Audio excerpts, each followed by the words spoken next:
Hi everyone, I'm Dr.Animaction. Welcome to the first video in my animated 90s series, where I'll be doing the same thing I did for the animated 80s, just, 10 years later.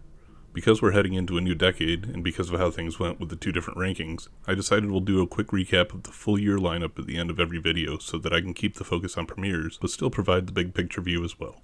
A quick apology to the comedy group The Goons, as I called them a Monty Python inspired group in my last UK edition video rather than the other way around. Strike that. Reverse it. This way, please! But with that, I'll mention the usual spiel about subscribing if you love animation and liking the video, as those two things really help the channel. And on that note, on with the new decade.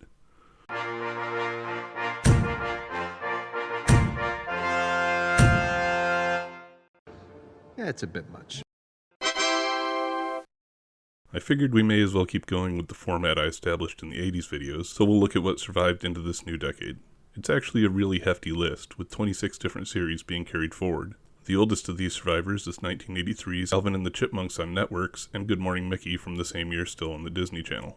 The rest are a pretty decent mix of shows from throughout the decade, with at least one series from every year hanging on. We had Muppet Babies and Danger Mouse from 84, Gummy Bears, The Raccoons, and the Fantastic World of Hanna-Barbera from 85, The Real Ghostbusters from 86, The Bugs Bunny and Tweety Show, DuckTales, and TMNT from 87. The latter years had a few more each still hanging on though, with Garfield and Friends, Count Duckula, A Pup Named Scooby-Doo, Dr. Snuggles, David the Gnome, Winnie the Pooh, and Fantastic Max representing 1988, and 1989 still giving us Rescue Rangers, Dink the Little Dinosaur, Paddington Bear, Beetlejuice, Captain N, Camp Candy, and G.I. Joe. Nice solid foundation of existing shows to start building the decade on. What didn't make the transition though?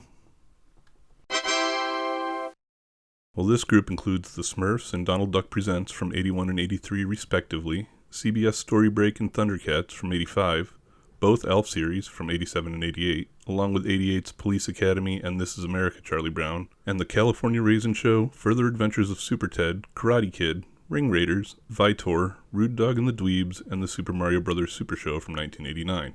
In what may be a first for this series, or multiple series now I guess, we actually kept more than we lost. Is that a good thing or a bad thing as far as the impact on the new decade? 1980 had some good carryover from the 70s, but was followed by a couple sluggish years. We'll have to see if that happens here in the 90s too. Let's take a look at this one.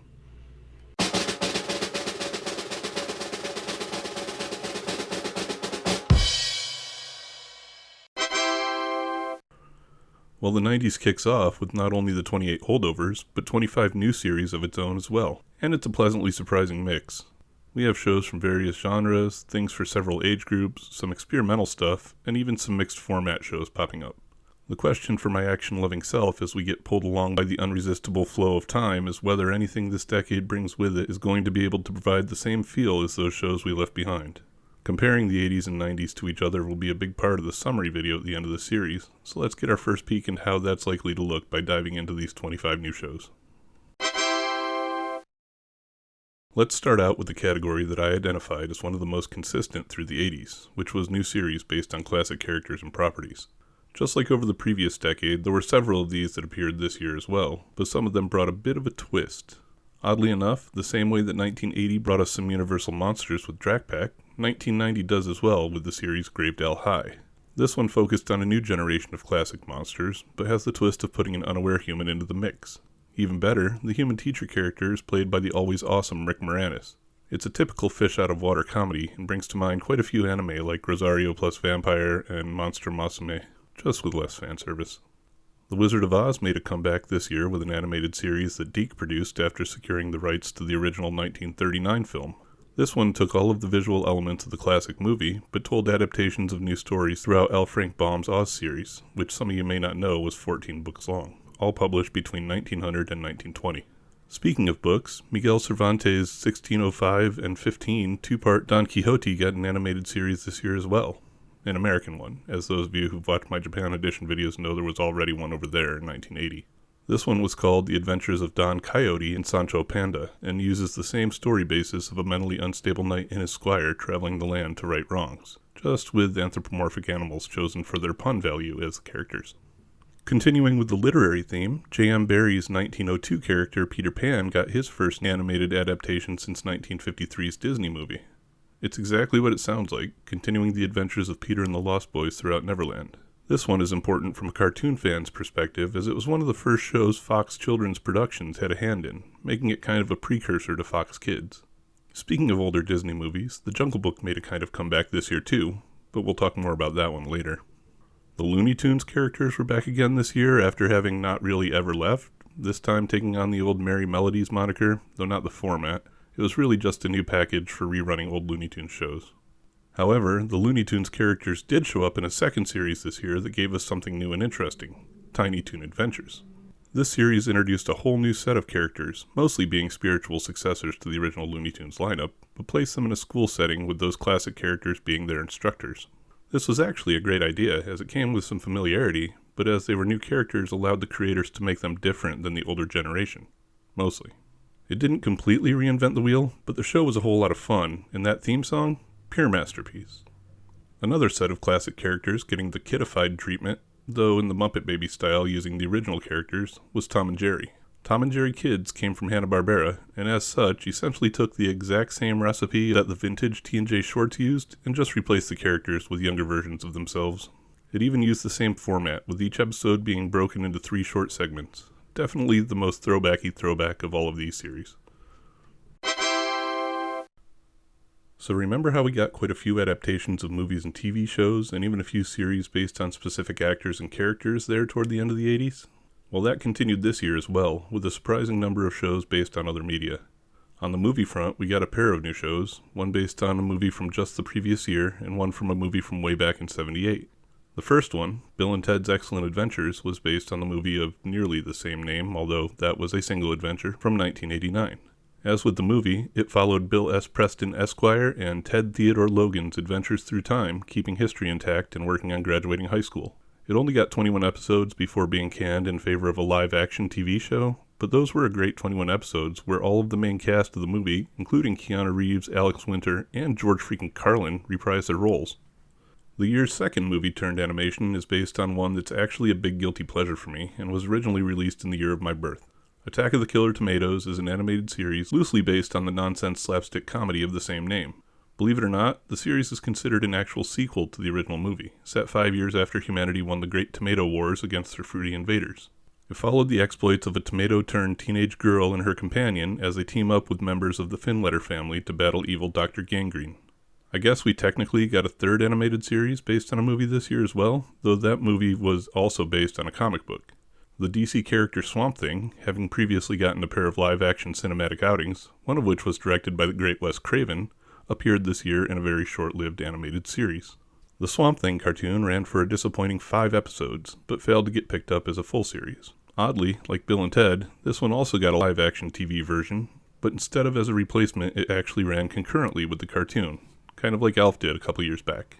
One other noteworthy piece of trivia about this one is that it's the last animated series from DC that wasn't produced by Warner Brothers, and those are ones we'll definitely be talking about later in this series. A couple of actors got animated shows of their own this year too, in the forms of Little Rosie and Bobby's World. Little Rosie was a short-lived 18-episode series loosely based on the childhood of comedian Roseanne Barr, as she and her friends used their imaginations to overcome typical kid problems. Bobby's World, however, wasn't necessarily based on an actor as much as it was created by one, specifically the comedian Howie Mandel, who at this point is probably best known as the host of Deal or No Deal. The show was basically about a little kid with a hyperactive imagination and the various adventures he imagined himself in. Even though it's not necessarily based on Mandel's childhood directly, he and the show's other creators have said it takes inspiration from several of their own childhood experiences. Oh, and John Tesh co-wrote and performed the theme song. And speaking of theme songs, also this year, we didn't get any adaptations of TV shows. We did get a couple of series based on real live musicians. The first was based on popular late 80s rap duo Christopher Kid Reed and Christopher Play Martin. This was part of a really big year for Kid and Play, as not only did they get their own animated series that followed a structure of Play coming up with get-rich-famous quick schemes and Kid picking up the mess, but they also starred in the movie House Party, which was a pretty big hit, spawning 2 sequels and a reboot earlier this year. The cartoon, though, took a moral of the story approach with each episode, generally focused on teaching kids to be responsible and stay out of trouble. The other musical act to get the animated treatment this year was, brace yourselves, ladies, the New Kids on the Block. This one didn't really have a story, instead just mixing live-action footage of the new kids with animated segments of them running into trouble on their way to one concert or another. Each episode tried to teach a moral lesson dealing with various social issues too, I guess. Oh, and it used their hit song, The Right Stuff, as its theme. The live-action segments and the theme song were all fans really got, though, as the animated versions of the group were voiced by professional actors. Can't say this is one I ever watched, or even knew about. Maybe it's because it only lasted 15 episodes, or maybe it's because I could never really stand the new kids. Literature, screens, and record labels weren't the only other media to get in on the animated action this year. Video games continued their push into the cartoonist sphere as well. We may have lost the Super Mario Bros. Super Show, but it got a replacement this year with The Adventures of Super Mario Bros. 3, Sans Captain Lou. This one incorporated all of the new gameplay features that had appeared in the Super Mario Bros. 3 NES game when it released the year prior. It was pretty much the same thing as the previous SMB series, but without the live-action segments and with far more raccoon tails. However, it's a series about a legendary character that uses all of the window dressings from the best game in his series. Yeah, I said it. Best game in his series. And that made it pretty awesome. The other video game series we got this year, though, used, well, let's just say less popular characters. Characters that were so much less popular that I didn't even realize they had actual names in their games. Honestly, I still don't know if they do, or if the names they used were created for this show. The Power Team featured such non-famous faces as Max Force from the hyper-violent Kill Everything game Narc, the Barbarian Kuros from the Wizards and Warriors games, a basketball player named Tyrone from the Arch Rivals series, a little red alien thing named Quirk from the puzzle game of the same name, and Bigfoot, who's a monster truck. I wonder if this is where Rick and Morty got their inspiration for that heist episode. Anyway, technically, this one wasn't even its own series, instead airing as a segment of the live-action video game review show Video Power on USA. In the episodes, the game characters would team up with an animated version of host Johnny Arcade to fight various game villains, but oddly never to face off against them in a basketball game. It was like a reverse Captain N, but based on worse games and characters. In the world outside of animation, 1990 also brought quite a conservationist movement when the decade came roaring in. Us 80s kids had heard about the hole in the ozone layer, the dangers of CFCs, and rising ocean levels too much over the past several years, and this year it was time to do something about it. Or at least watch cartoons about other people doing something about it. One of these shows came in the form of Widget the World Watcher, about a purple shape-shifting alien and his teenage human companions, fighting against the exploitation of Earth's natural resources. The episodes had a rotating cast of both human and alien villains, and each dealt with some ecological disaster either in progress or in the making that Widget and his crew had to stop. And sure, it did a good job of introducing kids of the era to the ecological issues of the day, but there was another series this year that did it better. Captain Planet and the Planeteers basically told the same sorts of stories as Widget, but did so using a superhero, and it was honestly pretty great. It had some cool technology with the EcoJet, cool powers with the rings, cool character designs with the aforementioned superhero, a literal goddess, and a colorful roster of villains, and a diverse cast of young heroes providing representation for kids from all walks of life. Best of all, though, was the voice cast, especially in the first few seasons. The show had some heavy Star Trek The Next Generation cred, with LeVar Burton voicing the Planeteer Kwame and Whoopi Goldberg as the goddess Gaia. It also had plenty of Hollywood representation, with Jeff Goldblum, Ed Asner, John Ratzenberger, Dean Stockwell, and even Sting, the musician, not the wrestler, providing voices for various series villains. It's a pretty great series, and has maintained its place in pop culture consciousness for decades now. If you couldn't tell, that title card was my feeble attempt to create a category to shove everything slice of life or non-action adventure into, as there were a few of those this year.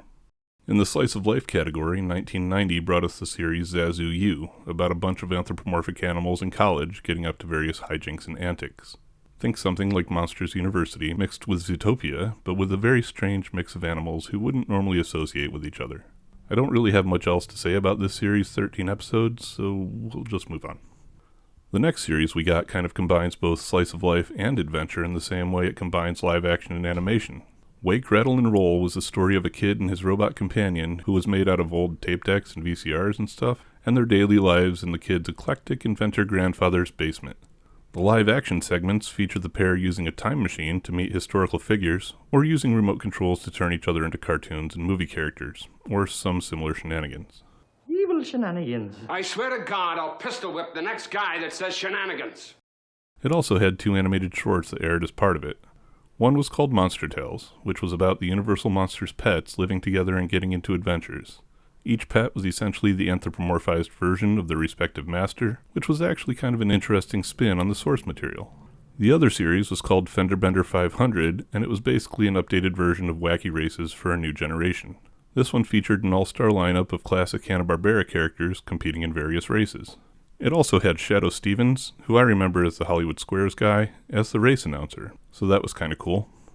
Moving along to shows that were more regular adventure-focused, we have a series called Midnight Patrol, Adventures in the Dream Zone. That's Midnight Patrol, not Midnight Society. They show up later in the decade.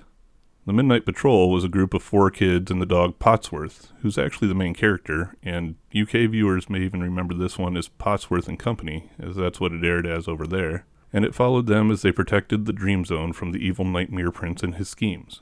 In the Dream Zone, each of the kid has superpowers, with Potsworth himself gaining the ability to speak, which he did with a generically British accent. I say generically because even though I know there are several different accents in England, we Americans identify all of them as British, even those done by Dick Van Dyke and Keanu Reeves. Lastly, I just kind of want to point out that this cartoon feels an awful lot like Nightmare on Elm Street 3 Dream Warriors, which is funny because Wes Craven made another appearance earlier on this list. But I digress. Finally in this category was yet another anthropomorphic animals with their own world and society show, the Pigsburg Pigs. This one was set in the city of Pigsburg, which was hidden somewhere on the world's largest pig farm, and followed the daily lives of its inhabitants as they fight against the villainous Wolf brothers, hilariously named Huff and Puff, and various other threats to their society. If you think about it too much, though, this was a pretty dark series. Taking place on a pig farm as it did, I imagine there were quite a few citizens of the city disappearing randomly, plus the main characters were named the Bacon Brothers. The whole thing just seems kind of wrong looking back on it now. And that brings us to my usual final category, action. 1990 didn't give us a lot to talk about here, but there were a few. Let's start with, really, another anthropomorphic animal series? Listen, I know Hanna-Barbera had been doing these types of characters since the 60s, but the Ninja Turtles just threw that door wide freaking open, didn't they? Anyway, this one, like the Pigsburg Pigs, focused its lineup on the farm. Barnyard Commandos was the story of a couple of sets of farm animals mutated by some form of radiation to become intelligent humanoid pig and sheep people. Sounds kind of familiar. Then, just like humans famously do, they split into 2 factions and started waging war against each other.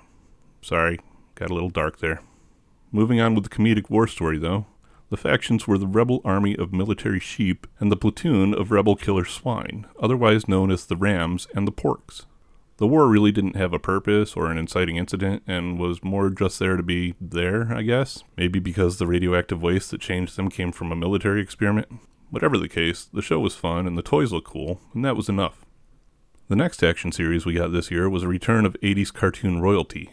A less than triumphant return, but a return nonetheless.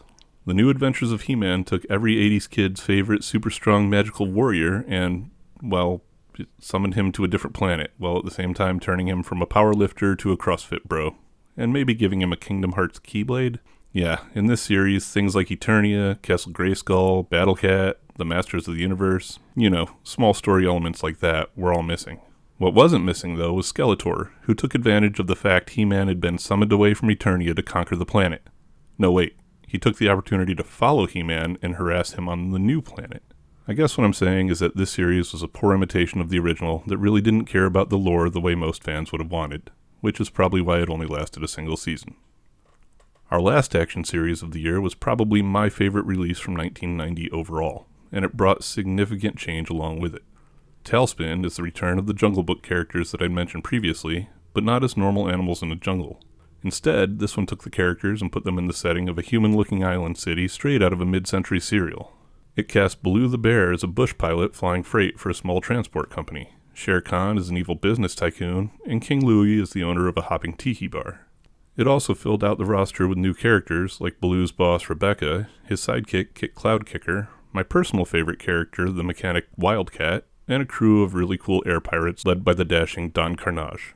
What a great show, full of awesome aerial combat, high-flying adventures, and Kit literally surfing on clouds. I really loved this one.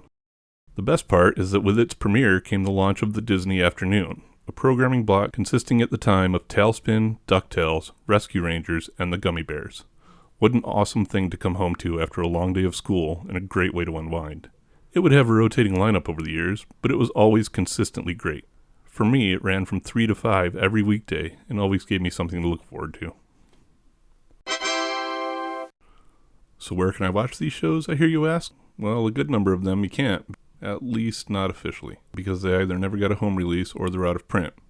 The series in that sorry state include Barnyard Commandos, Gravedale High, Kid and Play, Little Rosie, Midnight Patrol Adventures in the Dream Zone, New Kids on the Block, Pigsburg Pigs, Attack of the Killer Tomatoes, Wake, Rattle, and Roll, Widget the World Watcher, Peter Pan and the Pirates, and The Power Team. I'd recommend starting your search here on YouTube for those, as I know that some of them are here in their entirety. There are some other series from the year that can be streamed easily enough, though. The Adventures of Super Mario Bros. 3 has an out-of-print DVD, but it can be streamed on Prime Video. Same with Captain Planet and the Planeteers. The Adventures of Don Quixote and Sancho Panda is available on Prime Video also. Tiny Toons Adventures in Bobby's World are the last ones here available on Prime Video, with Tiny Toons on Apple TV as well, or both can be picked up on DVD. Bill and Ted's Excellent Adventures are on Pluto, which also has Swamp Thing, Tubi, and the Roku channel. The New Adventures of He-Man is on Peacock, and The Wizard of Oz is on Hoopla, which is one I've never heard of before. This year's Merry Melodies was reruns of older Looney Tunes, so those are literally everywhere. Okay, no, not literally. You can all leave me alone on that one, but you understand. Tailspin is available both on Disney Plus and on DVD, and Tom and Jerry's Kids is on Boomerang, with at least part of the series on DVD as well. Lastly, there's at least one volume of Zazu U still available on DVD, but nowhere else that I could find. Links for the few DVDs from this year are in the description, and like I said, make sure to check YouTube for anything that was missing. And that does it for our first steps into the new decade. I don't know about you all, but I personally think it was a way better start than the 80s got. Plus, most of these shows actually felt like 90s shows. There really wasn't much of a transition period here, and we just kind of hit the ground running. It's going to be fun as we go through to see if we keep up the pace. What did you cartoon fans out there think about this year, though? I'll always hold a preference for a lot of the cartoons from the 80s, but there are definitely some shows from the 90s to love, and a few of them were on this list. Let me know your thoughts and whether you're looking forward to the decade in the comments. Thanks for watching, everyone. Stay tuned and stay tuned, as in cartoons. Later. Hi everyone, I'm Dr.Animaction. Welcome to the second video in my animated 90s series. Things are already starting to pick up here, and the videos for this decade are just going to keep getting longer and longer, so I hope you all stick with me. As usual, make sure to like and subscribe if you love all things animation, as it really, truly helps the channel. And because I don't say it enough, thanks for all the support and interaction you all give the videos. It makes the process of making them a really enjoyable one. Now let's get on with the tunes.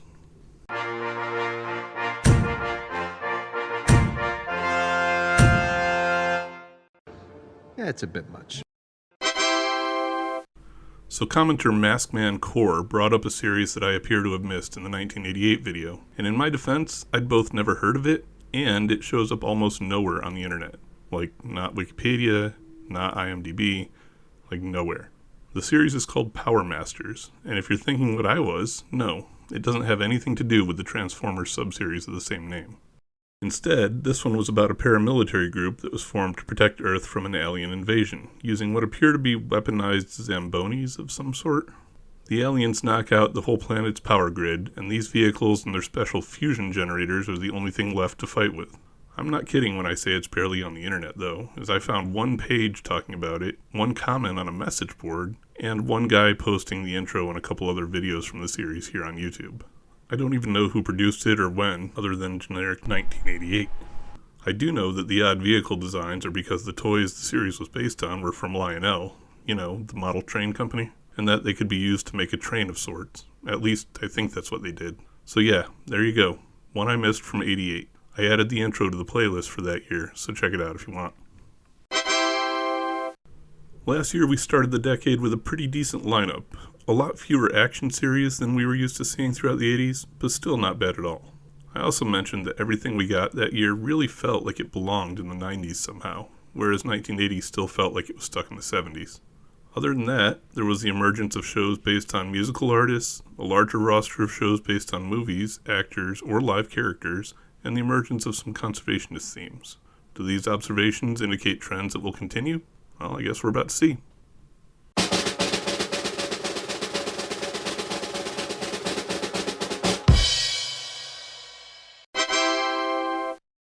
But first, let's see what was still airing from years gone by. Quite a list from the 80s kept hanging in there, though this will be a different story in next year's video. From last decade, we are still getting Muppet Babies from 84, Gummy Bears and the Fantastic World of Hanna-Barbera from 85, and The Real Ghostbusters from 86. The one holdout from 1987 was, of course, Teenage Mutant Ninja Turtles. 1988 was still going pretty strong with Winnie the Pooh, A Pup Named Scooby-Doo, Count Duckula, and Garfield and Friends. And 89 was as well with Beetlejuice, Captain N, Camp Candy, and G.I. Joe still chugging.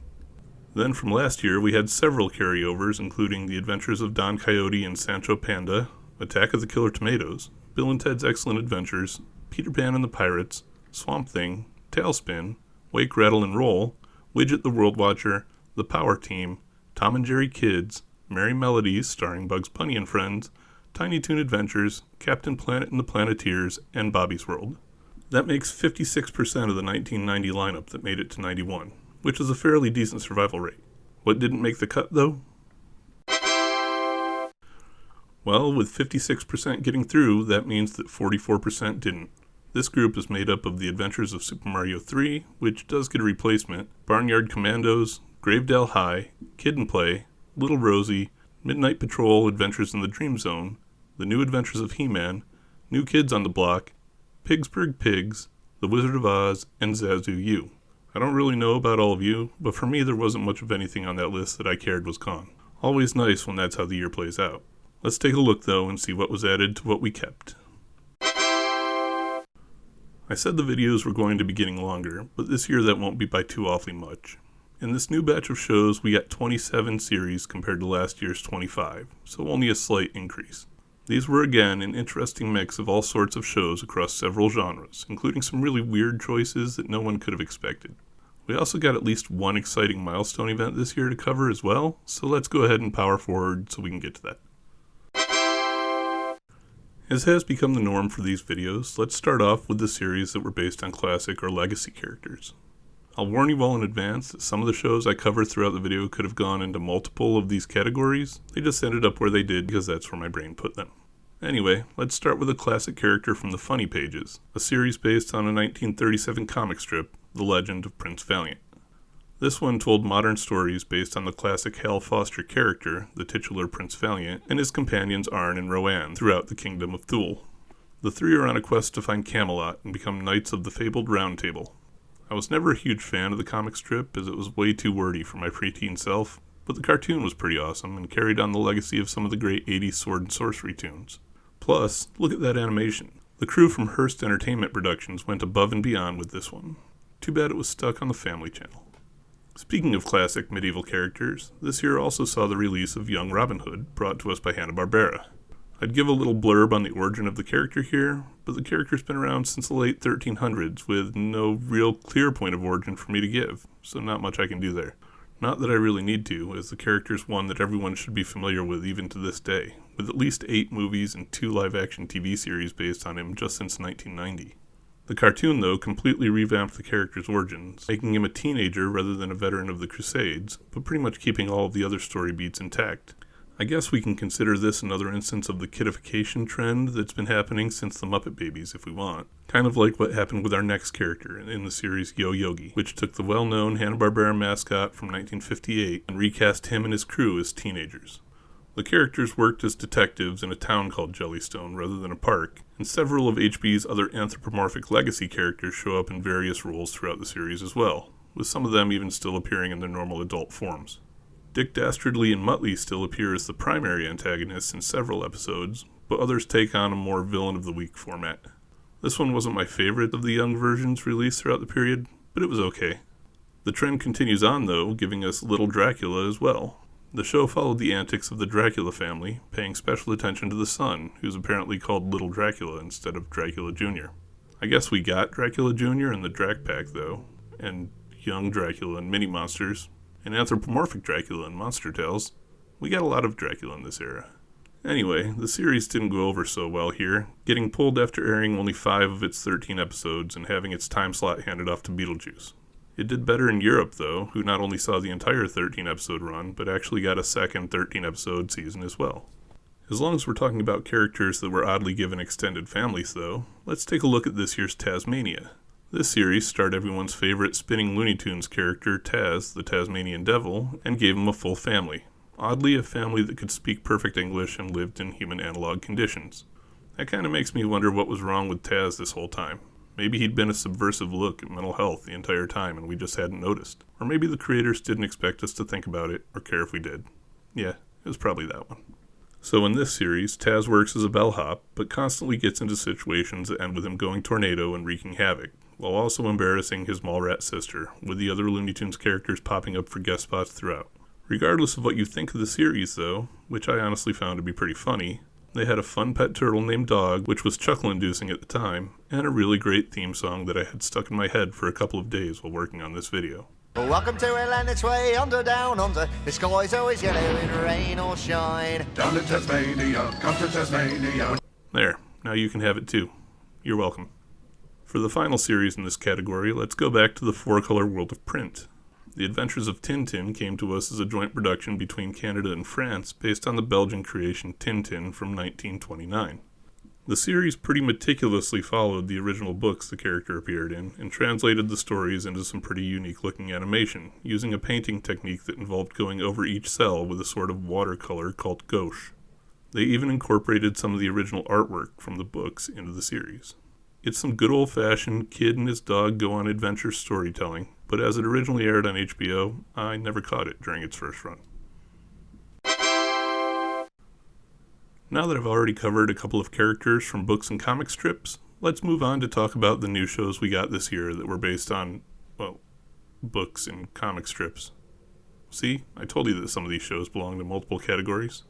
Whatever, my mind is a mysterious wonderland that rarely does what I want it to do, so it is what it is.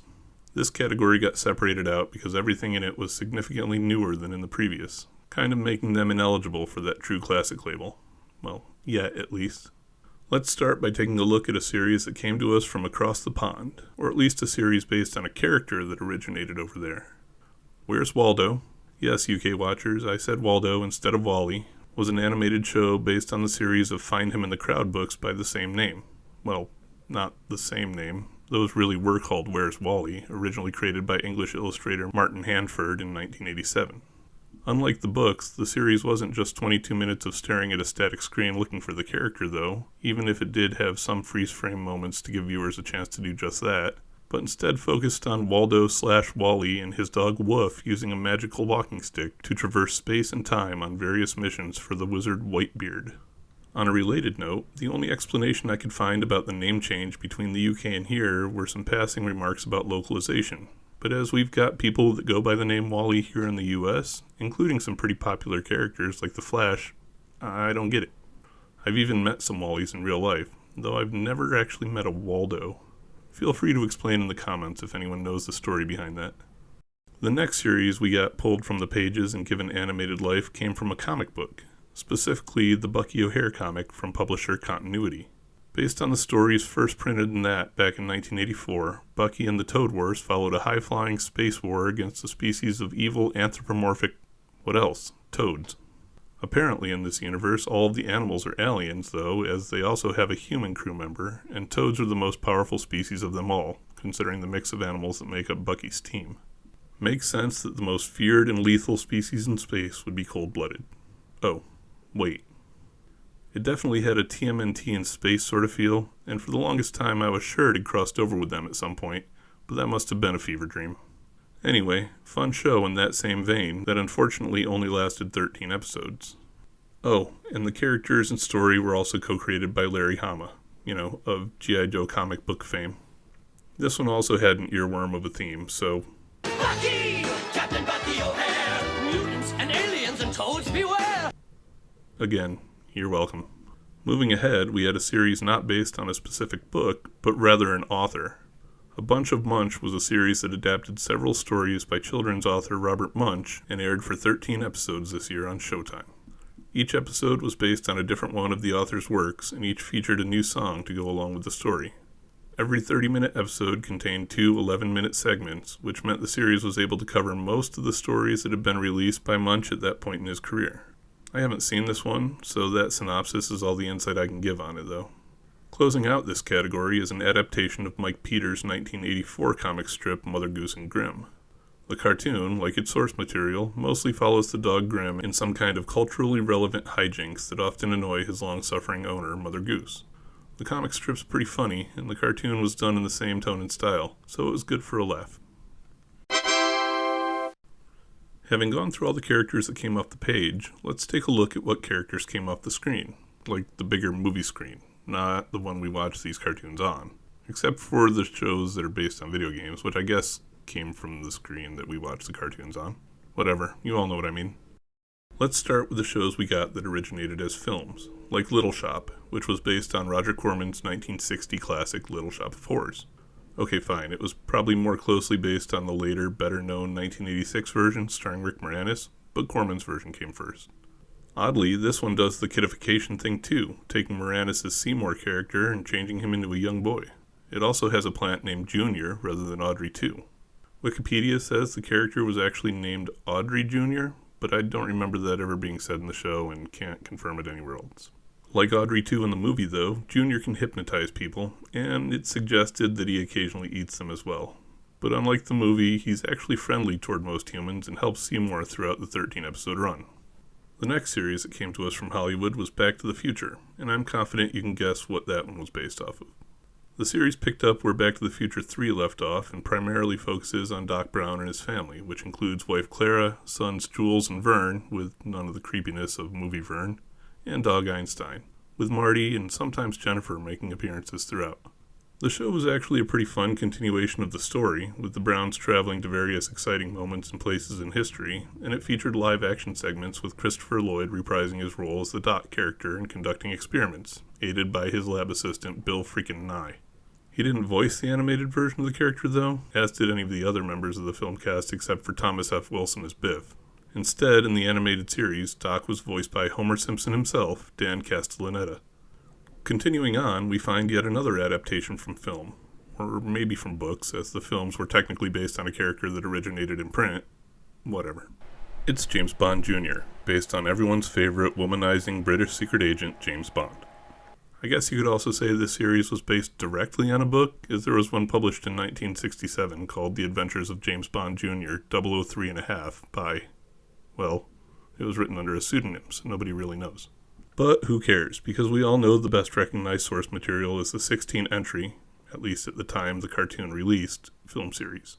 I know that those movies themselves were based on the 14 novels by Ian Fleming and all of the subsequent novels by other authors that came after that featured the Bond characters, but come on, I'm American. I don't read. Kidding, of course. That one was for you out-of-towners. Back on topic, though, the series actually followed the nephew of the character we all know from the movies, who trained the younger agent and then passed on the James Bond name, which you would think would just make him plain old James Bond still, but whatever. It was some pretty fun spy action regardless. The last film adaptation of the year was based on one of the most kid-friendly movies I've ever seen and brought to us by the most kid-friendly company I can think of. Wait, strike that. It actually came from about the most inappropriate source material for kids you're likely to find. Coming from a partnership between legendary schlockhouse Troma Entertainment and Murakami Wolf Swenson, and based on Troma's flagship character Toxie from their film series The Toxic Avenger, came the show Toxic Crusaders. Unlike the movie, this version wasn't filled with the nudity, sex, bloody violence, drug use, etc. of the film. Instead, it featured a family-friendly version of Toxie, a sentient mop, and an expanded roster of mutated heroes fighting against polluters and environmental exploiters across the city of Tromaville. Good to know someone was carrying the torch lit by Captain Planet and Widget. Little nugget for you SpongeBob fans out there, Toxie in this series was voiced by Roger Bumpus, who plays that show's Squidward. Finally in this category, I'm going to shift my focus to our lone video game adaptation of the year, Super Mario World. This series pretty much picked up right where the previous two SMB series left off and featured the same voice actors from last year's Super Mario Bros. 3, but moved the action to a prehistoric world full of cave people and dinosaurs. It also ditched Toad and replaced him with both Yoshi and a new character that wasn't from the game named Oogtar. Other than that, the series was just more typical Mario Bros. Action, so probably not a lot more that needs to be said about it. Oh, I will mention that originally the episodes contained Mario-ified covers of popular music from the time, but these have long since been replaced by generic soundtracks due to licensing. For the next stop on this 1991 train, I want to take a look at several series we got this year that were either based on or heavily featured real-world people. Let's kick off with the one featuring someone, which was the show Wish Kids, starring Macaulay Culkin. The series featured a protagonist named Nick, who was based on the likeness of, and voiced by Culkin, and his magical wish-granting baseball glove. Of course, being a dumb kid, the character made dumb wishes that inevitably led to trouble in one form or another. It was then a 22-minute hijinks-filled story about trying to fix whatever problem he caused. Also, like some of the other series of the time, the episodes were introduced by Culkin in live-action segments. Also, this one had Macaulay's real-life sister voicing his sister character, as well as voice-acting royalty Tara Strong. Moving right along, we have a new entry into the shows based on musical acts genre that popped up last year. And yes, I know it wasn't original to 1990, and I am familiar with cartoons like the Osmonds and the Jackson 5, but the genre had taken the 80s off, so this was kind of a rebirth. Anyway, that continued this year with the extremely strange Hammerman, based on late 80s, early 90s rapper Stanley MC Hammer Burrell. This was a strange series that cast Hammer in the role of mild-mannered Stanley, a worker at a youth center that loves to dance. One day, Stanley becomes the owner of a pair of magical talking shoes that transform him into the superhero Hammerman. He's actually a legacy superhero, as the shoes were bequeathed to him by their former owner, the aging hero Soulman. It was a moral of the story series, with each episode having Hammerman deal with a situation involving one kind of social issue or another, and the real-life Hammer appearing at the end to give viewers advice about how to deal with similar issues themselves. Hammer also did the theme song for the series, which is pretty clunky and doesn't rhyme in several parts. I'm not much of a rap fan, but I thought rhyming was pretty fundamental to the genre. Oh well. Let's forge ahead with our last two series in the category, which feature a whole new type of real people: athletes. Again, I know this wasn't the first, as there were Muhammad Ali and Harlem Globetrotters cartoons back in the 70s, but it was the first in a while. We'll start with an athlete that and I'm willing to bet most other Americans have never heard of, Michel Vaillant. Okay, so this isn't a real-life athlete, but rather a fictional Formula One driver who, oddly enough, first appeared in Tintin magazine in 1957. I'm putting the series here anyway, though, because I'm going to talk about another athlete one here in a minute, and it just seemed to fit. Like I said, this is a French character that a lot of Americans probably aren't familiar with. So although the original series was aired in France and named after the character, here in the US it was called Heroes on Hot Wheels and branded after the die-cast car toy line. We also renamed the character to Michael, so boys watching the show didn't think it was about some gross girl, because only really gross girls can drive race cars. That's pretty much it, though. A show about Formula One racing with an action-adventure twist in a Hot Wheels brand. The real-world athletes who got the animation treatment this year did so in the series Pro Stars, which every time I see appear in this script I want to read as porn stars, but which starred some of the greatest players of all time in their respective sports. The show followed the Pro Stars, a team of heroes fighting crime, helping kids, and even saving the environment, comprised of legendary basketball player Michael Jordan, unstoppable baseball and football player Bo Jackson, and hockey's great one, Wayne Gretzky. Each episode was bookended by live-action segments of the three, providing a synopsis of the upcoming story in the beginning and answering questions from kids at the end. They didn't voice their characters, though, as that was done by professional voice actors. In the show, the characters used some interesting gadgets based on their particular skills in sport, and most episodes came with the moral of the story. It was actually really kind of cool, especially if any of the three were heroes of yours at the time. I myself was quite a fan of Bo Jackson. Continuing on, let's shift our focus from a category of shows and look at a channel instead, specifically Nickelodeon, as this was the year that gave birth to the Nicktoons. Well, it gave birth to the specifically branded Nicktoons, consisting in its original incarnation of a 90-minute programming block of Doug, Rugrats, and the Ren and Stimpy Show in that order. This was the milestone event that I mentioned earlier. Doug was a slice-of-life story about a kid named Doug, his friend Skeeter, and his crush Patty Mayonnaise, as they dealt with typical school-age problems and situations in their local Bluffington middle school. It was a really well-done and relatable show that used a unique-looking set of characters and animation. It also had the last of this year's several brain-infecting theme songs, so...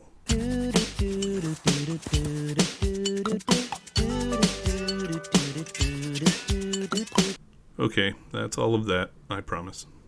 Next up during this inaugural Nicktoons block was Rugrats, the adventures of several infants and the mischief, both occasionally real and often imagined, that they got up to. These adventures usually take the form of first-time life experiences for the babies viewed through the lens of their imaginations, but served as an interesting story device and did an excellent job of making the mundane fantastical. Also, there are some interesting after-the-fact fan theories about the show that you should check out. I'm especially fond of the babies as figments of Angelica's traumatized mind theory. The final member of this trio of shows was the Ren and Stimpy Show, a nonsensical series about a violent, angry chihuahua and a dim-witted, obese cat. The show didn't have any kind of through story, instead having each episode air in unrelated stories, usually fueled by risque jokes and gross-out humor. It was a really hit-or-miss series for me, as I found some moments funny, but could then be completely disgusted and stop watching the next moment. I do still love the log commercial, and Happy Happy Joy Joy is a fun song. Don't worry, I'm not going to play any of it here. Overall, though, this series is definitely a matter of taste, and it really didn't mesh with its Nicktoon brethren of the time. So I'm either getting more thorough and informative, or more verbose, because this script is starting to run pretty long. I'll leave it to you all to decide which of those it is. Whatever the case, the next series I want to cover is the first tentative steps by a new network into the world of animation, and some weird steps they were. Liquid Television premiered on MTV this year as an anthology platform and showcase for smaller, independent animators. The show included a number of really bizarre segments in this first season, including the puppet-animated Winter Steel, mostly still-frame soap opera, the live-action art school Girls of Doom, minimally animated invisible hands, even more minimally animated stick-figure theater, the live-action computer animation mix Miss Lydia's Makeover of the Stars, which, kind of sadly considering the timing, features Sinead O'Connor in the premiere episode, and some more traditionally animated segments as well, like the hidden camera spoofing Cut-Up Camera. They were stuck together with a wide assortment of animated interstitials, and each one was usually odd, often violent, and occasionally profane, but they were unlike anything else at the time. Two other segments were my personal favorite shorts from this first season of the show, though.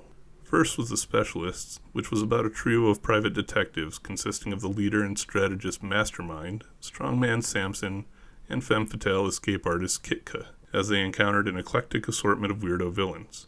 And the second was the insanely cool Aeon Flux, which was the story of a scantily clad secret agent, the titular, no pun intended, Aeon, and her battles against an oppressive futuristic nanny state called Bregna, led by the charismatic Trevor Goodchild. This was an awesome series, full of crazy action and hyper-stylized violence, and the main character usually died at the end of each episode, until the show spun off into a full-length series that we'll talk about in a later episode. It also got a not nearly as awesome live-action movie starring Charlize Theron, who disappointingly didn't wear the cartoon-accurate costume.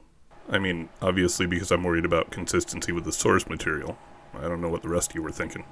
Oh, and because a couple of other significant series got their start on Liquid Television too, expected to pop up again in a future video or two. That brings us to my catch-all category for whatever didn't fit in any of the others. For this video I've got two entries here to talk about, so we'll start with Mr. Bogus. This one should be familiar to everyone watching, as it seems to have aired concurrently nearly everywhere else in the world. The show is a mix of traditional animation and claymation, based on a French-Belgian claymation series from 1987 called Bogus. This version, though, uses the original segments from that series, localized to where the new version was airing, and splits the episode's runtime with them and newly added cartoon segments.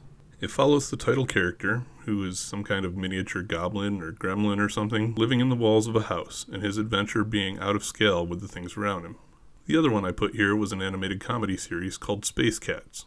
Space! Which coincidentally was another series combining different types of animation, as it contained both traditional cartoon and live-action puppets. The puppet segments consist of the cat's leader Dork, or disembodied ruler of cats, giving them various missions on Earth, with the missions themselves playing out in the animated segments. And each episode ends with a moral, which was pretty standard for the time. Well, that category was pretty short and sweet. Nice. Let's end where we always do by taking a look at the action series that the year brought us. We already covered a few that could qualify here, but there were a couple stragglers that I didn't want getting left out. First was the incredibly cool Pirates of Dark Water. The series is about Prince Ren and his crew on a quest to collect the 13 treasures of rule, prophesied to save the kingdoms of Octopon and Mer from the encroaching dark water that's threatening the planet. Throughout their journey, the crew of heroes is pursued by the wicked pirate Bloth and his massive battleship the Maelstrom, who seeks to gather the treasures for himself and seize control of the dark water. The show had some awesome ships engaged in swashbuckling adventures across an alien world and a captivating through story. Unfortunately, it ended after 13 episodes and that story never got resolved. And for our last show of the category, and indeed the year, we have Gummy Bears replacement in the Disney afternoon, Darkwing Duck. I'm pretty confident this is another one that needs little to no explanation, but for the sake of being thorough, here's one anyway. It's a comedic take on Batman set in Disney's Duckverse. Is Duckverse a thing? If not, then it is now. I'm claiming it to describe these interconnected shows, specifically this and DuckTales. In this series, mild-mannered Drake Mallard, whose name is a spoof of Kent Allard, the secret identity of pulp hero The Shadow, becomes the costume crime fighter Darkwing Duck, protecting the Gotham-esque city of St. Canard from a roster of wacky villains.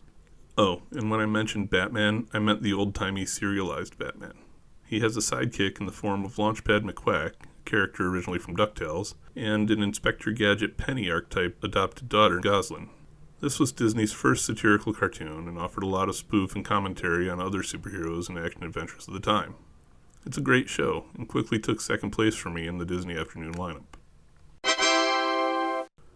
And where can you watch all of these shows? Well, similarly to last year's lineup, you really can't for several of them, at least not officially. Bucky O'Hare and the Toad Wars, Hammerman, Little Shop, Heroes on Hot Wheels, James Bond Jr., Mother Goose and Grimm, Space Cats, Space!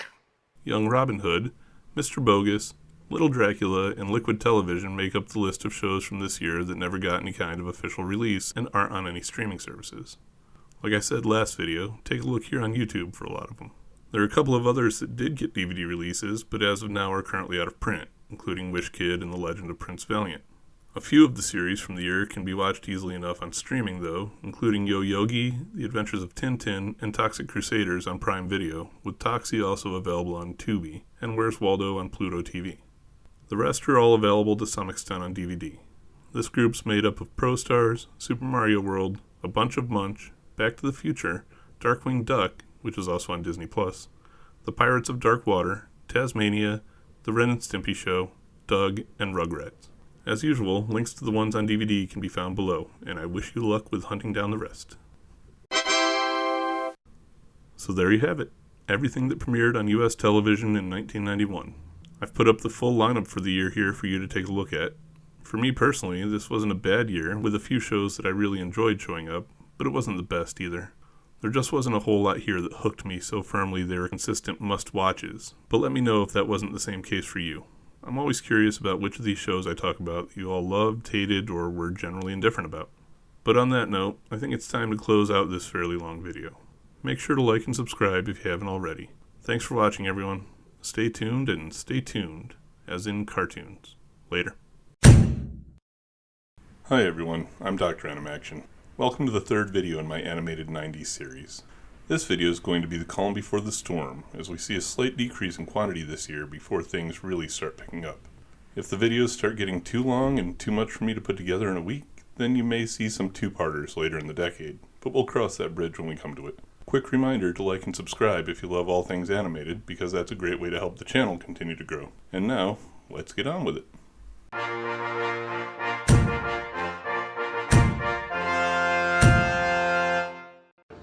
Yeah, it's a bit much. Looking back at 1991, there were a couple of observations that jumped out about the year. Firstly, that 80s trend of bringing back classics every year continued with a significant number of those being released. It was also a fairly substantial year for adaptations from other media, probably the biggest for that in the series so far. We saw several shows based on real-life people, or at least built around them, like The Wish Kid. Things started to get weird with the release of Liquid Television, but opened the door for new types of animation and stories at the same time. And lastly, we got a major move from a cable network with the release of the first officially branded Nicktoons. A couple of those things were definitely noteworthy, and some of the trends hit pretty strongly this year.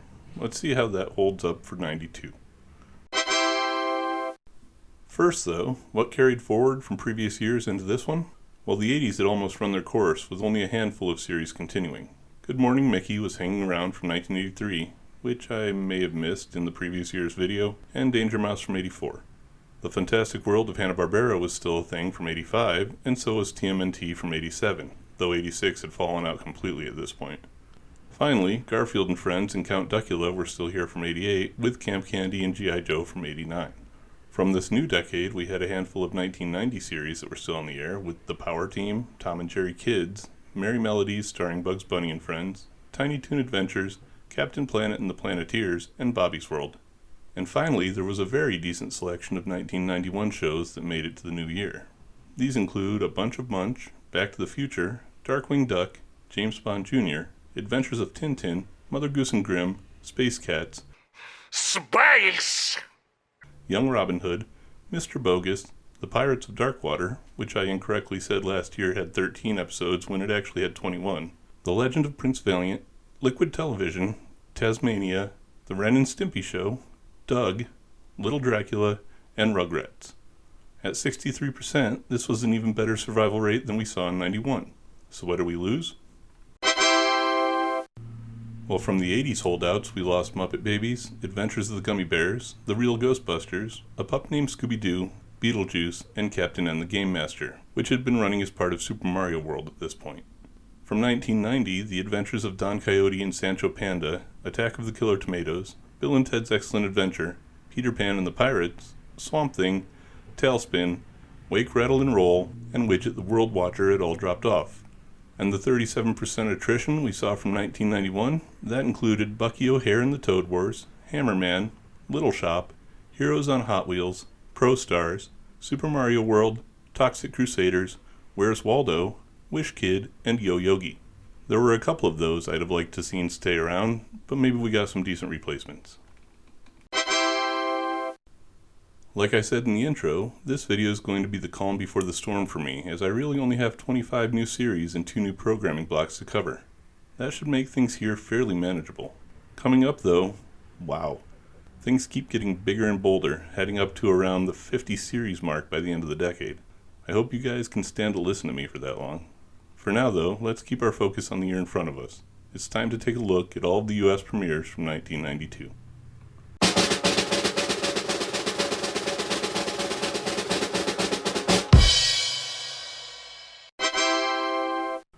As always seems to be the case, several classic characters and stories got animated adaptations this year. Starting off this list is Saban's Gulliver's Travels, based on the 1726 novel of the same name by Jonathan Swift. Or at least best known by the same name, as it was originally called Travels into Several Remote Nations of the World in 4 parts by Lemuel Gulliver, first a surgeon and then a captain of several ships. Although most of us think about Gulliver's Travels as being about the guy who ends up on an island full of miniature people, that's actually only the first of 4 adventures from the novel.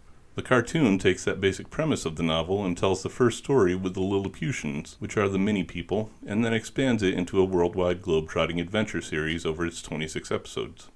Next up this year came a series we got from the UK in Shakespeare the Animated Tales. Each of the series' 12 episodes adapted a different one of Shakespeare's works into a 26-minute animated version. The series tried to keep a focus on being educational in this abbreviated format, though, and added narration to fill in a lot of the gaps created by shortening the stories. In the US, the series aired on HBO, and each episode was actually introduced by a live-action segment hosted by Robin Williams. Speaking of series that came to us from across the pond, we also got The World of Peter Rabbit and Friends from the UK, which was a series that adapted Beatrix Potter's 1902 character Peter Rabbit, obviously. The series only lasted for 9 episodes, and over here it was aired on the Family Channel. Kind of like Shakespeare, this one also opened each episode with a live-action segment, but the host here was an actor playing the role of Beatrix Potter. Continuing on, and moving back to series that originated in the US, we have The Addams Family, which was based on the comic strip and later live-action series of the same titles from 1938 and 1964 respectively. This series was pretty slice of life, following the family through their daily routines, which were generally morbid and wacky, and staying very true to the traditional representations of the characters. Hanna-Barbera produced 21 episodes of this for ABC Saturday mornings.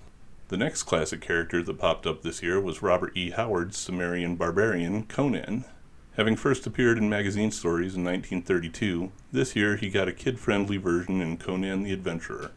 The series made some significant changes to keep the stories age-appropriate, with Conan's family having been turned to stone rather than murdered by marauders, and Conan never having been a slave. Instead, his village was attacked and destroyed by an evil serpent-man sorcerer and his snake-people henchmen, who'd come in search of the magical metal that Conan's father had. Conan used his sword, which is made of that magical metal, to drive off the attackers, but not until after the sorcerer had cursed the village.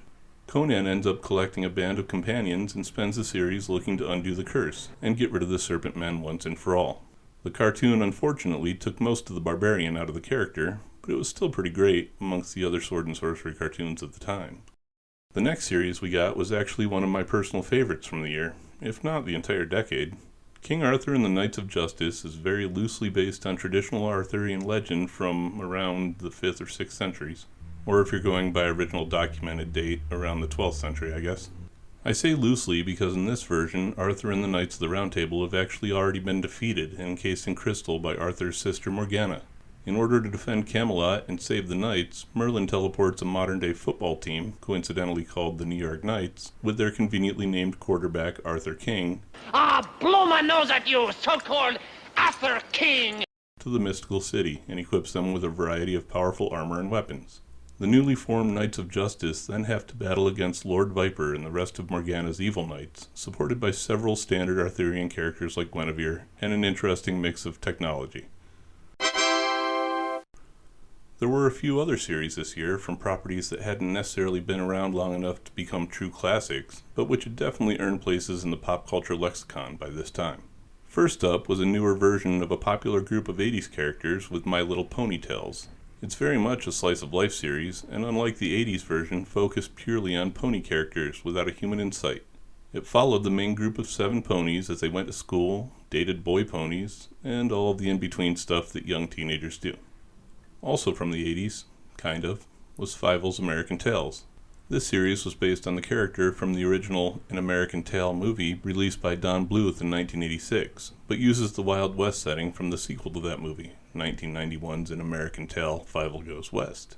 The show took on a lesson of the day format, but had mostly all of these lessons boiled down to reading is good. It only had a few returning voice actors from the film too, and even retired some of the characters from that due to the actors being unavailable. Also, Bluth was no longer involved in the film or series after that first movie, with production shifting entirely to the animation offshoot of Steven Spielberg's Amblin Entertainment. Amblination. Who does that? Shoehorning another word into animation. They should be ashamed of themselves. Moving on.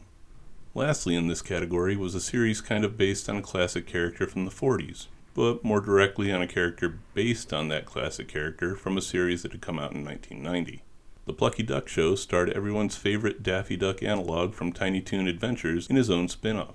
It was essentially an anthology that collected Plucky segments from that show rather than entirely new, but it did add in one new segment called The Return of Bat Duck. The series only lasted 13 episodes though, and in a case of turnabout is fair play, the Bat Duck segment was later added into episodes of Tiny Toons. In a strange case of coincidence, well, probably coincidence, we got 2 series this year based in the world of stunt performers, or at least other fictional characters based on stunt performers, like our first series here, Super Dave, Daredevil for Hire. This series was an animated version of comedian Bob Einstein's satirical take on Evel Knievel, Super Dave Osborne. The character had originally appeared in sketches as far back as 1972, but had found its most success with the Super Dave series that aired from 1987 to 1992 on Showtime. The cartoon version starred both Einstein and Art Urasawa from the live-action series voicing their characters, as well as appearing in live-action segments at the close of each episode. The Showtime version was absolutely hilarious, but the animated series was a little less so, and it ended after just 13 episodes, not counting a single later Super Bowl-based special. The other stunt-focused series from the year was also a comedic series called Stunt Dogs. This one follows a team of 5 stunt people and their dog as they fight crime and face off against their villainous counterparts, the Stunt Scabs. What a great name. Wikipedia calls it a spin-off of the Burt Reynolds movie Hooper, but other than the whole stunt performer aspect, it really doesn't seem to have anything in common with that. Instead, it seemed like just one of many shows from the era that took 5 people from one area of specialization, gave them vehicles and costumes, and had them fight bad guys using similar gimmicks. We'll be seeing more of these over the next several years. As a means of avoiding a catch-all category in this video, I've grouped together 2 series from the year that kind of share the theme of sleep. Kind of. The first is Shelley Duvall's Bedtime Stories, a 13-episode series on Showtime of animated adaptations of various children's books. Most episodes of the show contained a couple of different stories, with each introduced by Duvall in live-action segments. It was also absolutely star-studded for voices, with a huge list of guest stars throughout its runtime narrating the stories. That meant some stories told in the child-friendly voices of Rick Moranis and Martin Short, or some from musicians like Ringo Starr and Bonnie Raitt, or best of all, some in the consistently sarcastic tones of Christian Slater or shiver-inducing bass of Darth Vader himself, James Earl Jones. What a genuinely strange lineup. The second show I'm stuffing into this category was a joint production between the US and South Korea called Twinkle the Dream Being. This series is about... Ready for this? Okay, let's see how it goes. It's about a genie who lives in the land of possibility and grants wishes to its people while protected by his space mercenary bodyguards, Nova and Wishball, all the while being pursued by the evil Miss Diva Weed, who wants to use her henchmen, the Hotshots, to get rid of Twinkle and enslave all of the people of the land. Got that? Simple, right? I honestly can't say that I'd ever heard of this one, which seems like a shame with the laundry list of content wrapped up in it. So I alluded to this trend in the first couple of videos from the decade, but this year saw the dam that the Turtles had put a crack in '97 finally give way. Sorry if that invoked the painful NES game level. What I mean though is that we got a hefty surge of anthropomorphic animals in this year's lineup, and not just dogs, as my title plate would lead you to believe. We did get some dogs in the form of Dog City though, coming from Muppet creator Jim Henson. Originally released as a live-action TV movie during the Jim Henson Hour in 1989, the concept was adopted into a 31-episode animated series for Fox Kids that mixed traditional cartoons with Henson's famed puppetry. And for the movie, I mean that it was live-action in the same way that The Muppet Show is live-action. The stories in the cartoon focus on the investigations of a German Shepherd private investigator named Ace Hart in a fictional city that's actually being drawn by a different German Shepherd who's an animator named Elliot Shagg. Oddly, Ace and Elliot could break the fourth wall to communicate with each other, and Elliot could add pieces into the animation that Ace could use to help progress the story or get out of trouble.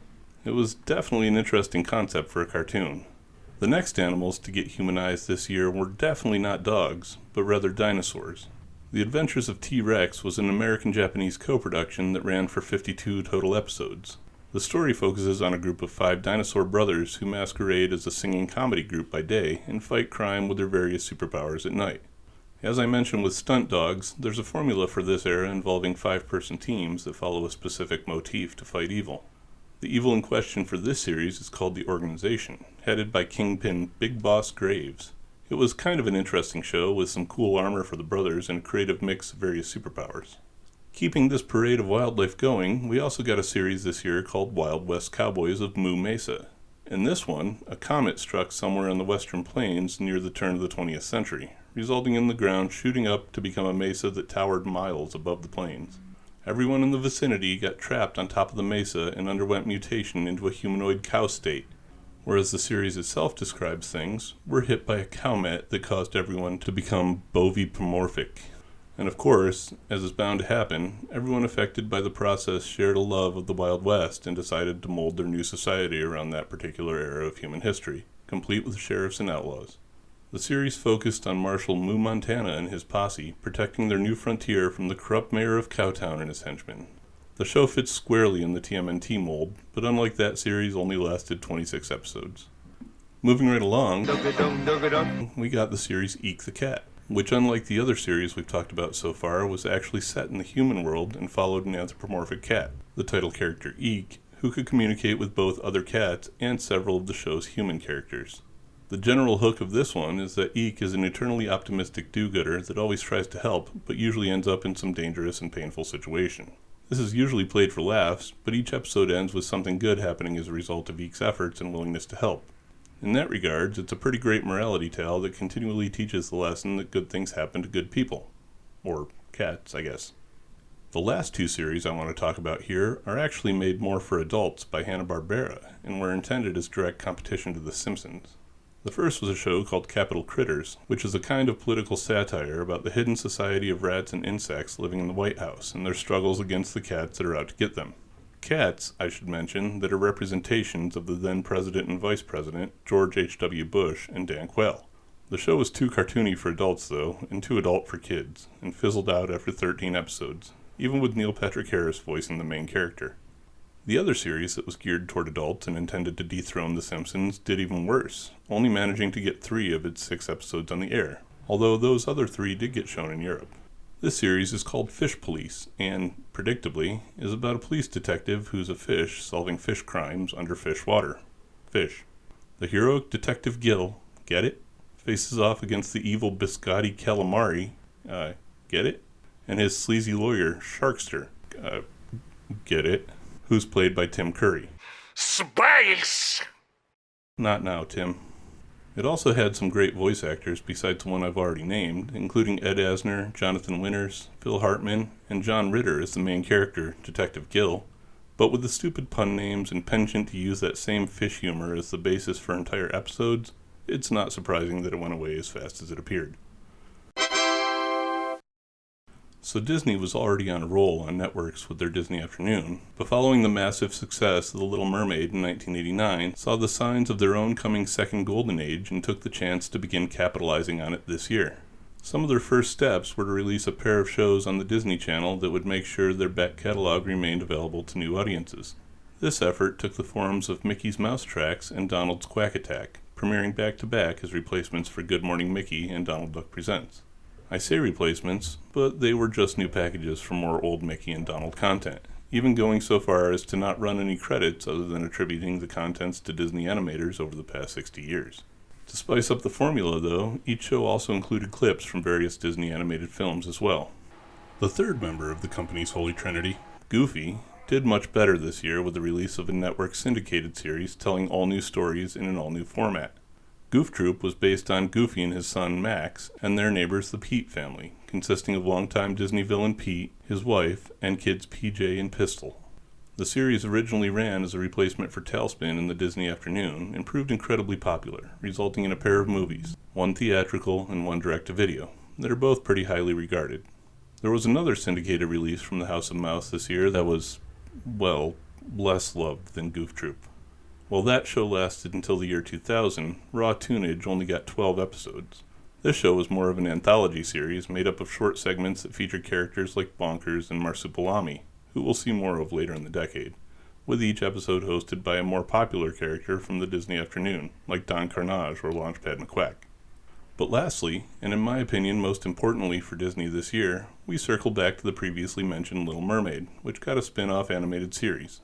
The show was put together as a prequel to that movie, though it's also a sequel to the later prequel movie Ariel's Beginning from 2008, which itself is actually the third movie in the franchise after the actual sequel in the second movie Return to the Sea.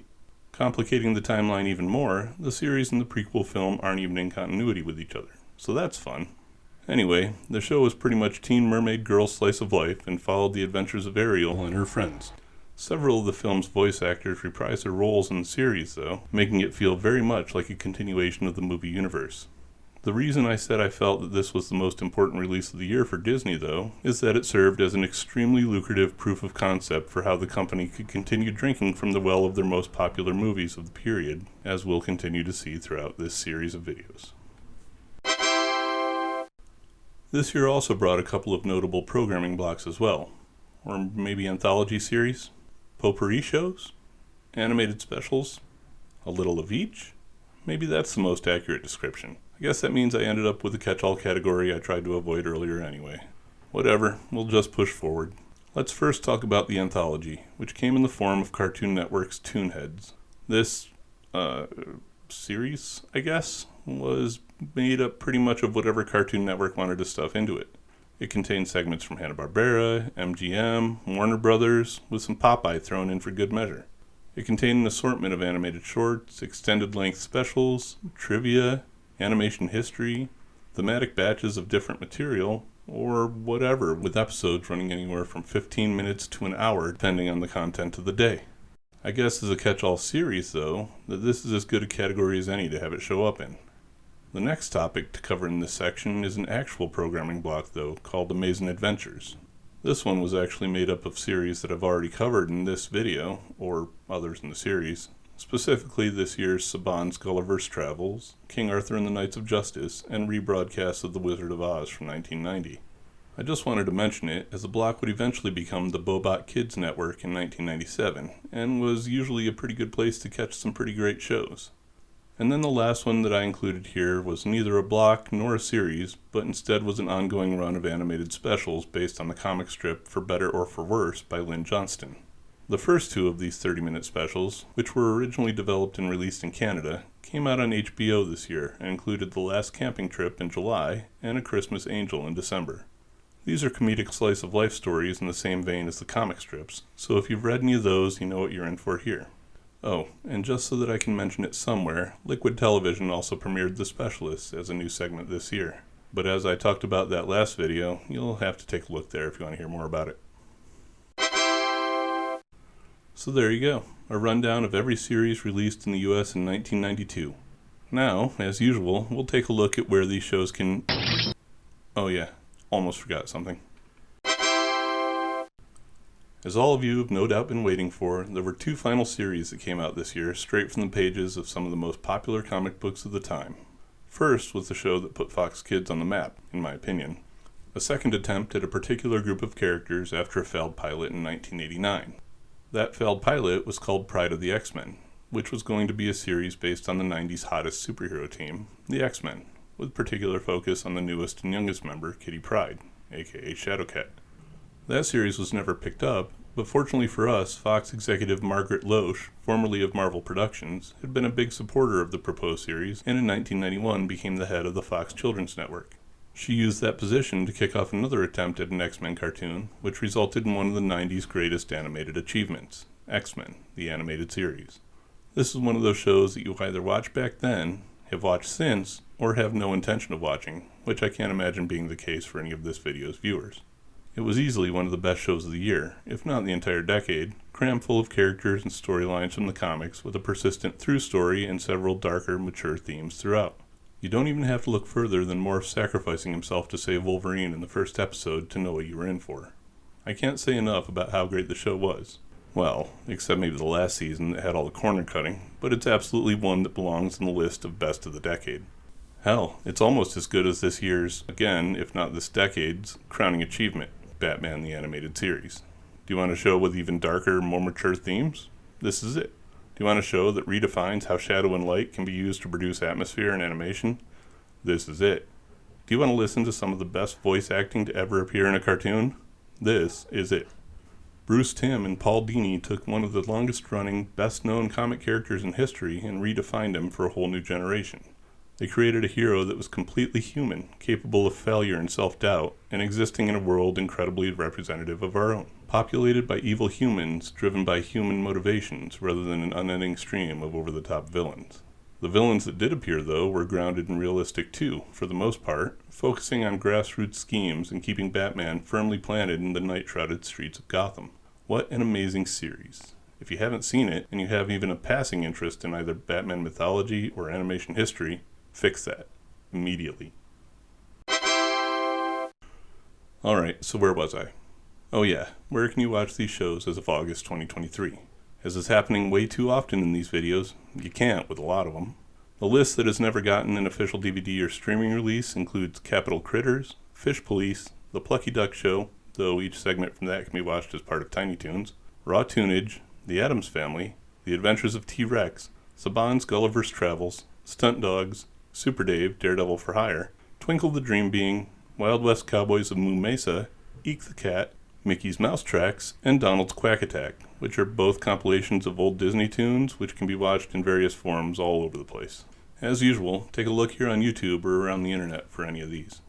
As for streaming, Fievel's American Tales can be watched on Peacock, My Little Pony Tales and King Arthur and the Knights of Justice are on Pluto TV, Conan the Adventurer and Dog City can be found on Tubi, and Goof Troop, The Little Mermaid, and X-Men the Animated Series can all be streamed on Disney+. Batman the Animated Series can also be purchased on pretty much any streaming service that sells content. Finally, if you want to own any of these on DVD for yourself, you can pick up Goof Troop, Conan the Adventurer, Shelley Duvall's Bedtime Stories, Batman the Animated Series, and X-Men the Animated Series. Links to those in the description, and good luck with all the rest. And that's that. All of the series and programming blocks that premiered in the US in 1992. It may have been a lighter year in volume, but you can't complain about the quality of the content. And talk about pushing Fox Kids to the head of the cartoon pack, this is the year that did it, with Batman and the X-Men series that would have been crowning jewels for any network by themselves, both showing up there. There were also a couple of other series from the year that were awesome to me in their own right. But what do you guys think of the lineup? Share your thoughts down in the comments. Like and subscribe if you haven't already, and keep the channel moving forward. Thanks for watching. Stay tuned and stay tuned, as in cartoons. Later. Hi everyone, I'm Dr.Animaction. Welcome to the latest video in my animated 90s series. As I was working on this one and looking ahead to what was coming up later in the decade, I came to a decision. That decision was that as anime start to work their way into programming schedules, I'll mention them briefly in this series, but I want to do a companion video that focuses on those specifically. So at some point, when I finish the animated 90s series, be on the lookout for an animated 90s Anime in America video to complement the decade. I may also go back and do one for the 80s too. This particular series was never intended to go too in-depth on any specific content, so I'm looking ahead to ways to do just that as I go. But that's an advance warning so nobody gets too upset when I just breeze past some of the anime this decade. Don't forget to like and subscribe if you love all things animated so the channel can keep growing and I can actually get to this bottomless well of content I have planned. All that said, let's press on, shall we?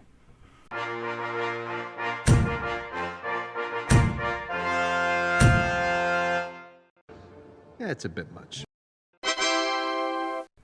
Last year I talked about the continuing trend of releasing shows based on classics in some form, mentioned the growing prevalence of the anthropomorphic hero squads, some new programming blocks, and of course the birth of a whole new type of superhero cartoon.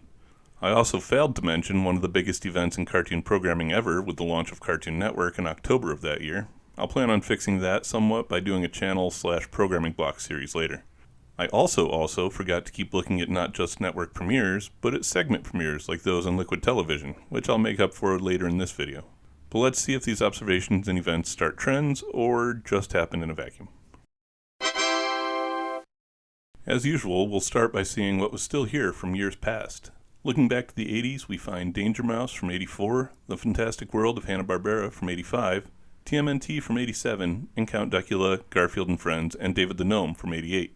From 1990, there were only a few hangers-on, including Tom and Jerry Kids, Merry Melodies starring Bugs Bunny and Friends, Tiny Toon Adventures, Captain Planet and the Planeteers, and Bobby's World. There were more survivors from 91, though, consisting of Mr. Bogus, The Pirates of Darkwater, The Legend of Prince Valiant, Liquid Television, Tasmania, The Ren and Stimpy Show, Doug, Little Dracula, and Rugrats. And finally, from 1992, there were still 19 series on the air, which are being displayed here. I'm not reading them all as the lists start getting pretty long at this point, for which you're welcome. That makes last year's survival rating over 70%, which is, at this point, definitely a new trend for the decade, replacing the prevalence of one-and-done shows in the 80s. So that's what we kept. Let's see what we lost. Well, from those 80s stragglers, we finally lost Good Morning Mickey, as well as G.I. Joe and Camp Candy, so just a few of those. From 90, only the Power Team dropped out, but several 91 series fell by the wayside, including a bunch of Munch, Back to the Future, Darkwing Duck, James Bond Jr., The Adventures of Tintin, Mother Goose and Grimm, Space Cats, and Young Robin Hood. And lastly, the 30% attrition we experienced from 1992 consisted of Capital Critters, Fievel's American Tales, Fish Police, Goof Troop, My Little Pony Tales, The Plucky Duck Show, and Raw Tunage. There were a couple in there that hurt, but overall it wasn't too bad a list. Let's see what we got in their place.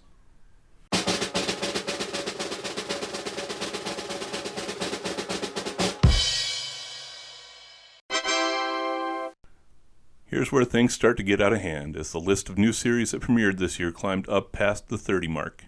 Well, 230, at least. Sure, that's not a huge increase over last year's 27, but it's a trickle that quickly becomes a flood. Anyway, of the 30 we got this year, and as you'll see here momentarily, we got a little bit of everything and a little something for everyone. From the very young to the fairly old, the intelligent to the inane, the little angels to the little devils, this year kind of brought it all. So let's go ahead and dive in. As we've pretty much seen since the very start of the animated 80s series, this year too brought its fair share of classics back to the air. We'll start with a series that's both a classic in that the characters originated in the 50s, but had a successful show that ran in the 80s as well. The all-new Dennis the Menace cartoon ran for 13 episodes on CBS, probably trying to recapture the success of its 1986 predecessor. That's kind of odd planning though, as the 86 version was still airing on some channels as well in syndication. Needless to say, probably, that this new version did not capture that same success. I personally blame the removal of that awesome saxophone riff in the beginning.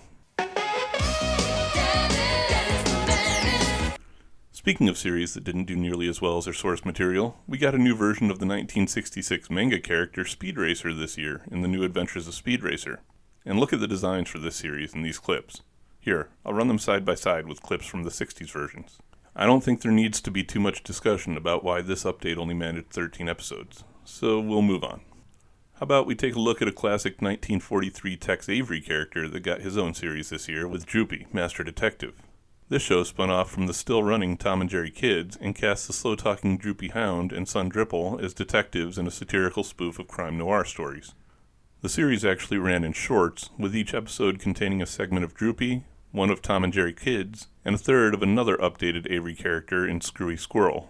Like the previous two shows, this one also ran for 13 episodes and aired on Fox Kids. Next up came a return of the Pink Panther.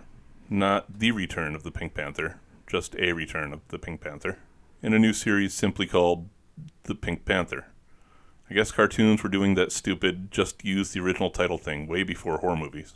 Anyway, this one is based on the 1964 character and mostly follows the formula of the classic shorts, with the character dealing with a situation du jour.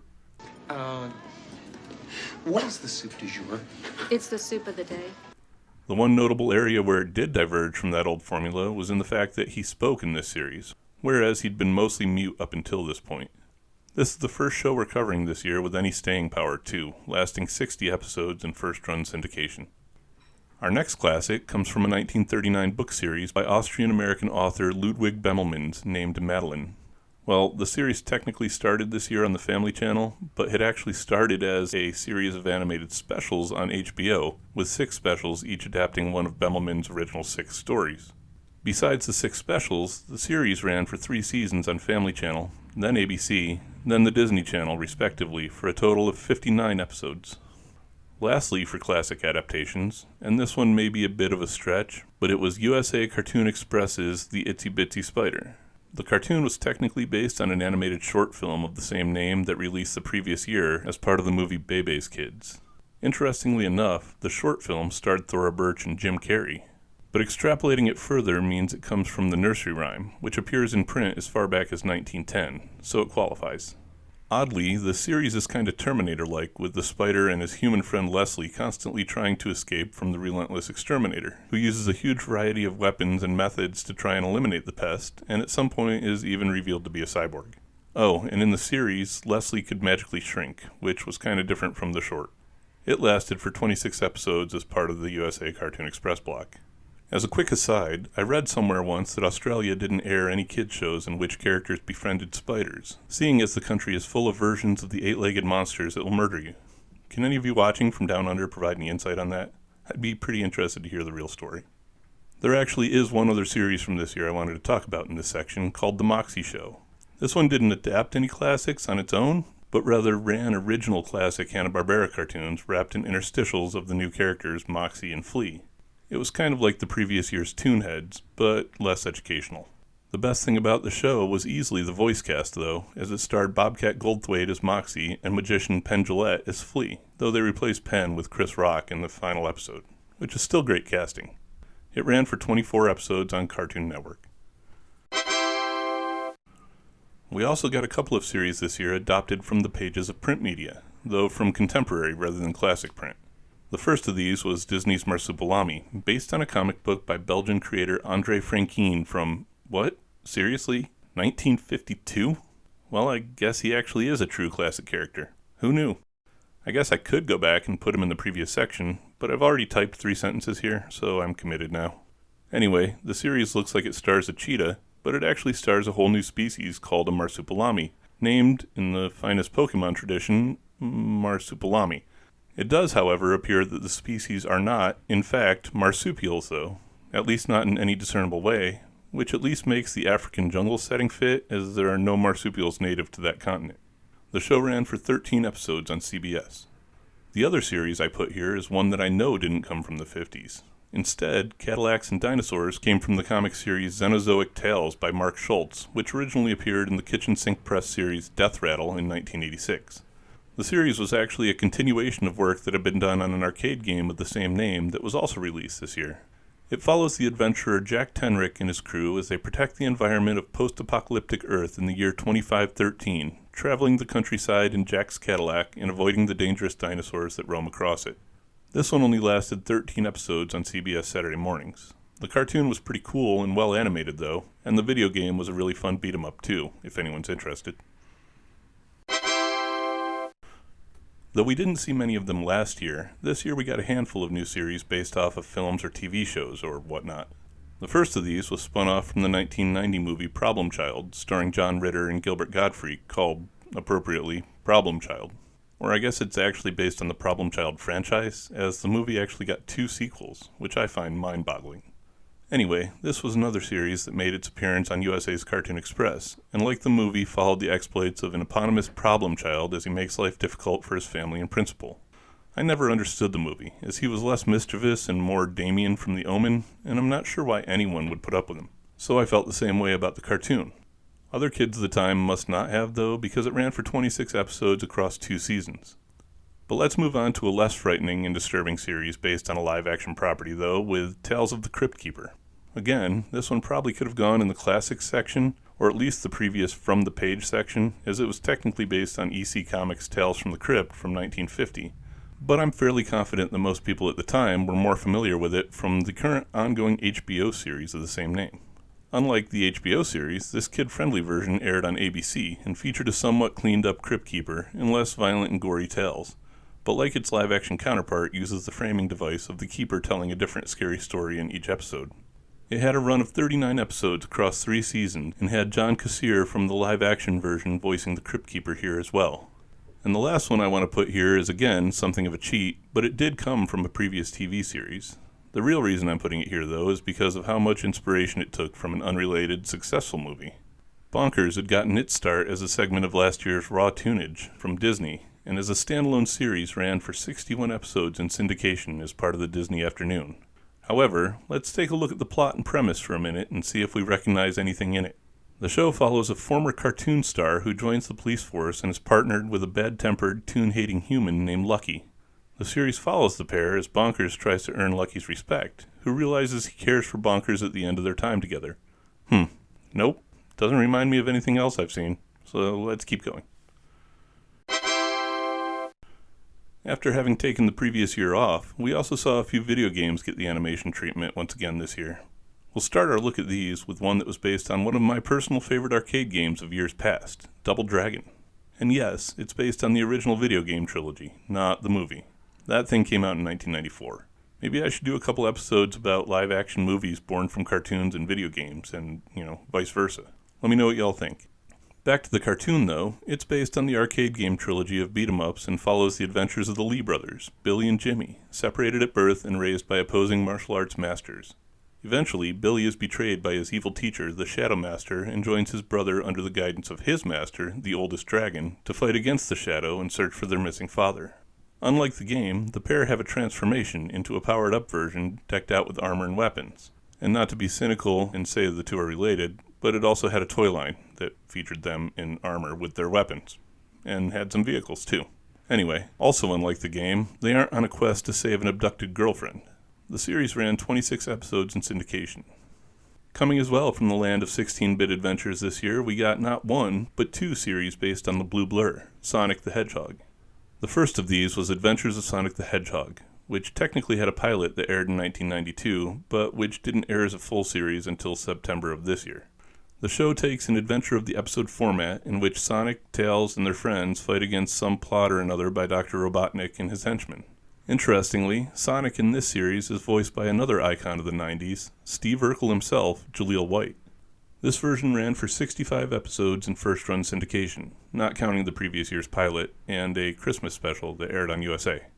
The second Sonic series of the year was simply called Sonic the Hedgehog, and unlike The Adventures, which was weekly, ran as a Saturday morning series for 26 episodes over 2 seasons on ABC.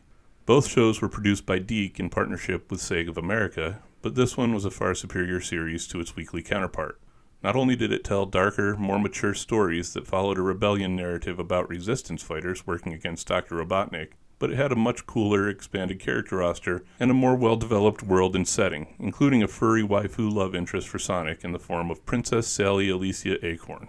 The series were really kind of night and day in terms of quality and target audience, though White voiced the older version of Sonic in this one too. The second of the pair is definitely worth checking out though if you like Sonic, or even if you just like the oppressed people resisting authority story concept. This year wasn't just about entertainment though, as there were a couple of series released that were designed to teach us something as well. The first of these was the show Crow, which was about a cave boy having adventures that relate to various principles of physics and engineering. The concept was developed by the Children's Television Workshop, the company responsible for Sesame Street, based on a book by David Macaulay called The Way Things Work from 1988.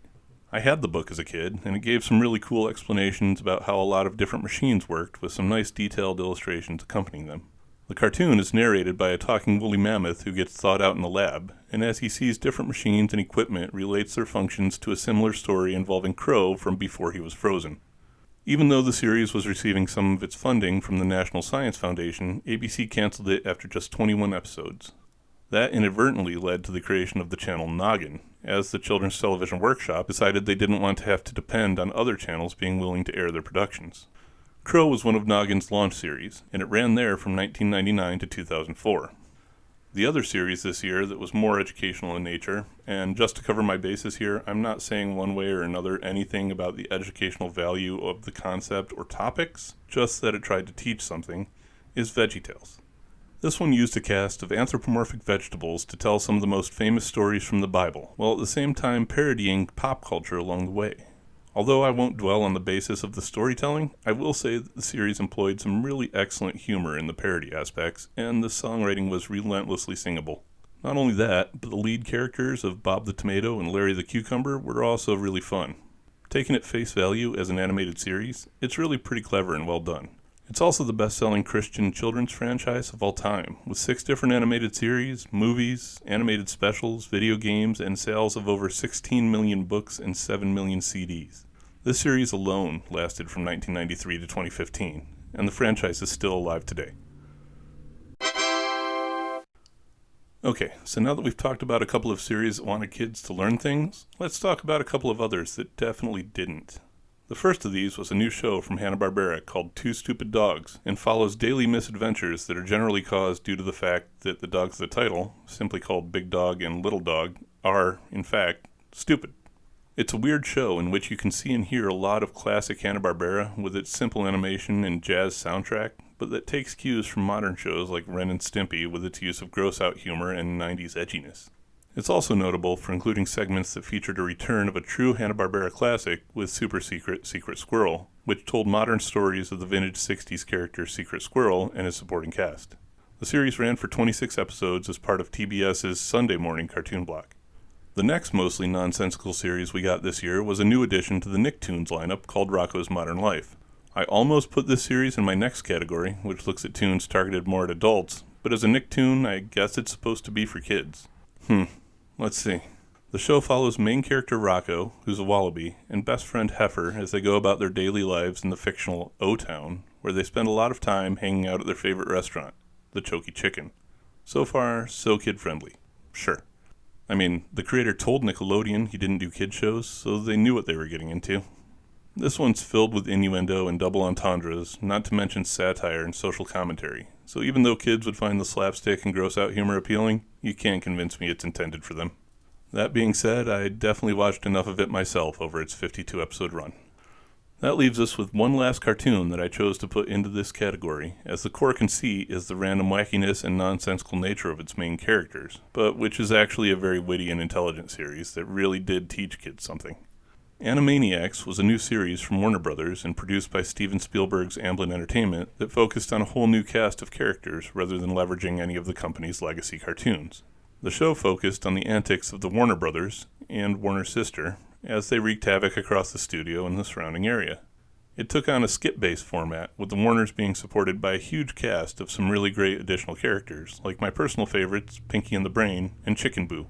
The Warners themselves served as a sort of connecting tissue between all the other characters as well, having the ability to hop across the various cartoons on the show to tie them all together. And yes, even though I'm including it here, I can't deny that even my own children learned state capitals from Wacko. The show ran an impressive 99 episodes over 5 seasons, starting on Fox Kids before making the move to Kids WB when it launched on the WB network in 1995. It's definitely a great show, and one of the best of the year.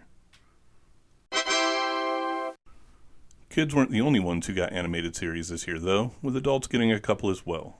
The first of these came from creator Brad Bird, who most of us know from things like The Iron Giant and The Incredibles, but who's also responsible for creations like the screenplay for Batteries Not Included. The series was called The Family Dog and was spun off from a story Bird wrote for the Steven Spielberg series Amazing Stories. The show is about a suburban family and their daily adventures, but told from the perspective of their dog Jonah. It had some big names behind it, with not only Bird as the creator, but both Steven Spielberg and Tim Burton as executive producers. That makes it all the more surprising that critics absolutely hated it, and the series ended after just 10 episodes on CBS. The other series that was made for adults this year actually first appeared in 1992 as a couple of short segments on Liquid Television, so sorry I missed it in last year's video. Also, I want you to keep in mind that I used the word adult in association with this show in heavy quotation marks. It's Mike Judge's seminal 1990s duo Beavis and Butthead, which ran on MTV for an astonishing 277 episodes over 10 seasons. Oh, and I'm sure the boys would absolutely love my use of the word seminal to describe them, at least if they knew what it meant. The series followed a pair of dysfunctional metalheads of the title during their daily lives of going to high school, watching music videos, along with, well, I guess that's about it, really. They're a pair of idiots that get into all sorts of trouble and rarely understand what's happening around them, but I guess that's probably what made them endearing. Endearing enough that the pair actually made a comeback just last year that's still ongoing on Paramount+.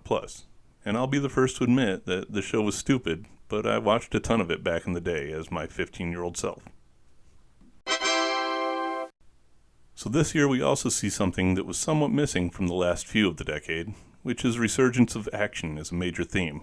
There certainly were a decent number of them in the previous 3 years I've covered, but this year, and especially when counting the action series that I've already gone through in the preceding categories, they seem to take back the majority status. I've got a list of 7 to go through here, so let's get started with Stone Protectors.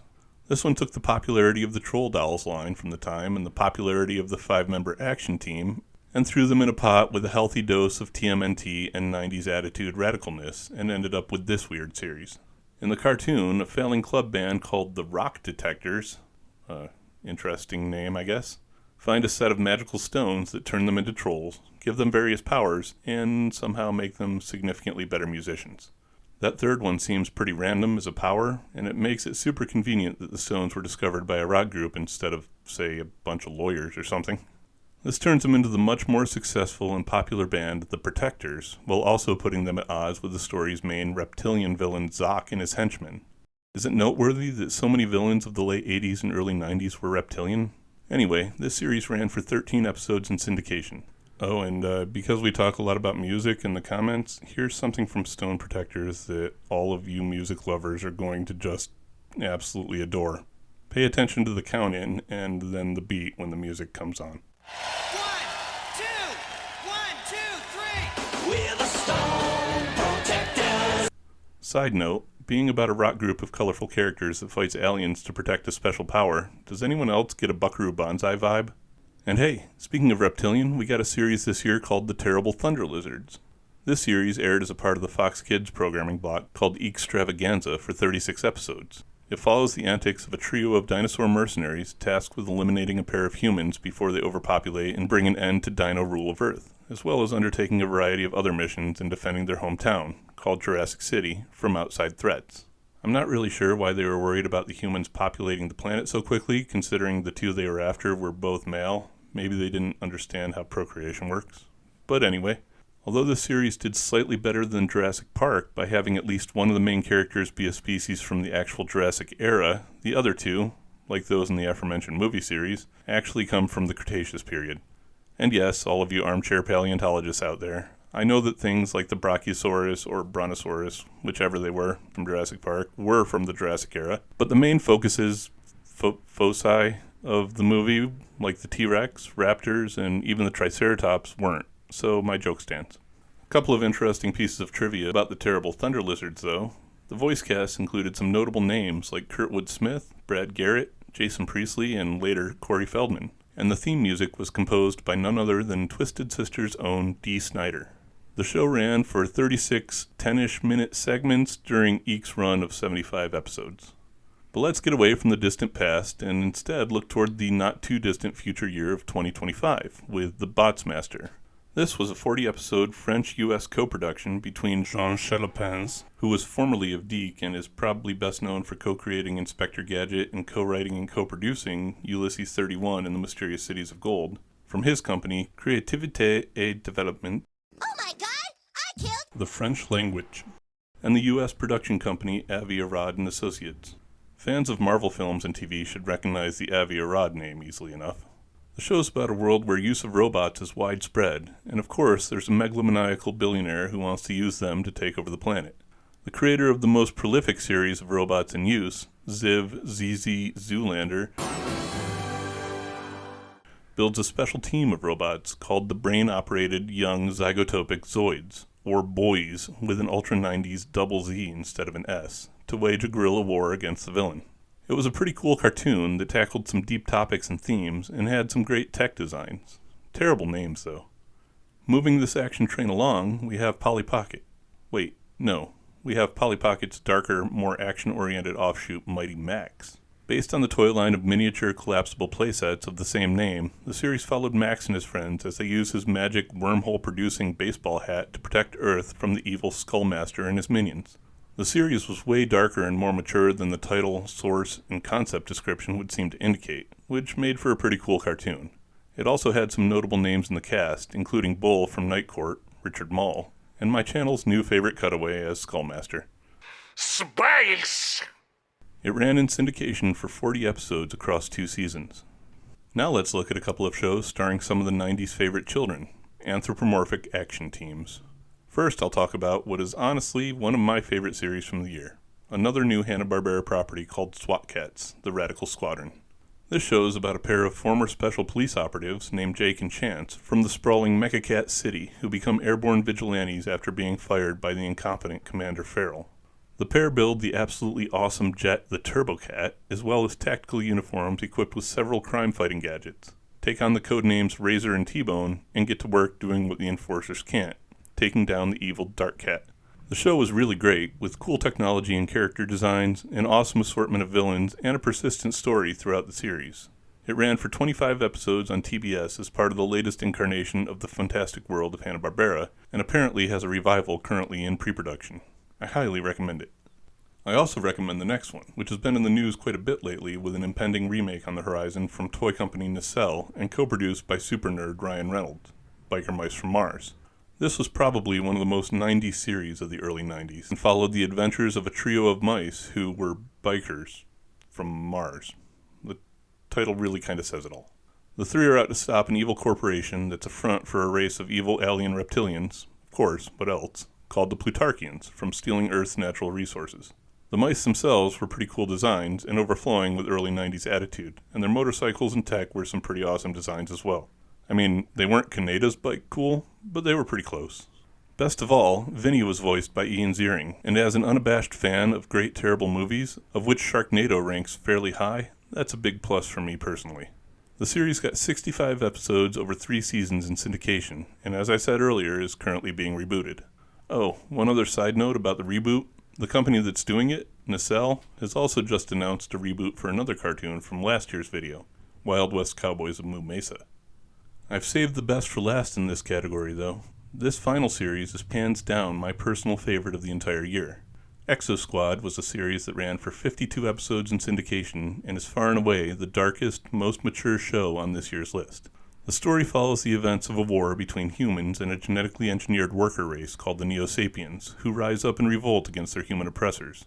In many ways, the show is similar to the third Robotech arc, balancing the story between taking place on a subjugated Earth, where it follows a resistance movement, and space, where the beleaguered exofleet struggles to retake human territories. The series was filled with themes of rights and equality, duty, sacrifice, prejudice, racism, the list goes on. Plus, the war setting never shied away from portraying the violence and devastation and even death that goes along with it. I'll admit that it wasn't the best quality animation of the year, but it was serviceable and it didn't detract from the story. I cannot recommend this one enough. Now before we close out the episode, there's one other series that I want to mention. Mastodon! Pterodactyl! Triceratops! Saber-tooth tiger! Tyrannosaurus! Mighty Morphin Power Rangers premiered on Fox Kids on August 28th of this year, and brought back something that American kids hadn't really seen since the 70s, tokusatsu. For those of you who aren't familiar with the term, tokusatsu is the Japanese word for a style of programming that's also been referred to as suitimation, essentially live-action shows done in a cartoony presentation style that uses characters in complicated full-body suits and costumes. The Power Rangers took the formula of Lion Force Voltron and directly transposed it into a tokusatsu format with the Japanese TV franchise Super Sentai from Toei. Yeah, that's not really true though, as Super Sentai was actually on its 16th incarnation before Saban used it to create the Power Rangers, and had actually been around since 1975. But the Voltron comparison is always inevitable for American audiences. I'm going to do a special on that in the near future about the rise and reign of the 5-member hero teams, where we'll delve deeper into that concept though. The fact that suitimation means in their action forms all of the actors are completely covered meant that an enterprising production house could lift the suited segments wholesale, fill in the gaps with newly shot footage in the proper region, and release a subsequent product in any market. And that's exactly what Saban did, casting American versions of the Rangers out of uniform and a supporting cast, shooting new footage for the out-of-costume scenes, and splicing it together with the Japanese tokusatsu footage, and the resulting show was an absolute smash hit. The original Power Rangers series ran for 145 episodes over 3 seasons, but has since continued with 22 additional incarnations of the team for a total of 29 seasons and counting. It spawned multiple other attempts at American tokusatsu, several video games, movies, toys, just so much merch. But these series don't really fit my format, so I'll mention the other shows of this type in future videos, but I won't be going into detail about them.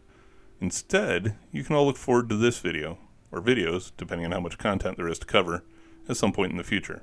I know I say that a lot, but I really will and am trying to get to all of it. Okay, cool. So where can we watch these shows as of August 2023? Well, as is becoming all too common, there are several that you can't, at least not officially. These include the all-new Dennis the Menace, Family Dog, Marsupilami, The Bots Master, Crow, Mighty Max, Problem Child, The Moxie Show, Biker Mice from Mars, though I'd watch for a re-release with that reboot coming, The Itsy Bitsy Spider, and The Terrible Thunder Lizards. Yeah, go ahead and check YouTube as usual for most of these. Quite a few of the others are available on streaming though, including Droopy Master Detective on Boomerang, Exo Squad on Peacock, Bonkers on Disney+, Sonic the Hedgehog, The Pink Panther, Beavis and Butthead, and Tales from the Crypt Keeper on Pluto, with Crypty also available on Tubi, along with Madeline, Double Dragon, Cadillacs and Dinosaurs, and The Adventures of Sonic the Hedgehog. Mighty Morphin Power Rangers can be streamed free on the Roku channel, and then there are series like that one and the Animaniacs, VeggieTales, SWAT Cats, and Rocko's Modern Life that are available on several different paid streaming platforms. A couple of these shows are only available on DVD from this year though, including Stone Protectors, which has a complete series release thanks to a successful Kickstarter a few years ago, and Two Stupid Dogs, which includes Super Secret Secret Squirrel. There's also a brand new release of Sonic the Hedgehog currently available for pre-order. The rest that are available on DVD include Adventures of Sonic the Hedgehog, Double Dragon, which has gotten a new Blu-ray release since I bought my copy, Exo Squad, which only got the first 13 episodes of Season 1 on disc, SWAT Cats, Rocko's Modern Life, Beavis and Butthead, Animaniacs, VeggieTales in various configurations, and Mighty Morphin Power Rangers. I actually ordered Stone Protectors and pre-ordered Sonic the Hedgehog for myself as I was making this video, for which I apologize to my wife. If you want to order any, as usual, links in the description. And that's it. Everything that premiered on US Airways during 1993. Overall, it was a pretty great lineup. Nothing of Batman the Animated Series quality, but then again, what is? What do you all think of the releases this year? What about those other video series I mentioned? Any of that interest you more than others? I need to try and keep working through some of the others I've already started, but I'm not afraid to add even more to the list. What doesn't kill me makes me stronger, after all. Just kidding. What doesn't kill me spikes my anxiety about what it's going to do to me, but, well, I'll add all these new video types and just try to keep the pace I've been going at. I'd say speed up, but let's be honest, that's not happening. Anyway, let me know what you thought of the year in the video. Like and subscribe if you haven't already, and tell your friends to check out the channel too. Thanks for watching. Stay tuned and stay tuned, as in cartoons. Later. Hi everyone, I'm Dr.Animaction. Welcome to the latest video in my animated 90s series. I decided to go ahead and put this one together and release it back on my original kind of schedule, and I'll put together an alternating video for this weekend as things had gotten a bit turned around. On that note, like and subscribe if you love all things animated and animation adjacent so I can keep heading toward that 2K mark and the channel can keep the momentum. Now let's take a look at the next year on this journey.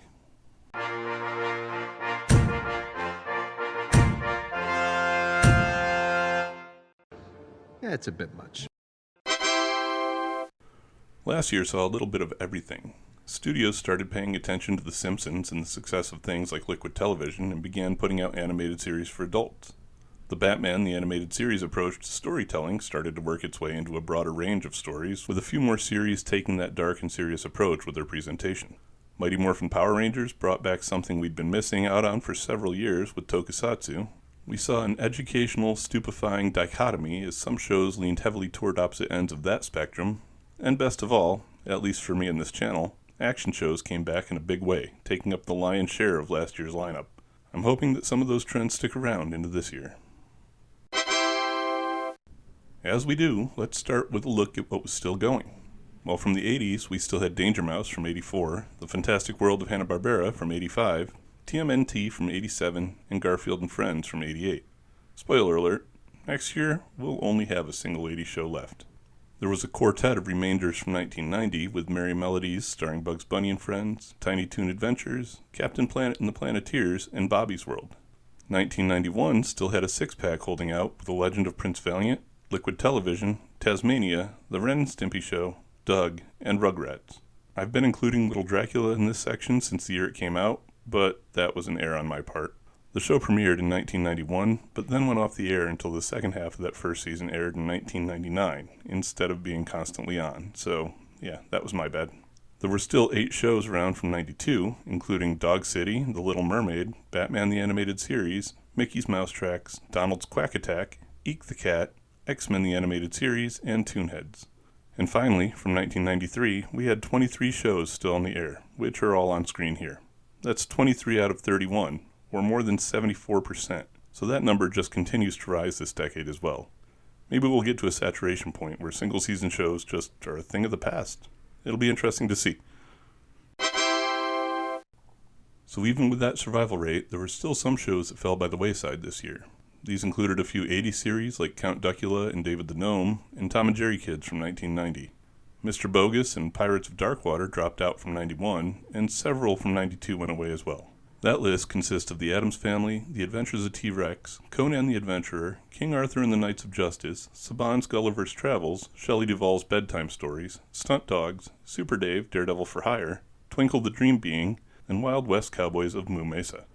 Lastly, that quarter of the 93 shows that we lost consisted of The Adventures of Sonic the Hedgehog, the all-new Dennis the Menace, Droopy Master Detective, Family Dog, Marsupilami, The New Adventures of Speed Racer, and Stone Protectors. There were a few on that list that I'm sorry to see go, mostly from 92, so here's hoping we get some good replacements.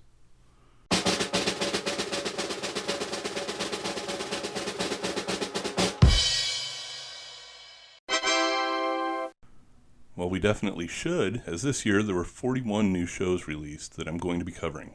Brace yourselves, people. This could be a long one. And the mix this year, even more widespread than it was last year. Also, you'll need to cut me some slack on the categorization, because some of them were a stretch. But then again, you should all be used to that by now. Anyhow, the increase to 41 series was a nearly 33% year-over-year increase from 1993, so I'm really hoping that that's not going to be the standard growth for the rest of the decade. I guess we'll just wait and see. Starting out, we'll go ahead and stick with classics, as, yep, there were several of those this year.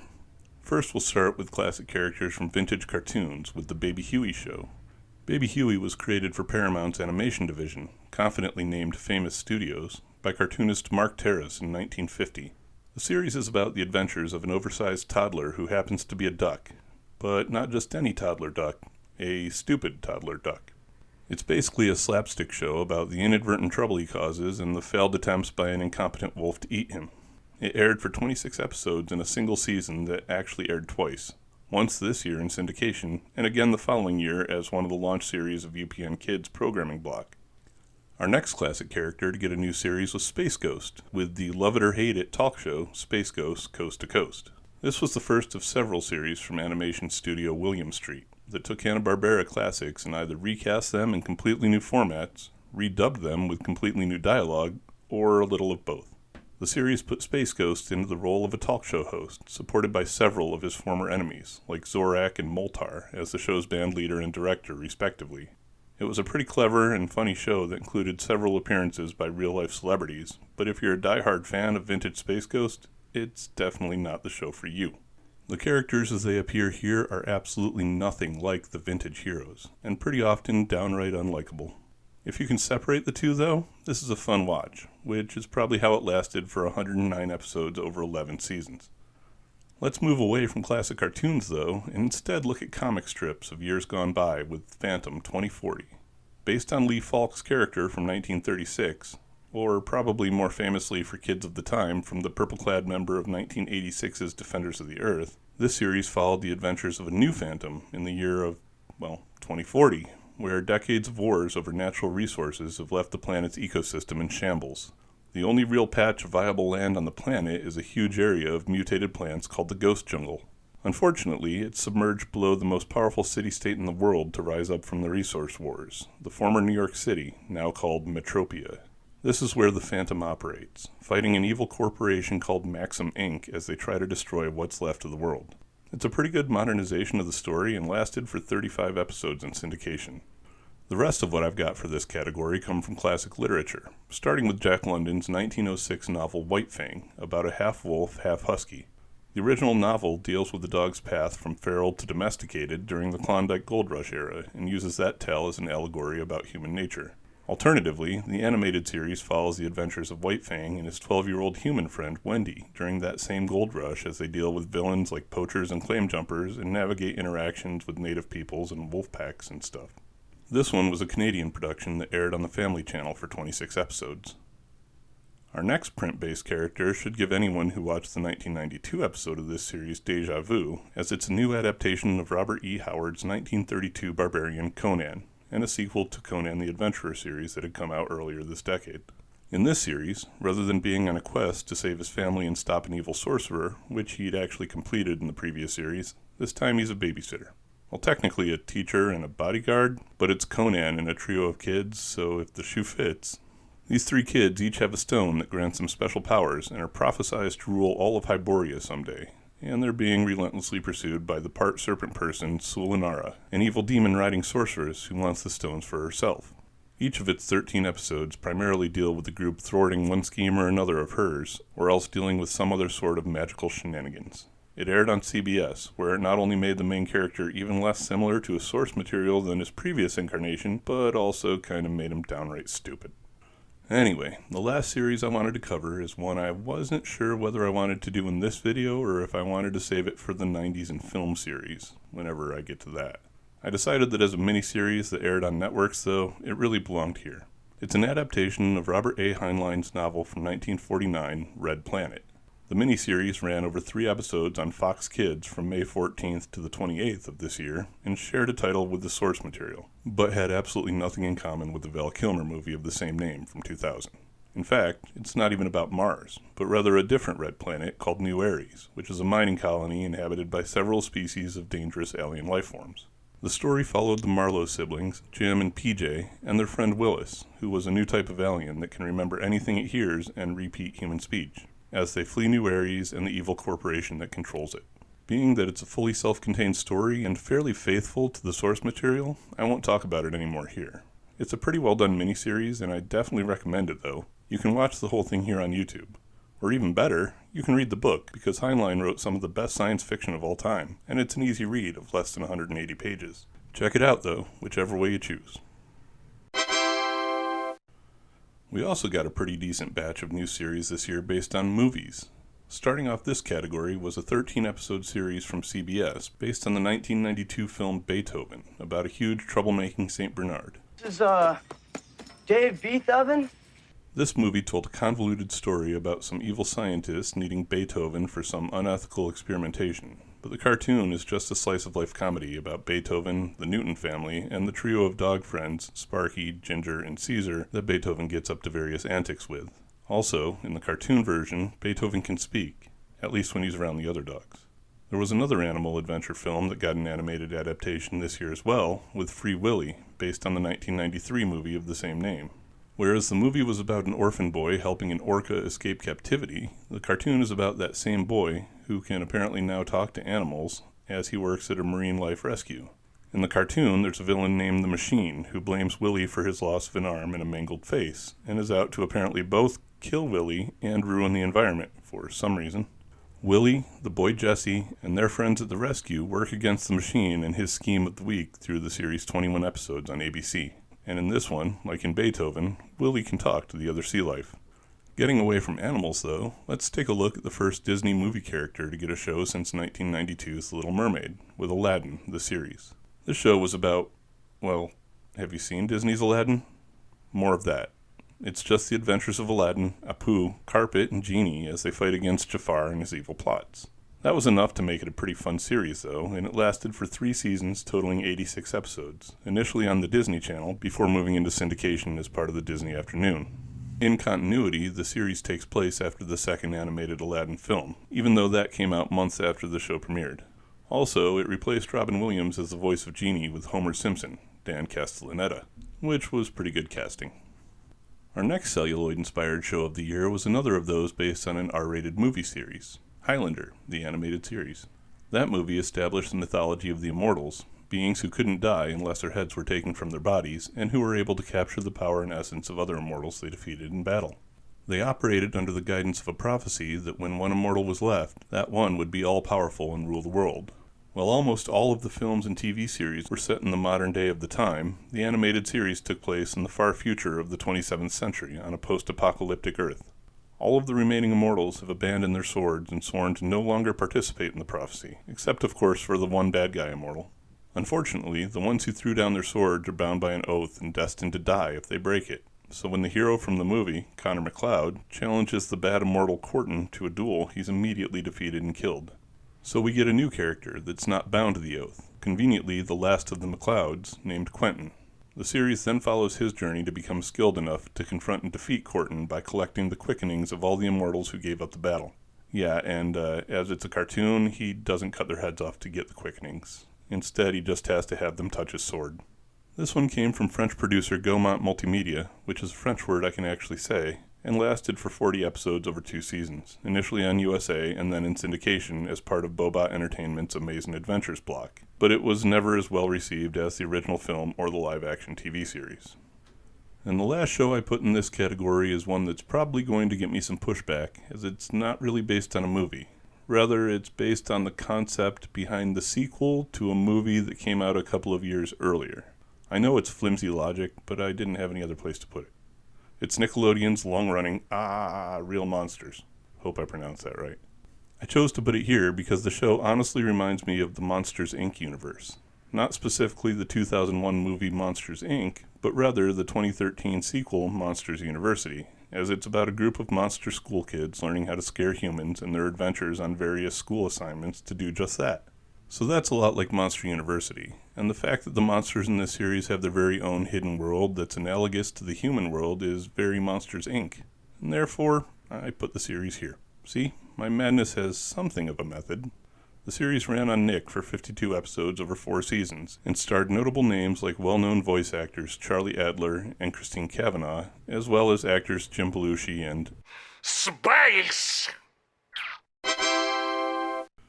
Another category that continued its expansion from last year was animated series based on video games. We'll get the easy one out of the way first, as this year brought us Mario All-Stars, an essentially clip show that played segments from each of the previous 3 Mario series for 40 episodes on the Family Channel.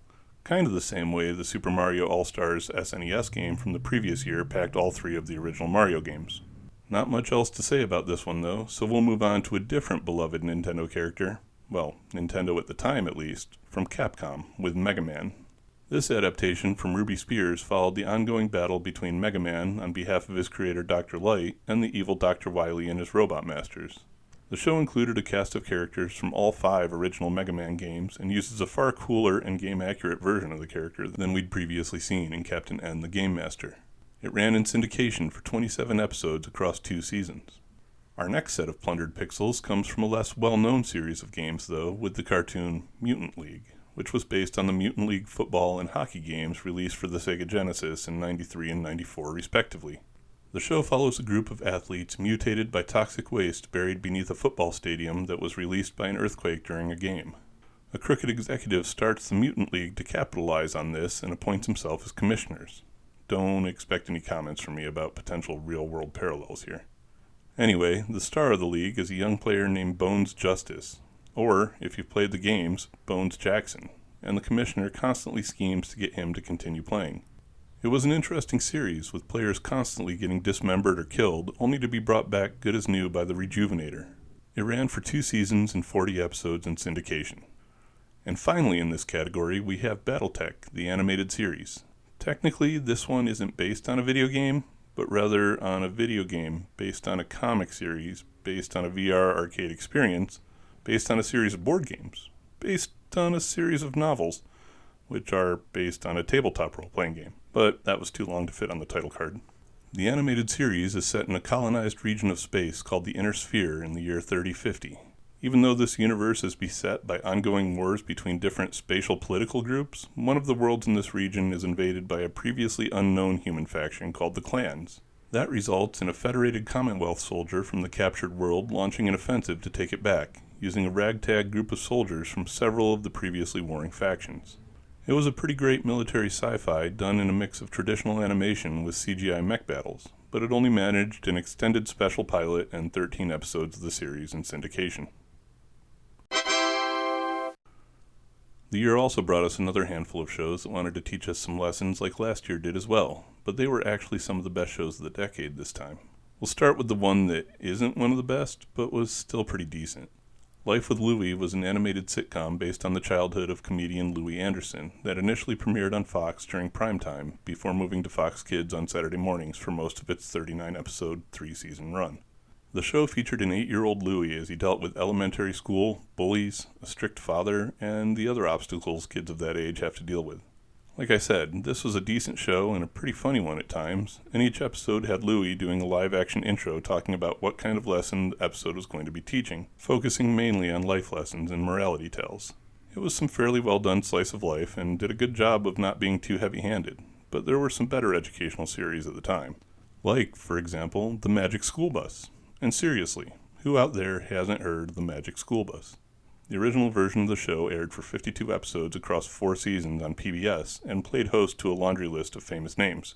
Based on a book series that started in 1985, the show is about a series of scientifically driven field trips hosted by the energetic teacher Miss Frizzle, played by actress Lily Tomlin, and her class aboard the eponymous Magic School Bus.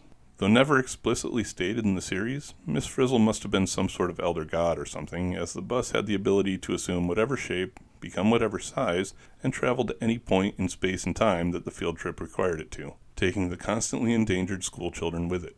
The trips also usually had the class meeting some new and interesting characters that were specialists in the field covering the topic for that day, and usually played by some rather big names like Elliot Gould, Sherman Hemsley, and Dolly Parton, amongst many, many others. Although the books were originally targeted at 6 to 9-year-olds, the show was much more all ages, and actually appealed to a pretty wide audience. And it had a theme performed by Little Richard. And finally, for Educational Series of the Year, we have the surprisingly awesome Where on Earth is Carmen Sandiego, which ran on Fox Kids for 40 episodes across 4 seasons. This one probably could have gone in the Pixel Power section above, as it was based on a series of computer games from 1985, which for the record don't get nearly as much love as the Oregon Trail, but absolutely deserve. Anyway, the animated series took the titular character and cast her in the role of a dashing, globe-trotting thief and the leader of a criminal organization called VILE, or Villains International League of Evil, who was constantly being pursued by ACME, or the Agency to Classify and Monitor Evildoers. The ACME agents, named Zack and Ivy, continued to trail one step behind Carmen at every turn, and the thief toys with them by leaving a string of clues to her next crime. The series casts her as something of an anti-hero who steals for the thrill and sport of it, and uses the framing device of treating the cartoon as a video game being played by some unseen player. It was a pretty great series that used a lot of different animation and production techniques employed by Deke to give it a unique look and feel while teaching some great geography and problem-solving lessons in a fun action wrapper. I realized as I was doing this entry that I never mentioned the live-action Where in the World is Carmen Sandiego, so I was thinking that an episode on kids' game shows from the 80s and 90s might be fun. Let me know what you all think about that idea in the comments. Another type of show that made a bit of a resurgence this year was preschool programming. Feel free to skip ahead here, as I know most of us don't really care about this category. I'll get back into regular animation at this time mark. Anyway, we'll just go through these real quick.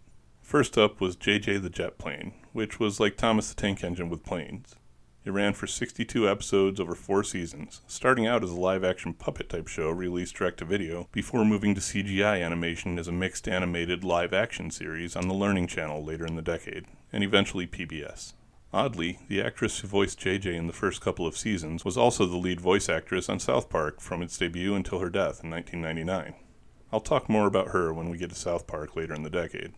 The next series for young viewers this year was an adaptation of a Chinese cartoon called Jin Jin and the Panda Patrol. This series was about a panda from a destroyed world called Pandaland out to stop the evil Dr. Mania from returning Earth to a primitive, pre-human state. It had a 26-episode dub from Saban Entertainment and was apparently owned and distributed by Fox Kids worldwide, but I have to admit that I don't know when or even if it actually aired here in the US. I don't even know if it's really a show for little kids, as I'd never heard of it before researching this list and can't find a ton of info on it. It looks pretty kiddie in the intro though, so I thought I'd include it here just in case. Moving on, we have a series from our friends in the UK called Dino Babies. This one took the concept of Muppet Babies, replaced the Muppets on screen and in the title with dinosaurs, and tried to run with it. It's not something that really caught on here though, and according to IMDb actually aired here in 1996, which Wikipedia agrees was the year it was syndicated. I honestly don't know if it made it to US TVs this year, but then again, I don't think most of us care, so I'll leave it here and we'll move on. The last show of the year I'm putting in this category is definitely one for the younger crowd, and definitely one that aired here in the US during 1994. It's The Busy World of Richard Scarry, which ran for 65 episodes across 5 seasons, first on Showtime before eventually moving to Nickelodeon. The series is based on the world of the prolific children's author Richard Scarry's best ever book series, which was first printed in 1963 and eventually spawned the Busy Town franchise as it grew to encompass a large number of his more than 300 published books. It was a slice-of-life series about the anthropomorphic animals who live in Busy Town, going about their daily lives. If you've ever seen one of the books, which I imagine most of us have, then you know what you're getting here. Welcome back, all of you who skipped ahead. Let's change direction here by going from shows made for the littlest of children to shows made for the adult crowd, as there were several of them this year. Let's start by looking at the new offerings that MTV brought to us, as they were really starting to step up their animation game at this point. Not only was Liquid Television still going strong on the network and Beavis and Butthead becoming a genuine cultural phenomenon, but they also brought us a couple of new series this year, like The Brothers Grunt. This show was about something, probably. I honestly have no idea what it was about. A group of 5 weird-looking guys doing stuff. Seriously, I've got pretty much nothing to say here. It was a pretty gross show full of nonsense, and critics hated it. Check it out for yourselves if you're morbidly curious. The creator went on to make Ed, Edd, and Eddy, which is far less gross and makes a lot more sense, which should maybe tell you something about the quality of this one. It lasted for 35 episodes, each containing 2 or 3 segments. The other series that MTV brought us this year was, in my opinion at least, and sounds like critics' opinions, significantly better.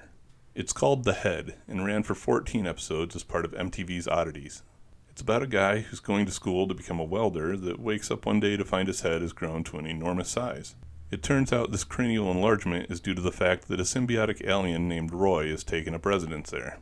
The show then follows the adventures of the duo as they try to stop another race of power-hungry aliens represented by the evil Gork from taking over the world. The pair are joined by a pretty great supporting cast of Jim's girlfriend, his doctor, and a group of people with a variety of odd conditions. It was actually pretty fun, and was the first voice acting role for a voice acting legend in John DiMaggio, who would then go on to voice characters like Futurama's Bender, Adventure Time's Jake the Dog, and Marcus Phoenix in the Gears of War games. And just as one other side note about MTV, the premiere episode of Season 2 of Beavis and Butthead, which technically premiered in 1993, but was part of the 93-94 programming lineup. That one introduced Daria, so we'll be talking about her more around 1997. Just wanted to mention it. Anyway, MTV wasn't the only network that released animation for adults this year, as ABC got in on that action as well with The Critic. This show starred John Lovitz as a snobby New York film critic and was a basic sitcom through and through. The thing that set it apart from most of the others in that genre, though, was how extensively the series made pop culture references and parodied actors and movies. It ran for 23 episodes across 2 seasons, initially on ABC before moving to Fox the following year. Also, notably, it shared a lot of DNA with The Simpsons, as it was created and produced by former showrunners from that series. But lastly for this category, we have a show called Duckman that originally aired on the USA Network and was based on characters who first appeared in a 1990 comic book one-shot from creator Everett Peck. The series follows an egomaniacal family man, or family duck rather, living in Los Angeles and working as a private investigator. This one is also very much a sitcom, following the main character Eric Tiberius Duckman. My name is James Tiberius Kirk. As he solves mysteries and deals with family issues with his eccentric relatives. It was a pretty clever series that lasted for 70 episodes over 4 seasons, and had some great voice talent with George Costanza as the main character Duckman, or Jason Alexander I guess if you prefer, Dweezil Zappa as the sidekick and best friend Ajax, and a supervillain named Herbert Walker Chicken, voiced by one of my well-known favorites. Space! See? I stopped using that every time I said the word space, but he's just in so many shows it's going to keep coming up anyway. Maybe I'll change it up with some other clips, but we'll have to see. Okay, so I don't normally cover non-traditional animation in this series, but that was honestly a rule for a decade that had a lot more shows that went in that direction.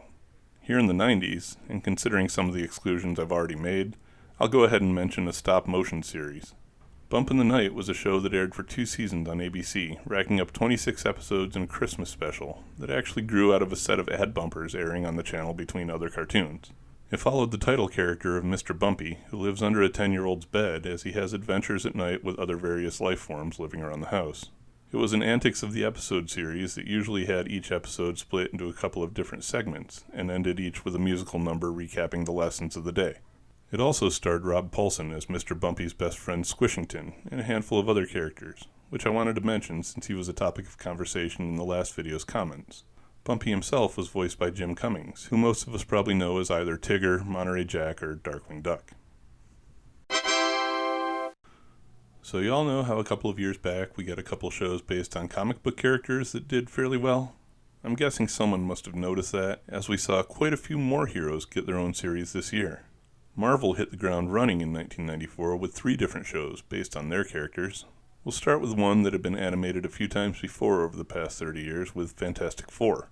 This was actually the group's 3rd animated outing, following the previous versions by Hanna-Barbera in 1967 and 78, and aired for 26 episodes across 2 seasons in syndication as part of the Marvel Action Hour.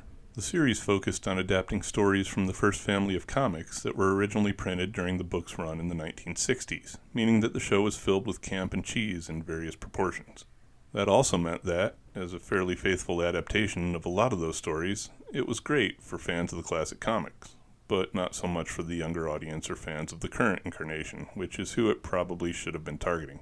In fact, the writer for the ongoing Fantastic Four comic series at the time, Tom DeFalco, who would later go on to be editor and eventually editor-in-chief at Marvel, wrote a scene in that book that had Ant-Man watching and viciously mocking the cartoon. As for me, I like comics of all ages for various reasons, and I found Fantastic Four to be a passable cartoon. Not great, but fun enough.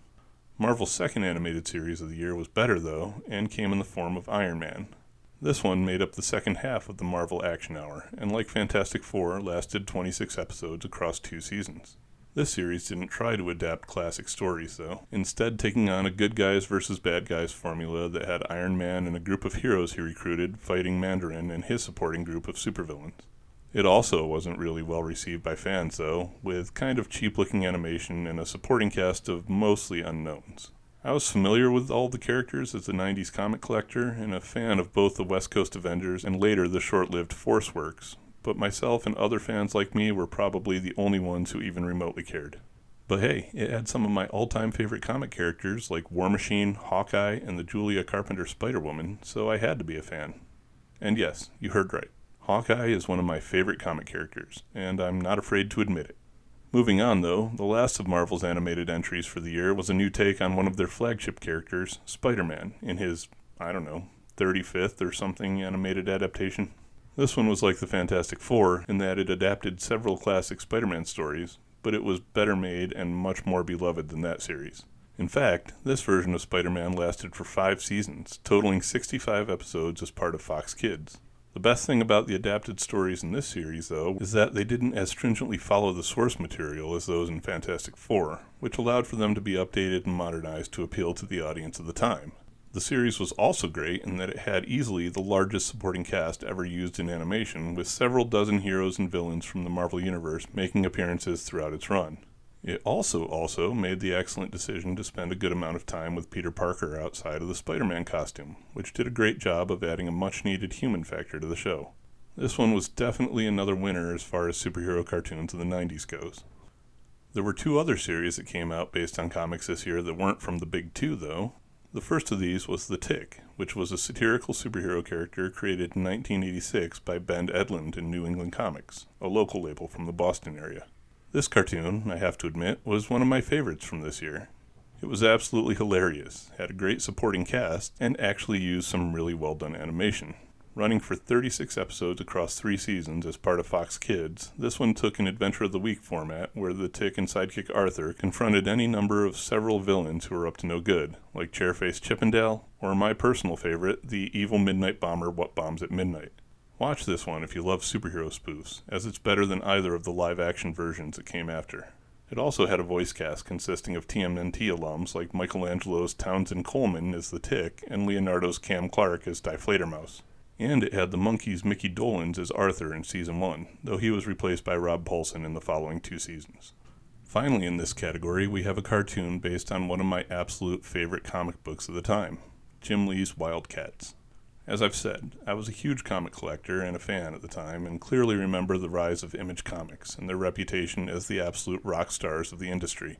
I picked up every issue they released, including the Big 7 when they first came out, and 3 of my all-time favorite comic characters to this day come from the comics Wildcats, Wetworks, and Stormwatch. I'll leave it to your imaginations to guess who exactly those are, but I even have a tattoo of one of them. Anyway, Wildcats was the best among the greats for me, and I was ecstatic when I heard they were getting a cartoon. Admittedly, that cartoon was a pale reflection of the comic, and the art really wasn't great, especially when compared to what Jim Lee was producing. But it was the Wildcats, and that was good enough for me. Unfortunately, it only managed a 13-episode run on CBS, but it was better than nothing, and the show's worth a watch if you like comics from that era. I said I'd mention these when I talked about Power Rangers in the last episode, so let's run through the new tokusatsu series we got this year to hold you all over until I can do the video focused on the genre specifically. There were 3 that were released this year to ride on the coattails of the Rangers' success, and we'll start with VR Troopers.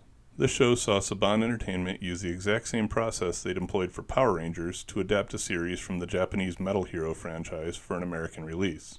This time, they actually adopted a combination of series that made up the action segments of the show, with footage taken from the superhuman machine Metal Dur, Dimensional Warrior Spielban, and Space Sheriff Scheider, combined with out-of-uniform footage of the American cast to create the VR Trooper series. The show wasn't quite the hit that Power Rangers was, though, and only lasted for 92 episodes across 2 seasons in syndication. But Saban wasn't the only company trying to catch more of the Rangers' lightning in a bottle. DiC tried it too with the series Superhuman Samurai Cyber Squad, adapted from the Japanese series Gridman the Hyper Agent. This one combined the tokusatsu resurgence with 90s computer love to take place in a combination of the real world and the digital world, where Joey Lawrence's younger brother Matthew became the hero Servo and fought various computer viruses sent by the military AI Kilocon in its attempts to take over the world. Oh, and Kilocon?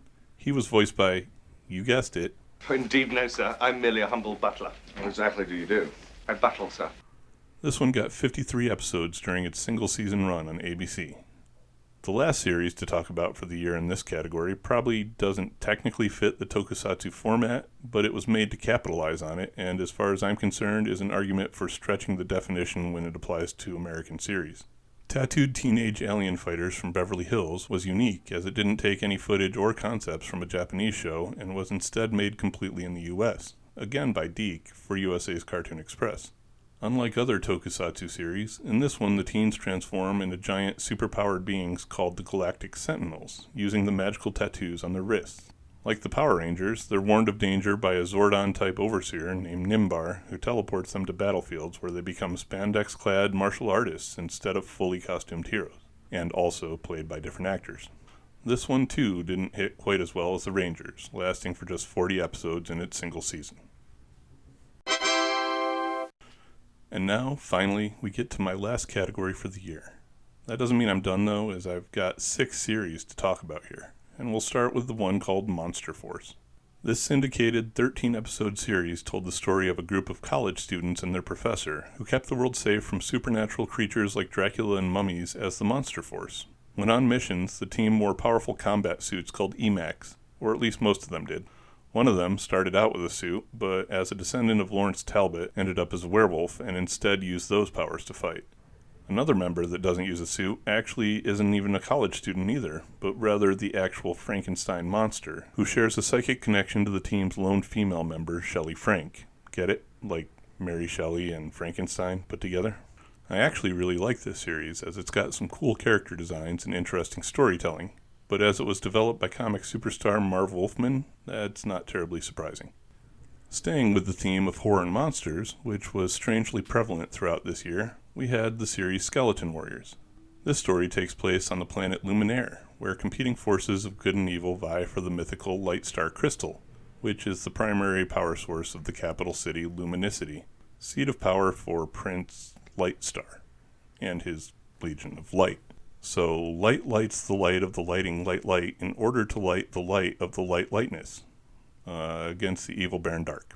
Seriously though, Light Star and Dark each end up with half of the crystal. Dark's half turns him into a living skeleton and gives him the power to make others with evil in their hearts into skeletons too, whereas Light Star's half gives him and his allies actually useful powers. The series lasted for 13 episodes on CBS. Next up, we have even more monsters with creepy crawlers, based on the make-your-own plastic bugs take on the Easy Bake Oven that Mattel originally released as the Thing Maker in 1964, though at the time of the animated series, the playset was in production by Toymax under the Creepy Crawlers name. The cartoon focuses on a kid in a magic shop owned by a disgraced magician named Professor Guggengrime, and the accidentally created Goop Mandos, a trio of helpful monsters. Guggengrime recognized the power at his disposal and set to work creating his own evil take on the Goop Mandos, and the kid Chris, along with his new friends, spent every subsequent episode fighting against his evil plans. The series ran for 23 episodes over 2 seasons in syndication. Let's take a break from monsters, though, and instead look at the latest version of the Teenage Mutant Ninja Turtles that was released this year. Street Sharks took our 4 favorite heroes and recast them as... Hold on. Wait, what? Okay, I'm being told that Street Sharks was a completely unrelated series and was entirely its own thing, so let me start over with the summary. In this show, 4 brothers, who appear to be somewhere in their teens, are transformed into anthropomorphic sharks, or perhaps you could say mutated into sharks. They aren't ninjas though, so I guess it really is completely different. Anyway, the Street Sharks battle an evil scientist while either assisted or challenged by various other mutated human-animal hybrids. This one aired for 3 seasons, initially as part of Bobot Entertainment's Amazing Adventures before moving to ABC for its final season and the last of its 40-episode run. I guess in the grand scheme of things, that one was actually kind of about monsters too. Oh well, at least the next one definitely isn't. Instead, this one takes us back into the world of computers, like we talked about in the tokusatsu category, but tells the story of the people who live in them. Nope, it's not Tron. Instead, it's a Canadian series called Reboot. In this show, a group of, programs fight to keep the world of mainframe safe from viruses like the evil Megabyte and Hexadecimal. I'm not really a fan of how they just took computer-sounding names and gave them to the viruses. I mean, Megabyte is a unit of storage and Hexadecimal is a numerical counting system. Not really sure why they're the bad guys, but whatever. The main trio of heroes, consisting of Guardian Bob, again, not Tron, and companions Enzo and Dot Matrix, nope, not that one, battle not only the viruses, but also the users, who load in games that destroy areas of the mainframe whenever the programs lose, and turns any mainframe inhabitants trapped inside into what are essentially zombies. I joke about some of the similarities between it and one of my all-time favorite movies, but the show was actually a lot of fun and had some great computer animation, especially for the time. It ran for 48 episodes across 4 seasons, originally on ABC. But that brings us to the last series I want to cover for the year, which is also both a monster series and arguably the best series of the year overall, an argument that I'd personally support. And it's also the one that you've probably all been waiting for. It's Disney's Gargoyles, which is one of the greatest pieces of animation the company has ever produced. It tells the story of the last of the gargoyles, betrayed by the humans they'd sworn to protect and cursed to sleep until the castle upon which they perch rose above the clouds. That very thing happened 1,000 years later, leading to the gargoyles' awakening in modern-day New York. I refuse to say anything else about it, though. Go watch it. Now. It's one of the few shows of the decade that deserves to be talked about in the same breath as Batman the Animated Series. It also has an absolutely phenomenal voice cast, led by the ever-awesome Keith David as main hero Goliath, with support from Eureka's, which is a really awesome show from Sci-Fi that you should all watch, Sally Richardson as human detective Eliza, along with Star Trek's Jonathan Frakes and Marina Sirtis, better known to us nerds everywhere as Riker and Troy, as the series' main villains Xanatos and Demona. It even had veteran actor Ed Asner as the Scottish lilted Hudson. Seriously, watch this show. Even if you don't watch anything else I've talked about this year, watch this one. But that's it, the end of the lineup for 1994. Plenty of great stuff in this video, so let's talk about where to watch it as of August 2023. Here's the usual list of shows you can't, with no official physical or streaming releases. This one includes Battletech, Conan and the Young Warriors, Jin Jin and the Panda Patrol, Red Planet, Skeleton Warriors, well, unless you want to get the ridiculously expensive out-of-print DVD, Aladdin the Series, which is sadly missing even from Disney+, The Baby Huey Show, The Brothers Grunt, Creepy Crawlers, Dino Babies, Mutant League, Life with Louie, Superhuman Samurai Cyber Squad, well, unless you want to mortgage your house to buy that out-of-print DVD, or, just get the reasonably priced original Gridman the Hyper Agent, and Tattooed Teenage Alien Fighters from Beverly Hills, which has yet another overpriced out-of-print DVD. Like always, YouTube is probably your friend for these. We've also got our usual batch of series that can be streamed easily enough, including Bump in the Night, The Critic, Where on Earth is Carmen Sandiego, Wildcats, and Highlander the Animated Series on Tubi. Highlander can also be watched on Pluto TV, along with Reboot, Street Sharks, and The Busy World of Richard Scarry. A few series like Fantastic Four, Iron Man, Spider-Man, and Gargoyles can be watched on Disney+. The Tick's available on Hulu, The Magic School Bus is on Netflix, and a handful of others like Free Willy, The Head, Real Monsters, Space Ghost Coast to Coast, and VR Troopers can be purchased digitally on various paid services. Then finally, we have my preferred method of watching with a good assortment of series on DVD. These include The Legend of White Fang, Monster Force, at least partially, Bump in the Night, The Critic, Fantastic Four, Highlander the Animated Series, Iron Man, Mega Man, Phantom 2040, The Tick, Real Monsters, The Busy World of Richard Scarry, Duckman, Gargoyles, The Magic School Bus, Street Sharks, Where on Earth is Carmen Sandiego, Reboot, and VR Troopers. One of these days I should take you all on an office tour and share my animation and anime collections with you. Let me know if anyone cares to see that. Anyway, links to those physical versions are below as usual. And with that, we bring 1994 to a close. This was a pretty long one, and the next 2 years have almost exactly the same number of releases, so I hope you all stick with me. Let me know what you thought of this lineup and the year in general down in the comments, and what you're looking forward to later in the decade. Check out my store for some new shirts, stickers, and an expanded product line of 80s-inspired designs, and soon to be expanding into 90s-inspired designs. Also, check out my book, which I haven't mentioned in a while. It and the shop are linked below. But regardless of what you do with any of those things, I appreciate you all being here, and I hope you'll like and subscribe if you haven't already. Thanks for watching, everyone. Stay tuned, and stay tuned, as in cartoons. Later. Hi everyone, I'm Dr.Animaction. Welcome to the latest video in my animated 90s series. Let me start by apologizing to those of you who may have gotten multiple notifications as I started posting podcast versions of my previous videos. I'll probably be putting up a couple of them every few days until I get the videos and podcasts synced up, at which point I'll post them more simultaneously. Also, thanks for the support on the new video types I put out over the past couple of weeks. The Randomated Thoughts are a fun one for me to do sometimes because I enjoy that type of speculative pondering. The Doctor's Deep Dives seem to do well too, so I'll look into throwing one of those up every week as well. I may or may not have other things in the works too, because why not? I'm enjoying myself, and diversity in content is fun, right? I mean, it is for me at least, so hopefully you all come along for the ride. Speaking of which, make sure to like and subscribe if you love all things animation and animation adjacent. Now let's get on with this new year.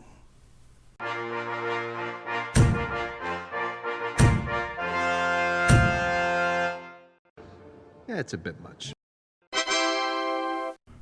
Let's see if I can remember what happened last year with all this other distracted thinking I've been doing. I seem to recall there was a metric ton of classic adaptations, a return of preschool programming, even more adult animation, and quite a few new adaptations from other screens. Plus, there was some bandwagon jumping with the decent handful of both superhero and tokusatsu series we got. Unfortunately, the majority of shows in both of those categories weren't nearly as well received as the shows that inspired them, so we'll have to see how long they, or the trend they were part of, stick around. But lastly, and happily for me, action continued to be pretty dominant in the lineup, which is putting the 90s on a really great track.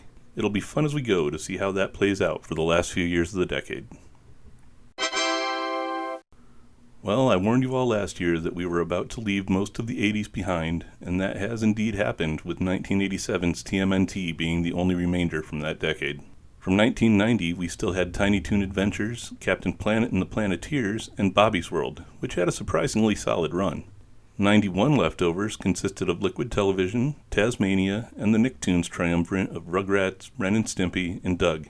The 92 lineup was still fairly well represented, with Batman the Animated Series, Mickey's Mouse Tracks, Donald's Quack Attack, Eek the Cat, X-Men the Animated Series, and Toonheads. An impressive 13 series from 1993 were still on the air this year, with Two Stupid Dogs, The Moxie Show, The Pink Panther, Biker Mice from Mars, The Itsy Bitsy Spider, Rocko's Modern Life, Beavis and Butthead, The Terrible Thunder Lizards, Animaniacs, Madeline, Tales from the Crypt Keeper, VeggieTales, and Mighty Morphin Power Rangers. But heads up, this is the last season of the original series of that show, and even had new characters in the roles of the Red, Black, and Yellow Rangers. Going forward, we'll be seeing different versions. As for 1994, the percentage of survivors keeps going up year over year, with 31 out of 41 still on the air. That's over 75.5%. Here are the shows that made the cut, but just like last year, I'm not about to read it. Instead, I'll just tell you what didn't make it. Like I mentioned about the 80s shows, Count Duckula fell out this year, and Hanna-Barbera retired The Fantastic World. Merry Melodies, starring Bugs Bunny and Friends, ended the run it started in 1990, and The Legend of Prince Valiant was gone from 1991. The 92 lineup lost The Little Mermaid and Dog City, and a full 10 shows dropped out from 1993. These included Bonkers, The Bots Master, Cadillacs and Dinosaurs, Crow, Double Dragon, Exo Squad, Mighty Max, Problem Child, Sonic the Hedgehog, and SWAT Cats. As for 1994, the less than a quarter of those that went away were Battletech the Animated Series, The Legend of White Fang, Beethoven, Conan and the Young Warriors, JJ the Jet Plane, Jin Jin and the Panda Patrol, Mario All-Stars, Monster Force, Red Planet, which really didn't go away so much as it ended because it was a miniseries, and Skeleton Warriors. I was sorry to see some of those 93 shows go, and Monster Force from 94, but hopefully the replacements were worthwhile.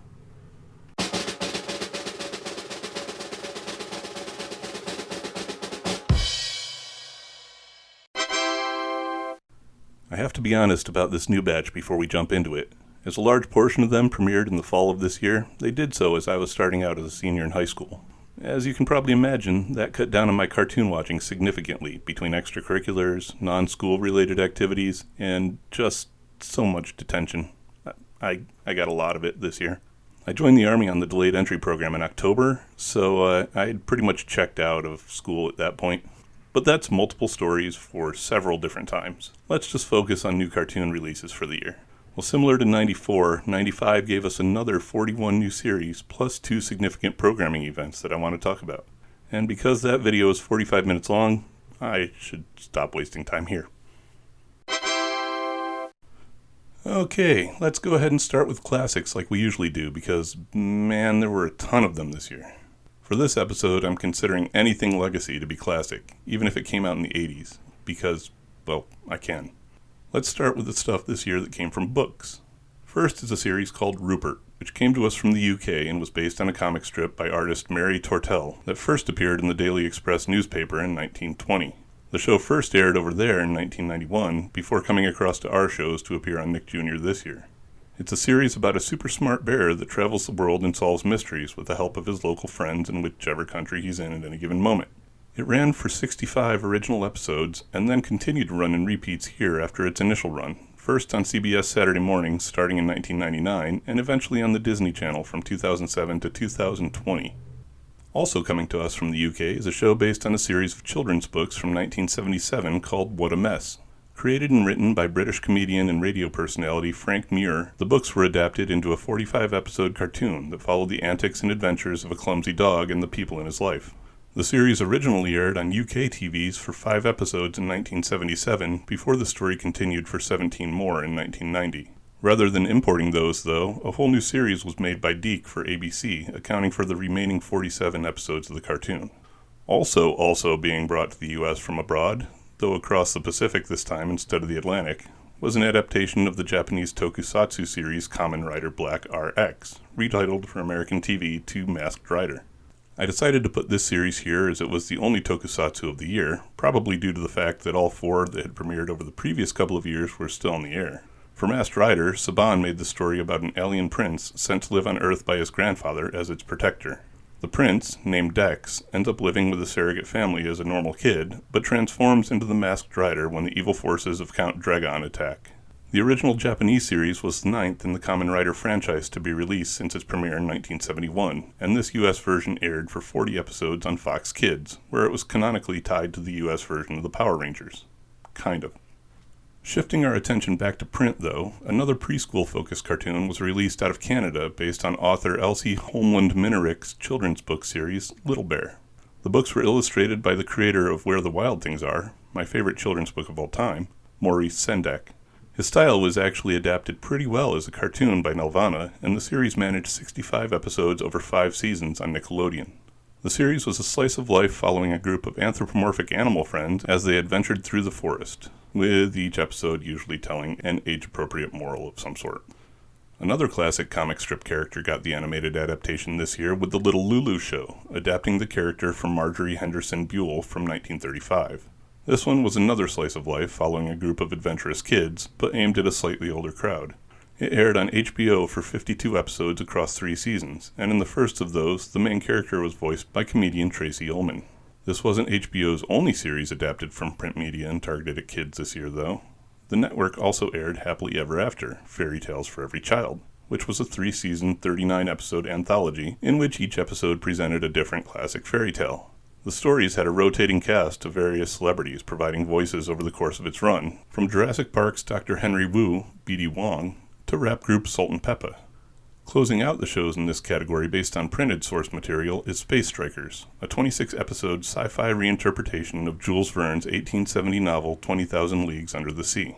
The series follows the adventures of Captain Nemo and his ship the Nautilus, in this version now a spacecraft, along with his diverse crew of interesting-looking alien characters as they try to stop the havoc being caused by the Master Phantom on his quest to rule the galaxy. Only 13 of the full 26 episodes aired here in the US on UPN, with the entire series getting shown in France. Let's move on to series based on classic toy lines, though. Or maybe based on 80s series based on new versions of a classic toy line, but nothing like any of its inspirational material. We'll get to that in a minute. But first, let's look at a new show that mixed animation and live action to adapt, very loosely adapt mind you, a classic toy line from 1966 that released in the UK as their version of G.I. Joe. Action Man. The toy line took the original 12-inch Joe figures and released them as a generically military-themed set in the roles of action soldier, action pilot, and action sailor, and supported that with various era-accurate uniforms from World War II and the Korean War. The cartoon had absolutely nothing to do with any of that, though, and simply repurposed the name and stuck it on a new show about a team called the Action Force, hello again, UK G.I. Joe, who were what you might call a daring, highly trained special mission force as they defend the world against Council of Doom and their evil leader, Dr. X. Yeah, what I'm trying to say is that the show was much more modern G.I. Joe than classic Action Man, and it only ran for a single 26-episode season in syndication. The other show I mentioned that was nothing like its source, which I guess actually applies to both of these now that I've said it, but it's actually another adaptation in that very same vein. That description applies as well to the series G.I. Joe Extreme, which premiered this year in syndication. Extreme is right, too. It's extremely different from any G.I. Joe that came before it. The show featured no recognizable characters and took place in a politically unstable, socially deteriorating version of the modern world, which, yeah, nope, not saying a thing. Purely fictional setting, that. Anyway, the series pitted a team of 11 new Joes with 2 other members who appeared only in the Associated Comics, none of whom were part of the classic storyline Joe team, against an evil organization that's not Cobra to stop their plans of world domination. The series lasted for 26 episodes across 2 seasons, which is surprising because I've never met a G.I. Joe fan who even remotely liked it.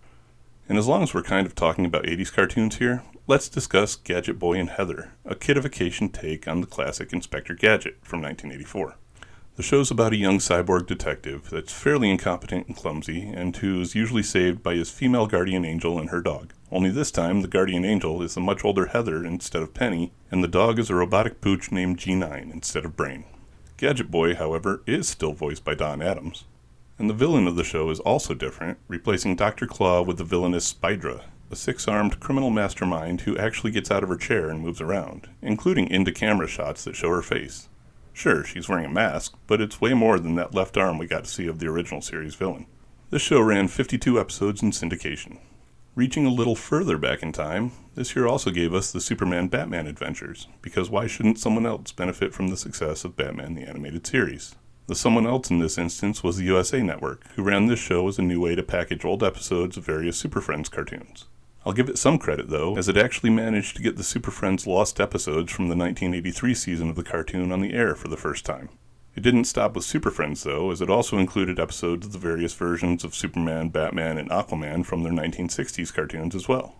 Speaking of older 60 versions of characters, let's look at some older versions of other Hanna-Barbera characters like those shown in segments of Cartoon Network's Cartoon Planet. This was unique amongst its peers by being a single series, an anthology series, and a programming block kind of all rolled into one. It was built on the success of Space Ghost Coast to Coast and used the setting, cast, and premise of that series to create wraparound segments for classic Hanna-Barbera shorts over each hour-long episode. These wraparounds usually included some weird segment like Cooking with Brack or Nuggets of Joy from Zorak, and even included some live-action segments of the show's real-life producer, Andy Merrill, in a terrible Space Ghost costume engaging in mundane, everyday tasks. Back in the time machine, though, is we must go further to the 30s and 40s so we can see new shows featuring Looney Tunes characters. The first of these was Bugs and Daffy, which was yet another series that reran old Looney Tunes and Merry Melodies shorts. It premiered as part of the Kids WB launch lineup and ran for 130 episodes. It's the other Looney Tunes-based show from this year that most interests me, though, as it's comprised of all new material in a format that the characters have never been in before. The Sylvester and Tweety Mysteries put everyone's favorite cat and bird, along with Bulldog Hector and their owner Granny, in the roles of globe-trotting detectives. So it was like a version of Scooby-Doo mixed with Murder, She Wrote, where one of the team constantly tries to eat another member. Honestly, it was a really funny use of the characters, though, and actually made Granny into a popular figure with a pretty interesting personality. It ran for 52 episodes, also on the Kids WB.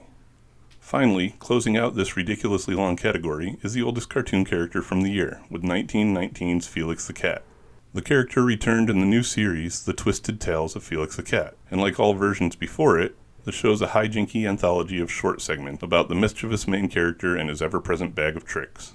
It ran for 21 episodes across 2 seasons on CBS. Geez, I feel like that classic section should have been an entire video by itself. I didn't think I'd ever finish writing it. Oh well, let's move on to cartoons adapted from more recent material out of Hollywood. This section's a little weird as it's oddly Jim Carrey heavy, with 3 of his films getting the animated treatment this year. First of those was his magical superhero character with the Mask animated series. Just like the movie, it followed mild-mannered Stanley Ipkiss and Dog Milo, as Stanley goes about his life as the bearer of the mask of Loki the Trickster, which turns him into a real-life crime-fighting cartoon. Or maybe more of a cartoon, since in this context he's already a cartoon? I don't know how that works. It ran 54 episodes over 3 seasons on CBS. Oh, and the Mask's main adversary, Dr. Septimus Pretorius, no, not the one from Beyond, was voiced by none other than Space! With the show also featuring Rob Paulsen, Jim Cummings, and Frank Welker. The actor's next movie to be cartoonified, kind of as if someone had put the mask on it, was Ace Ventura, Pet Detective, which also ran for 3 seasons on CBS for the first 2 before moving to Nickelodeon for a third in 1999, racking up a total of 41 episodes. Also, just like the movies, the series followed the antics of an over-the-top, animal-loving pet detective. This one aired immediately after the Mask animated series and programming lineups and included Seth MacFarlane as one of its writers. Strangely, the two series actually had a crossover event for the Mask series finale. The last of the Carey adaptations for the year was Dumb and Dumber, this time airing on ABC. It was also the last series that Hanna-Barbera ever produced for a network other than Cartoon Network. It continues to follow the misadventures of Harry and Lloyd as they drive around in the Mutt Cuts van and lasted for 13 episodes. I've never seen any of the three, but I'll admit that none of the films struck me as franchise builders, so I'm not really worried that I missed out on anything. The last movie adaptation of the year came to us from Disney, based on their Lion King film from the previous year. Timon and Pumbaa followed the warthog and meerkat odd couple on various adventures through the jungle, guided by their Hakuna Matata philosophy. The show uses that structure to teach various life lessons over its run, which lasted for 3 seasons, totaling 85 episodes, the first 2 of which were syndicated as part of the Disney Afternoon before the show was moved to Toon Disney for the third. Video games were back again with a few adaptations this year as well. 2 of these were based on fighting games, as Street Fighter II was one of the biggest games in the arcade around this time. Not surprising, then, that Street Fighter was one of those 2 cartoons. In the series, the Street Fighters are a covert peacekeeping force under the command of Colonel Guile, usually sent to deal with threats from M. Bison and Shadaloo. Pretty much every character from the game series up to that point showed up throughout the cartoon's 26-episode run as part of USA's Cartoon Express. And although the character designs are a lot closer to their appearances in the games, and there's not a Belgian accent to be heard, the story did take some lore elements from the live-action movie. Also, in a weird twist for anyone familiar with the games, Ken steps up to be the one that beats Akuma in the series' second season finale. Street Fighter wasn't the only hyper-violent beat-each-other-to-a-pulp game that got animated this year, though, with another much darker and more hyper-sexualized game getting the treatment as well, with Darkstalkers, which, like Street Fighter, is produced by Capcom. It's probably about my favorite fighting series from the company, just for the character designs and lore. I don't play it, as I'm absolutely terrible at fighting games, but I like the world building in it. Unfortunately, the animated series gets rid of most of that, though, adding a human named Harry Grimoire, who's supposed to be descended from Merlin, as the protagonist, making Felicia his sidekick, and changing Morrigan to a bad guy, who works with big baddie Dimitri. I'm really not into that, as Morrigan and Dimitri were directly opposed to each other throughout the entire game series. But whatever. It ran for 13 episodes in syndication, and it wasn't great for fans of the game. One show that was great for fans of the game this year, though, was Earthworm Jim, which aired as part of the Kids WB. It was a slapsticky comedy series that usually involved a villain of the day trying to steal Jim's supersuit, and Jim having to deal with that in whichever nonsense fashion the writers pulled out of thin air for that episode, of which there were 23 across 2 seasons. The show was generally very true to the designs and character portrayals from the game, and had a great voice cast that included Dan Castellaneta, Jim Cummings, Jeff Bennett, the voice of Johnny Bravo, and both Babs and Buster Bunny, Charlie Adler and Kath Soucie, all directed by veteran voice and casting director Ginny McSwain. Our last show from the world of video games this year was based on a science education point-and-click adventure game from IBM of the same name called Adventures of Hyperman. The series is about an alien crime fighter called Hyperman and his canine partner Stud Puppy, who are sent to defend Earth against the evil Entrobe. The show also had a human character that helped the pair named Dr. Emma C. Squared, which was some relatively heavy-handed naming, that would provide the teachable moment in each episode. It lasted for 13 episodes on CBS. There were also several shows that came out this year that spun off of existing shows. First was the Schnookums and Meat Funny Cartoon Show, which was originally a part of Marsupilami. This one had each episode made up of 3 different segments, including not just Schnookums and Meat, but Pith Possum, Super Dynamic Possum of Tomorrow, and Tex Tinstar, the best in the West. It was Disney's painful attempt to follow in Ren and Stimpy's messy footsteps, and only lasted for 13 episodes in syndication. This is another one that I never saw, and I'm not really in any hurry to do so. The next show on my list was the Season 4 replacement for Terrible Thunder Lizards as part of the Eek-stravaganza, called Clutter. This one's about a couple of kids named Ryan and Wade Heap and their pet sentient pile of junk that they brought to life with static electricity, kind of like a less technical, much less attractive Weird Science. It's a strange concept for a strange series, and only lasted for 8 episodes as part of the larger series on Fox Kids. Next is a full-size show born from a set of shorts on Liquid Television, with Aeon Flux. Technically considered the 3rd season of the show, the series expanded from 2 to 5 minute shorts to a full 30-minute episode.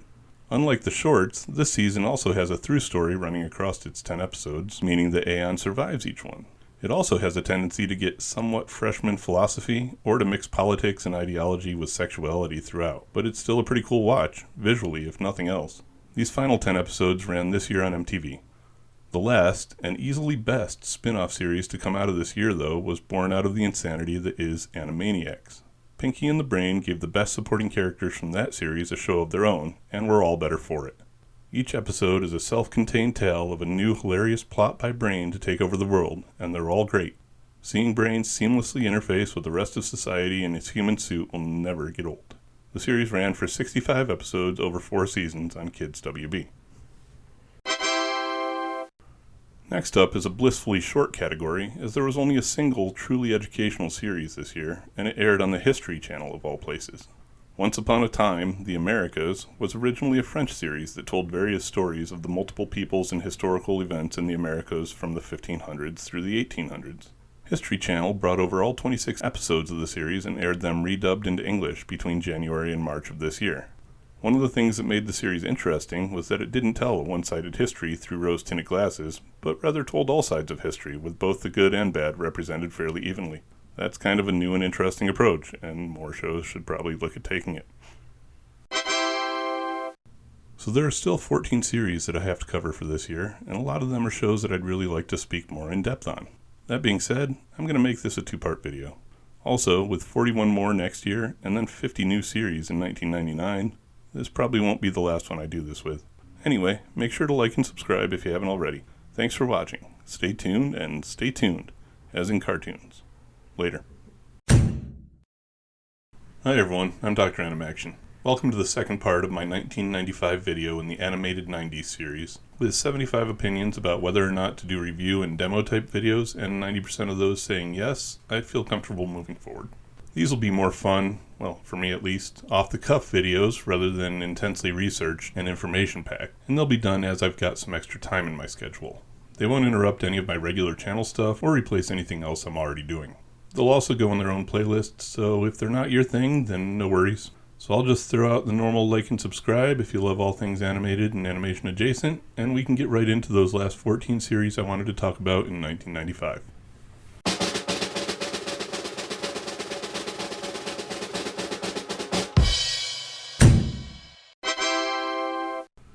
Just one single show to cover in this category for the year, and that's Dr. Katz, Professional Therapist, which ran on Comedy Central for 81 episodes across 6 seasons. Created by comedian Jonathan Katz, the show is about a psychotherapist and his sessions with patients, who are usually played by a wide assortment of guest stars, interspersed with scenes of his home life and interactions with his slacker son. Most notable about the show from my perspective as a fan of the hilarious spy spoof Archer is that the character of the son is voiced by H. John Benjamin in his first major ongoing role. Oh, and the entire show is done using a computer animation technique called squiggle vision that keeps all of the character outlines constantly moving against a static background, and I really kind of hate it, but that's just my personal opinion. We had a few shows premiere this year that don't really fit into any of my other categories, so they get their own one here. Fair warning, 2 of them are actually kind of new and different, but the third is just because I didn't know what else to do with it. I'll leave it to you to figure out which is which. I'll start here with a series called San Bagito that aired for 13 episodes on CBS. The show followed a community of anthropomorphic insects in a town on the Texas-Mexico border through a series of bug-themed slice-of-life stories, while sometimes incorporating teachable moments hosted by a praying mantis professor. It's not a show I'm familiar with, but it stars Cheech Marin as a flea and legendary actor George Kennedy as a ladybug, which is enough to at least get me to check the series out. Next up is one based on a toy line that I never realized had been going this long. It's a toy line my own kids loved quite a bit, which makes me feel pretty old, even though I was still in high school in 1995. But it forces me to realize that by the end of this particular series I'll be covering quite a few shows that they watched as little kiddos. Anyway, the show I'm talking about here is Littlest Pet Shop, based on the toy line of the same name from Kenner, though now it's produced by Hasbro.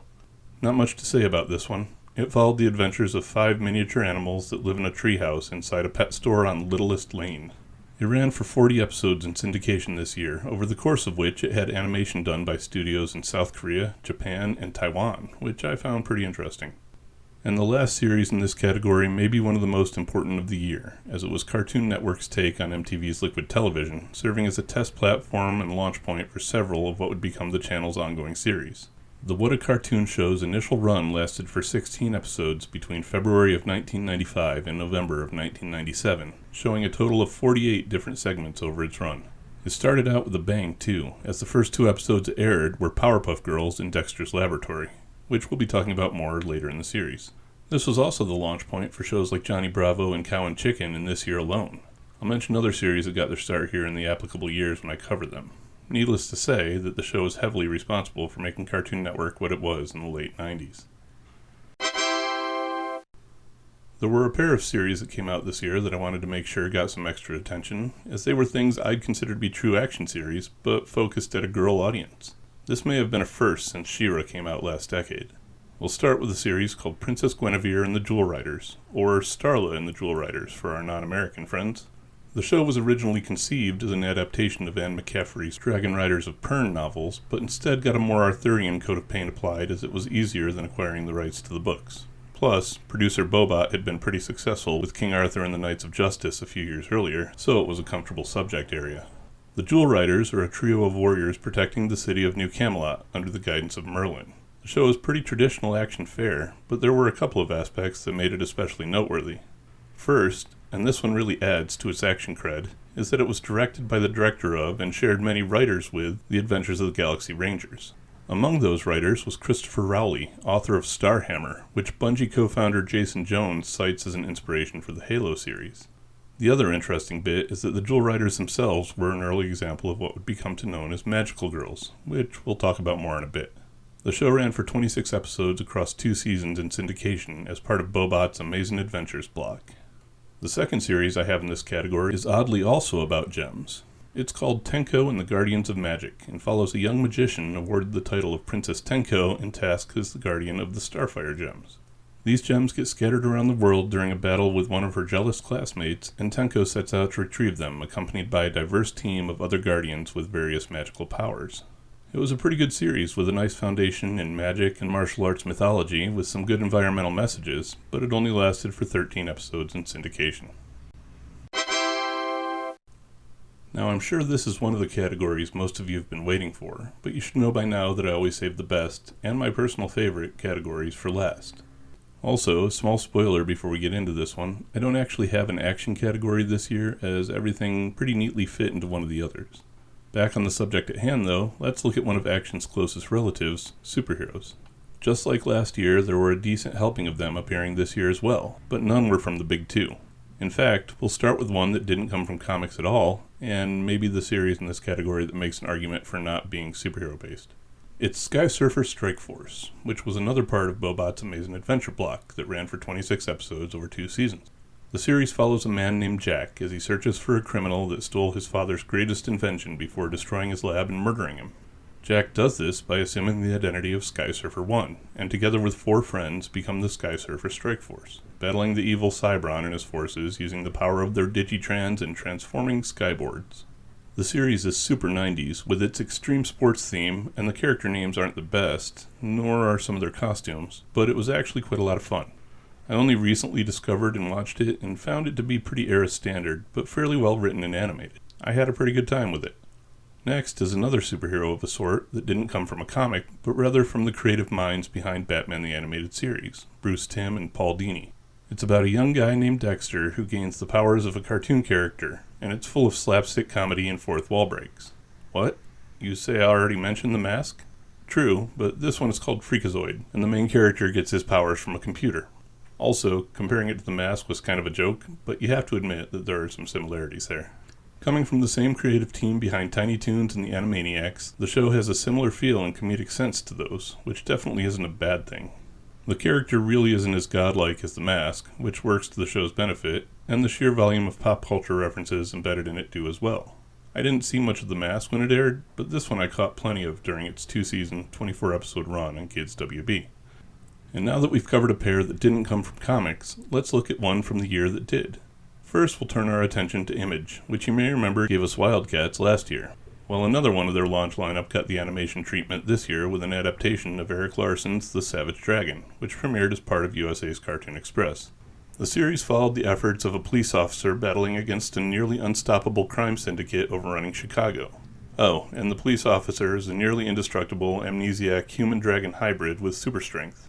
It was a pretty great series with some really awesome character designs. It also had some serious voice talent behind it, with not only Jim Cummings as the main character, but Jennifer Hale, the voice of female Commander Shepard in one of my favorite video game series of all time, as a major supporting character, She-Dragon. It only ran for 26 episodes over 2 seasons, but I'd say it's definitely worth a watch. The other Image comic adaptation of the year, and the best of the 3 so far in my opinion, was an animated version of Sam Keith's delusional, maybe delusional, homeless superhero, The Max. This one aired as part of MTV's Oddities programming block for 13 episodes, covering the first 11 issues of the comic series, plus the character's introduction in Darker Image number 1, and the number 1/2 issue that was released for it. Anyone remember those number 1/2 issues being a thing for a while? They were kind of weird. Anyway, it was a pretty great show, very well animated and true to the comic art in most instances, and completely impossible to follow with any measure of certainty. I highly recommend giving it a look if you haven't seen it. The last superhero show to come out this year was from a new entrant into the comic book arena called Malibu Comics. Okay, well, maybe it's not fair to call them new since Malibu had been around since 1986, but they'd historically published smaller distribution, creator-owned titles. At this point in the 90s, they'd managed to find their way to small-town newsstands like the one I got my comics from, though, probably piggybacking on Image's success, as in 1992 they'd been the publisher of record and distributor for those comics. They also, in 1992, launched their Ultraverse imprint, which eventually gave us the animated series Ultraforce. Ultraforce was a team made up of Malibu solo title characters, kind of like the Avengers, that were a strange mix like that universe's first superhero Hardcase, the corporate-sponsored Iron Man copy Prototype, and the 13-year-old kid that transforms into the giant Superman-esque Prime, amongst others.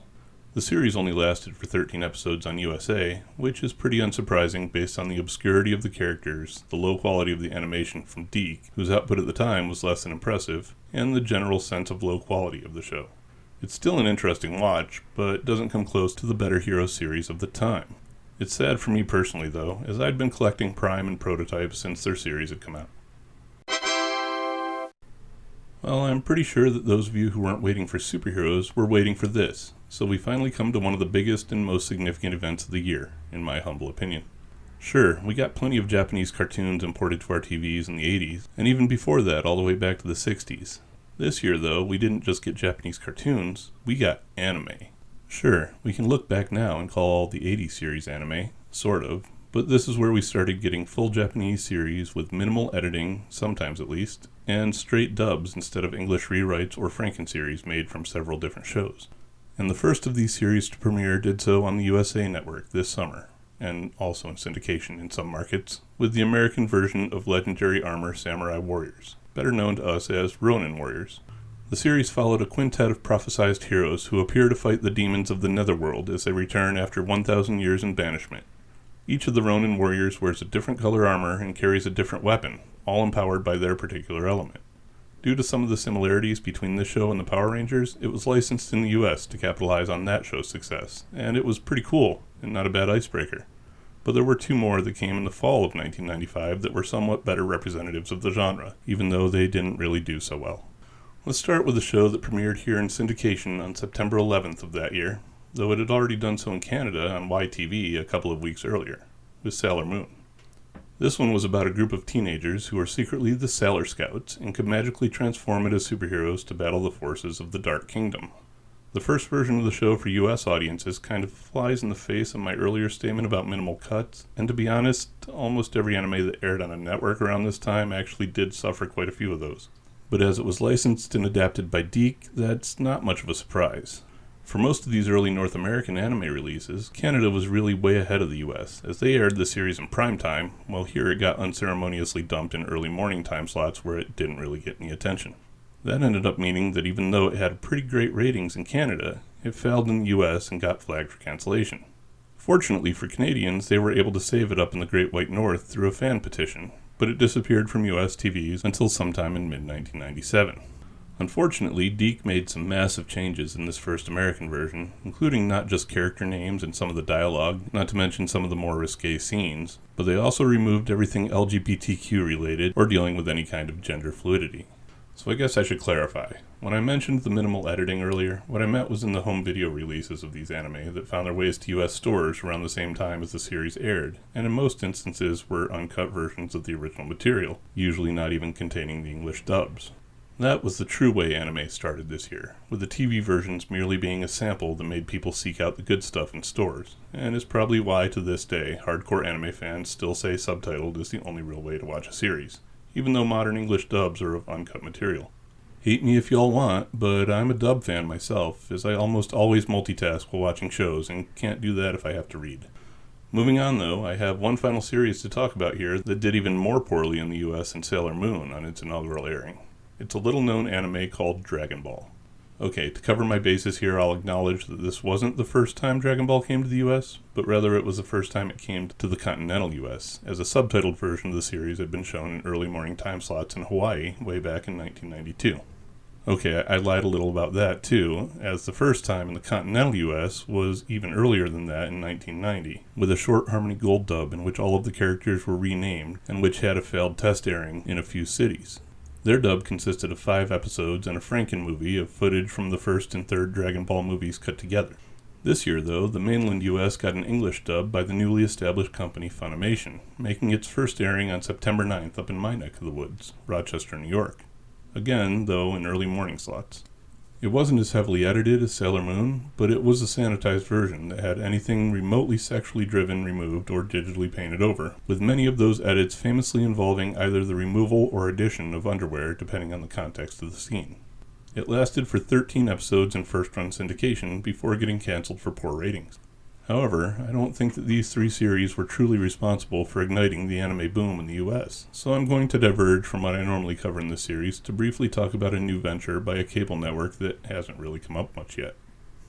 Saturday mornings on the Sci-Fi Channel, it's Japanese animation in the raw, and this ain't no swim in the kiddie pool.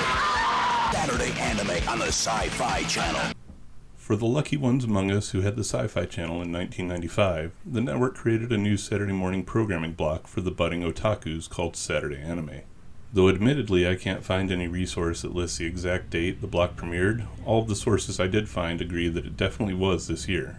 Sci-Fi used the block to show anime movies with science fiction themes on Saturdays from midnight until the very early morning hours, but eventually moved it to the 9 a.m. slot.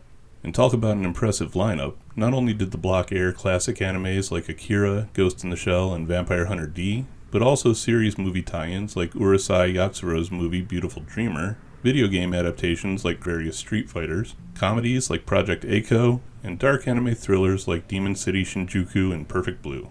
For those who were able to catch it, I'd say this is the programming that was truly responsible for introducing Americans to what anime was really all about. And don't worry, I do plan on doing a retrospective on this block at some point in the future. Well, that's it for the premieres in 1995, so like I normally do, I'll try to tell you all where these series can be watched as of September 2023. Although there are a handful of series from the year that have either never gotten a home release or are out of print, it's not that bad a list. These include Darkstalkers, which has some out-of-print DVDs, Littlest Pet Shop, San Bagito, which also has some out-of-print DVDs, The Schnookums and Meat Funny Cartoon Show, Space Strikers, The Adventures of Hyperman, Clutter, Tenko and the Guardians of Magic, which is yet another OOP series, G.I. Joe Extreme, What a Cartoon, though most of the shorts from it that became series are included as bonus features with the actual series release, Ace Ventura Pet Detective, Dr. Katz Professional Therapist, again OOP, and Masked Rider, though you can get the original Kamen Rider Black series on DVD. Quite a few of the year's shows can be streamed easily enough, with Aeon Flux available on MTV Online, Savage Dragon and Street Fighter on the Roku channel, Happily Ever After, Fairy Tales for Every Child on Hulu, and Timon and Pumbaa on Disney+. Ultra Force, Earthworm Jim, and Ronin Warriors can be seen on Tubi, and the Twisted Tales of Felix the Cat, Princess Guinevere and the Jewel Riders, and Sky Surfer Strike Force are available on Pluto TV, with Princess Guinevere also on Peacock and Sky Surfers on Prime Video. You can also find Rupert on Prime Video while you're there, and Little Bear has an official YouTube channel if you're interested in that. In addition to those, several series like The Max, Action Man, Dumb and Dumber, Freakazoid, The Mask the Animated Series, Gadget Boy and Heather, Pinky and the Brain, The Sylvester and Tweety Mysteries, Dragon Ball, and Sailor Moon can all be picked up on various paid services. Finally, a good number of this year's releases are available on DVD, including Once Upon a Time, The Americas, Aeon Flux, The Max, Action Man, Dumb and Dumber, Earthworm Jim, Princess Guinevere and the Jewel Riders, The Mask the Animated Series, Street Fighter, Pinky and the Brain, The Little Lulu Show, The Sylvester and Tweety Mysteries, Dragon Ball, Sailor Moon, and Ronin Warriors. Links are below as usual. And that's it. Everything that premiered in the US in 1995. What a generally awesome year, with quite a selection of really decent shows and some milestone events. What did all of you think, though? As always, feel free to share any thoughts at all down in the comments, especially if I missed anything, as with the counts getting higher and more networks showing series from more sources, it keeps getting harder to pin them all down. Lucky for me, you're all fantastic about picking up my slack, so I truly appreciate it. Share your thoughts and I'll see you in the comments. Thanks for watching. Stay tuned and stay tuned, as in cartoons. Later. Hi everyone, I'm Dr.Animaction. Welcome to what's, if I'm to be perfectly honest, probably going to end up being the first part of my next year in the animated 90s series. No more time for intros today as I'm trying to catch my schedule up with this video, so I'll simply say like, subscribe, and share if you love all things animated and animation adjacent, and we'll jump right in.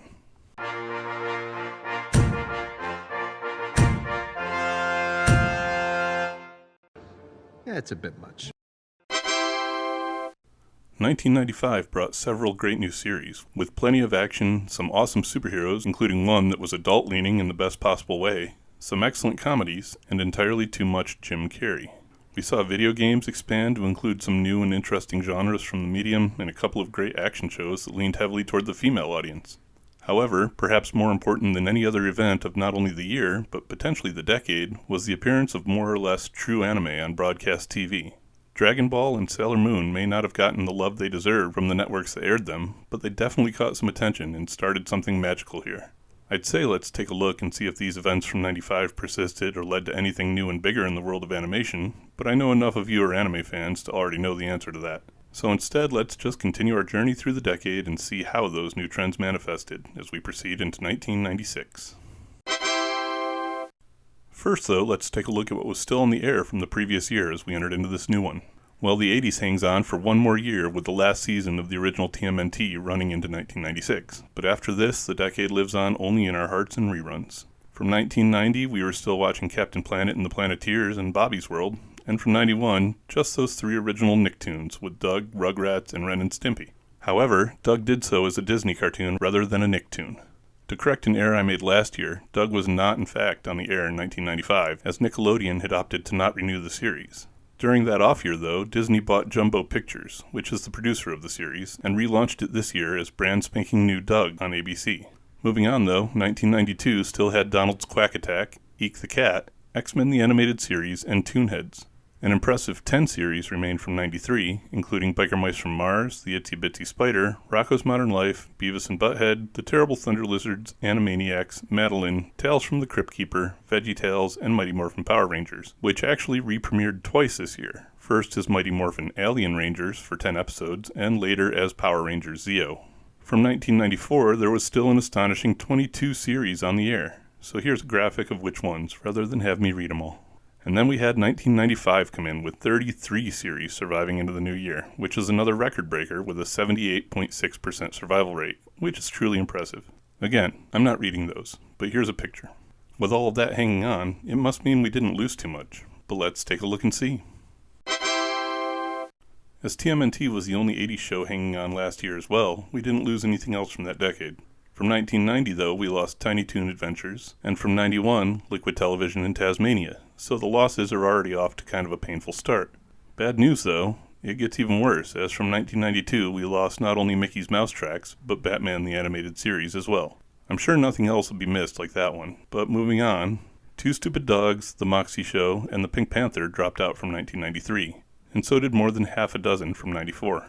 These included Aladdin the Series, The Baby Huey Show, The Brothers Grunt, Bump in the Night, The Critic, Free Willy, and Wildcats. And finally, the 10 shows that we lost from 1995 consisted of Once Upon a Time, The Americas, Aeon Flux, Darkstalkers, Littlest Pet Shop, The Max, Santo Bugito, which I actually said right this time instead of calling it San Bugito, The Schnookums and Meat Funny Cartoon Show, Space Strikers, The Superman Batman Adventures, and Ultra Force. I've got to say, that's one of the most painful years for losses in quite a while. We can only hope that some of the replacements we get will fill the voids that some of those shows left.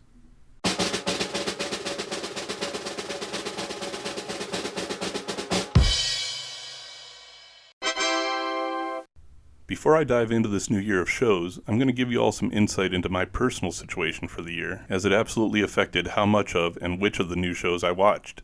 As 1996 was the year that I graduated high school, you can probably imagine I wasn't watching much animation in the first half of the year. Worse than that, as far as impacting my watch time though, I left for basic training at the end of July this year and didn't really sit in front of a TV again until getting to my permanent unit at the beginning of November. That being said, I hope you can all cut me some slack for any shortcomings I have with my experience with the 41 new series that came out this year. Believe me when I say that there are several I'd never even heard of before starting this channel, and several that I really want to catch up with. So I'm looking forward to going through them with you all and getting an even better idea of what I missed out on. We'll go ahead and start where we always do, by taking a look at the classic properties and characters that got the animation treatment. I'd thought this category monopolized the Part 1 video from last year, but it's got nothing on what's coming along this year. We'll kick things off by taking a look at the properties that came from books though, looking first at one called Little Mouse on the Prairie. This was a comedy slice-of-life series, not an anthropomorphic version of Little House on the Prairie, that was based on the 1973 Serendipity book series by children's author Stephen Cosgrove. The show follows the daily adventures of a city mouse who moves to the country and is actually the second adaptation of the material. The first was a Japanese series from 1983 called Serendipity: The Pink Dragon. This series, though, was co-produced by Saban Entertainment and Chinese studio Afanti International Animation Corp. And ran for a single 26-episode season. Another one this year that was based on a series of children's books was the long-running PBS Kids series Arthur. I mean long-running too, as only The Simpsons and South Park rank ahead of it in that regard. The series is another slice of life that focuses on teaching lessons to a very young audience. Adapted from the 1976 book series by author Mark Brown, it ran for 253 episodes over 25 seasons. One interesting factoid of note about this series is that the theme song was called Believe in Yourself and was written and performed by Ziggy Marley and the Melody Makers. Aging things up a little bit though, my next series is based on a book for a slightly older audience. Specifically, it's based on Charles Dickens' 1838 novel Oliver Twist, about an orphan escaping from the forced workhouse he was stuck in and running off to London to find his family. The story was adapted by Saban Entertainment as a 52-episode series called Saban's Adventures of Oliver Twist, and took the basic premise from Dickens and diverged from there. It was syndicated as a part of the company's programming block called the Saban Kids Network. I had a couple more from books that I was going to cover here, but I moved one to a later category and removed one completely, as it was a series of direct-to-video releases that felt more appropriate for a potential future animated 90s and film series. Moving on though, we have one more series based on a book this year with Adventures from the Book of Virtues. Actually, this one was based on two books, called The Book of Virtues, A Treasury of Great Moral Stories, and The Children's Book of Virtues, written in 1993 and 95 respectively by Ronald Reagan's Secretary of Education, William Bennett. So yeah, it's a series that focuses on morals and ethics, written by a politician. No comment from me on that one at all. Anyway, the stories in both books are actually based on everything from folk tales to fables to Bible stories, so I guess the series was actually an adaptation of an adaptation, or several adaptations. It ran for 39 episodes across 3 seasons on PBS, and starred quite a few notable voice actors like Kath Soucie, Jim Cummings, Pamela Adlon, who we probably all best recognize as Bobby from King of the Hill, and Frank Welker. That's it for books this year though, so let's turn our attention to comics, with a new take on Richie Rich called, well, Richie Rich. Again. I assume that most of you watching this video are familiar with Richie Rich, but as a quick recap, the character was created by Alfred Harvey and Warren Kremer and first appeared in a comic called Little Dot from Harvey Comics in 1953. This was the character's second animated series after his anthology appearances in several early 80s configurations, but where that one came from Hanna-Barbera, this series was from Harvey Films and Film Roman. Notably, the voice director for the series was Susan Blue, who'd not only had a long career as a voice actor herself with notable roles like J.B. McBride from Brave Star and Arcee from The Transformers, but went on from here to direct for several significant series and Viz animes. This show only lasted for a single syndicated 13-episode season. Also coming from the world of Harvey Comics was a new version of Casper in The Spooktacular Adventures of Casper. I say Casper was originally a comic character, but even before that, he was the Paramount Pictures theatrical cartoon character, and was based on a concept from an unpublished children's book from the creator of Felix the Cat, Joe Oriolo, and fellow animator Seymour Reed. In fact, the comic didn't really come out until 4 years after the first short was released in 1945. Anyway, prior to this series, the character had appeared in 55 theatrical shorts, 4 other animated series, and a live-action film, for which this show served as an official sequel. It ran on Fox Kids for 52 episodes across 4 seasons. Sticking with comics, the year also brought another animated version of Alex Raymond's 1934 pulp comic strip hero, Flash Gordon. This is probably another one that doesn't need much of a summary for this crowd, but the story's about a human named Flash who, along with his girlfriend Dal and scientist ally Dr. Zarkov, defend the Earth, no pun intended, from the evil Ming the Merciless and his forces. The character has a huge list of appearances in various film and print mediums throughout his history, but is best recognized by most of us, I'd imagine, from the 1980 live-action movie and his 2 previous animated outings in 1979's New Adventures of Flash Gordon and 86's Defenders of the Earth. This latest series received 26 syndicated episodes. We've got a couple of superheroes to talk about this year as well, as long as we're on comic books, with one from each of the big 2. We'll start with Marvel's entry, which was a new series following their Green Goliath, the Incredible Hulk. The series is typical Hulk fare, with Banner trying to cure himself while avoiding the military, but it made the smart choice of not directly adapting comic stories. Instead, it used them as a jumping-off point and packed the show with a huge roster of Hulk supporting characters. Other than X-Men, this was probably my favorite Marvel series from the time, slightly edging out Spider-Man as it had some pretty nice animation and some darker stories than that series did. Plus it had Lou Ferrigno returning to the character as the voice of the Hulk. It ran for 21 episodes across 2 seasons as part of the UPN Kids block.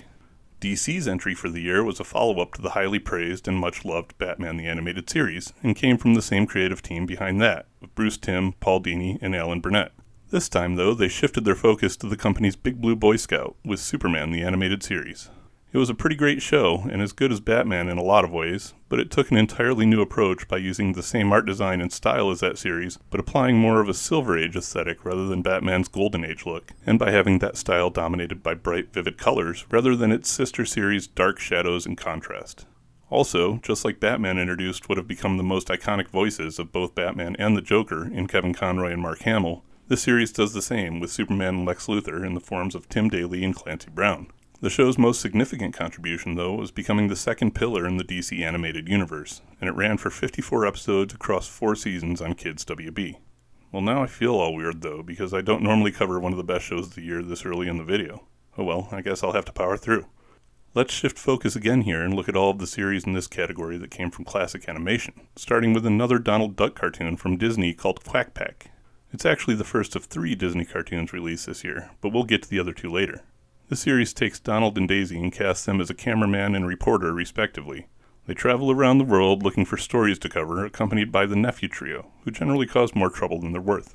The show was syndicated as part of the Disney Afternoon for a single 39-episode season. Honestly, though, the show was probably a bad idea from the start, as it treaded on similar ground, but was a pale imitation of the far superior DuckTales. Speaking of characters from the golden age of cinema, Cartoon Network brought back several of them as well under the banner of the Tex Avery Show, which ran as a collection of 99 shorts predominantly produced by the prolific animator throughout his career. The show also included an educational component, as between the shorts, facts and errata about the cartoons were presented by radio announcer Don Kennedy. The network continued airing shorts under this banner until 2002. Moving forward in time a little bit, we get to the 1960s, and a pair of series that made a return from that era. First was one called Cave Kids, which was a Flintstones spin-off starring Pebbles and Bam Bam and their baby versions and aimed at a preschool audience. It's basically your typical preschool edutainment, babies learning lessons series with the pair, who spoke in Rugrats-like gibberish to adults but communicated in regular English with each other, and Dino having some kind of adventure and learning a moral. It only lasted for 8 episodes and was syndicated on public television stations.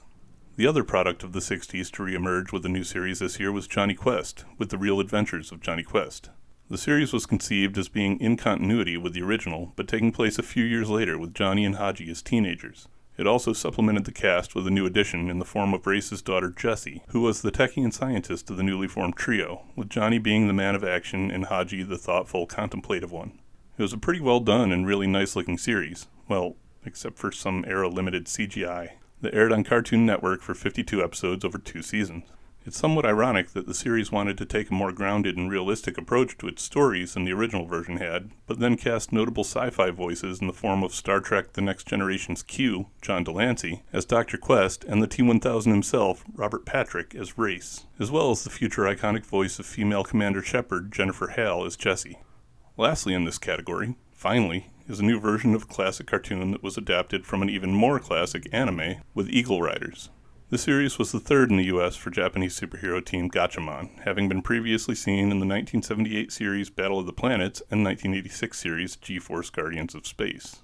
However, whereas both of those series adapted the original Gatchaman series, with Battle of the Planets being a heavily Americanized version and G-Force being a much more faithful adaptation, Eagle Riders adapted a mix of the sequel, appropriately titled Gatchaman 2, and its sequel, Gatchaman Fighter. As happened quite often during the time, the series was a butchered Frankenmess that removed anything slightly controversial from the original Japanese series, changed all of the names, all of the terminology, all of the music, and even all of the sound effects.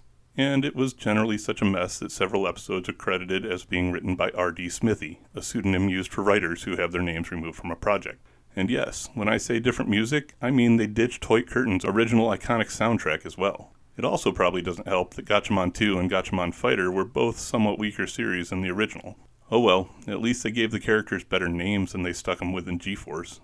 This series lasted for 65 episodes in syndication, but didn't even include the last 8 episodes of Gatchaman Fighter. It aired in early morning time slots with another anime that came over this year, which, we'll get to later. Next up, after having had a break from them last year, we got a handful of new shows based on real people. Well, I mean, at least to some extent. The first of these starred representations of the iconic Las Vegas magic act, Siegfried and Roy, and placed them in a fantasy kingdom besieged by a quartet of demons. They and their white tire manticore set to work using their magic to fight the demons and save the kingdom. It seems like a pretty flimsy basis for an animated vanity project to me, and I haven't actually seen it, but based on the fact that it only lasted for 4 episodes on Fox Kids, it seems like any potential audience probably felt the same way.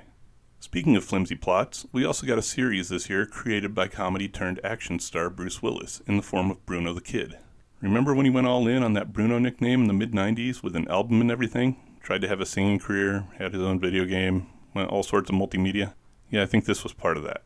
Bruce played the main character, an 11-year-old super spy named Bruno, who pretends to be an adult that looks kind of like a terrible CGI version of the actor in a computer simulation. Bruce even co-wrote and performed the theme song for the show. It was typical kid spy fare mixed with school drama and only lasted for a single 36-episode season in syndication as part of the Bobot Kids block. Though being co-produced by Nickelodeon UK, it aired over there on Nickelodeon. The only real noteworthy things about the show were the voice actors of the other main characters, which included Tony Jay, classical Shakespearean actor and voice of Shere Khan, Mark Hamill, and Jennifer Hale, as well as the laundry list of famous names making appearances as villains, including...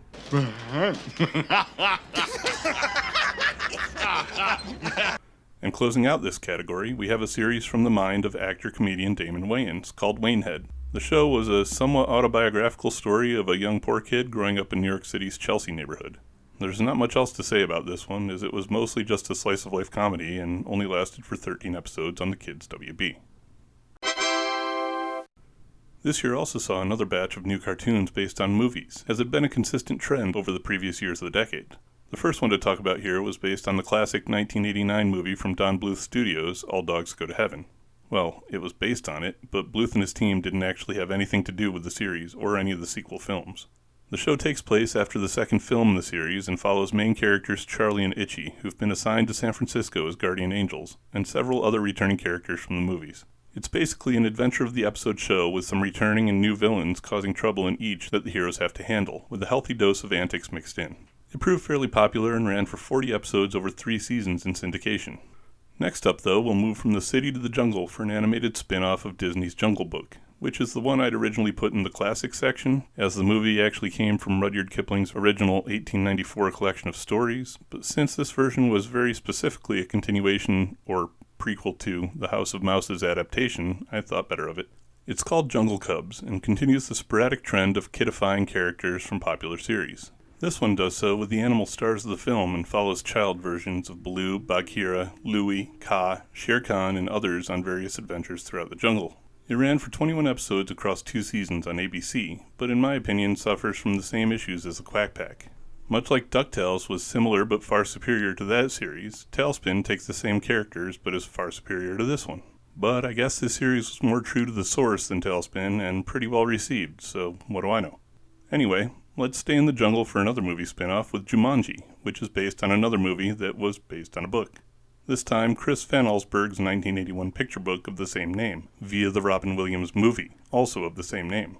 The series features Robin's character Alan and the kids from the movie, Judy and Peter, as they get sucked into Jumanji on each turn of the game, rather than the game spitting something out into the real world. Basically, each episode becomes a single turn where the pair have to work with Alan to solve that turn's riddles while also trying to help him solve his to finally escape. This one also ran for 40 episodes across 3 seasons, initially on UPN Kids before being syndicated as part of the Bobot Kids network. Also, I'll mention that this was at least the 3rd series of the year so far that featured Tim Curry, but you only get the clip once this video. I don't want it to wear too thin, assuming it hasn't already. Also, one question for y'all about this series before we move on. Does anyone else hate the character animation here, or is that just me?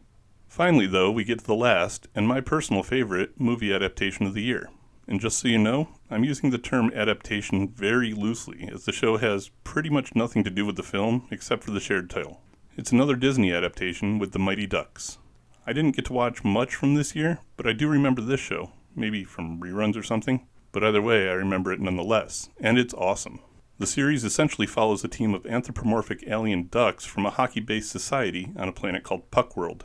Their planet gets invaded by evil reptiles, again with the reptiles, I really need to do a Ranimated Thoughts on that, called the Saurians, but a band of rebels rise up to resist them. The rebel leader is the bearer of a legendary high-tech goalie mask, and with the help of its power, the rebels drive the Saurians off their planet. They give chase, but both ships get sucked through a dimensional rift to our world, where the rebels become a professional hockey team by day and planet-defending superheroes continuing their fight against the Saurians by night, proverbially. I mean, sometimes they play hockey at night and hero during the day. I meant it as an idiom. Whatever, the series ran for just a single 26-episode season in syndication as part of the Disney Afternoon, where it ended far too soon. Oh, and it had one of the best lineups of voice talent for the year, with names like Ian Ziering, Jim Belushi, Clancy Brown, Dennis Franz, Brad Garrett, Jennifer Hale, Tim Space! Okay then. But that's where I'm ending part 1 for the year. I've still got 19 series left to cover, plus a couple that came up in my research that I may have missed in some past years, and that need to be made up for. So part 2 will have plenty of content still. I've also found, while conducting research throughout this series, that other parts of the world really stepped up their animation game in the 90s, specifically the UK, and to a lesser extent Australia, so I foresee videos on those at some point in the future. Anyway, let me know your thoughts on the year so far in the comments. Make sure to like and subscribe if you haven't already, and look for the next deep dive as soon as I can churn it out without making it a complete mess. Thanks for watching, everyone. Stay tuned and stay tuned, as in cartoons. Later. Hi everyone, I'm Dr.Animaction. Welcome to the second part of the 1996 video in my animated 90s series. A couple of quick notes before we start. First, I've officially launched a Discord server for the channel that has space to chat about anything that interests you, so if you want to participate in a really great community of people passionate about animation, then check it out. The link's available in the video description. Second, I started one of YouTube's channel memberships with a couple of little perks that you can all check out too if you want. But enough about that, let's get on with the rest of 1996. Picking up where we left off, the year brought a couple more series that were based on video games to go over. There were some odd choices too, with the games being a flight sim and the bloodiest, most controversial game in history up until that point. Starting with the first of those, we got a series called Wing Commander Academy, based on the Wing Commander game series. Running for a single 13-episode season on USA's Action Extreme Team block, the show was something of a prequel and retcon to the first Wing Commander game, as in that, you start as a nameless pilot already assigned to the TCS Tiger's Claw, but the series starts with Lieutenants Blair and Marshall being newly assigned to it. So in a lot of ways, it's kind of more like the live-action movie starring Fred and Shaggy, which, for the record, I actually kind of enjoy. However, the one thing that the series gets right, but the movie doesn't, is that it uses the game's excellent voice cast for the series, with Mark Hamill, Thomas F. Wilson, and Malcolm McDowell all reprising their characters, joined by actress Dana Delaney. It was actually a really decent show, but as I've said, I'm a huge aerophile with a soft spot for any kind of aviation, so I'm probably pretty biased. The other video game adaptation we got came from every parent's cold sweat nightmare-inducing child corrupter, Mortal Kombat. The series, called Mortal Kombat Defenders of the Realm, was also part of the USA Action Extreme Team, where it too aired for a single 13-episode season. There was some good news for parents though, as the show more closely followed the movie continuity than the games, while expanding the roster to bring in a number of MK3 characters, all without sparing a second thought for the movie's best character, Arlene. The show actually outdid the movie in one notable area though, which definitely isn't hard to do for the sequels, but it made some great casting choices, with Clancy Brown as Raiden, Luke Perry as Sub-Zero, and Ron Perlman as Stryker. I love Christopher Lambert, but Clancy Brown was a great choice for Raiden, and Ron Perlman can make even a character as lame as Stryker cool with little to no effort. This next category is probably going to seem like a bit of a catch-all, and honestly it kind of is, but everything in it was pretty funny, so its placement is justifiable. We'll start with a show that was actually made as a parody of action cartoons from the time with Project Geeker, which came from the team behind Earthworm Jim. It was about a genetically engineered, shape-shifting soldier who was stolen from a lab by a cyber land pirate lady before he could be fully programmed.